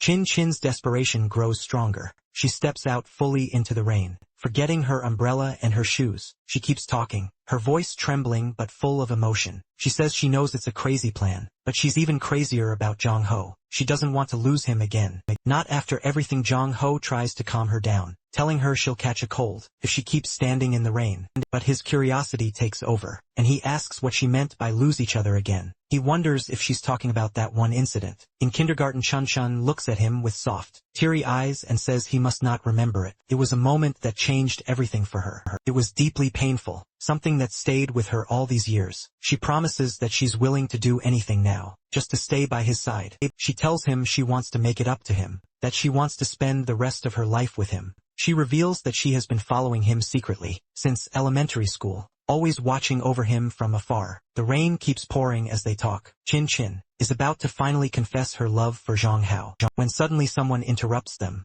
Nan appears, stepping out from the shadows, her voice sharp and steady. She declares that everything she told Zhang Hao earlier is true. She insists that Zhang Hao only thinks of Chin Chin as family. The truth is far from that. She accuses Chan Chun of being a manipulator, who has been lying to him from the very start. She urges Zhang Hao to come with her, so she can show him what's really going on. Ginchin immediately steps in front of Zhang Hao, shouting at Nan to leave their house. Her voice breaks with emotion, as she tells her to stop spreading lies. She insists that she can protect Zhang Hao, and that he doesn't need to listen to Nan's poisonous words. Zhang Hao stands between them, silent for a moment, torn between confusion and guilt. Then he gently hands Chin Chin the umbrella, asking her to go back inside and wait for him. He promises her that once he gets the answers he needs, he'll come back and give her his final decision on everything.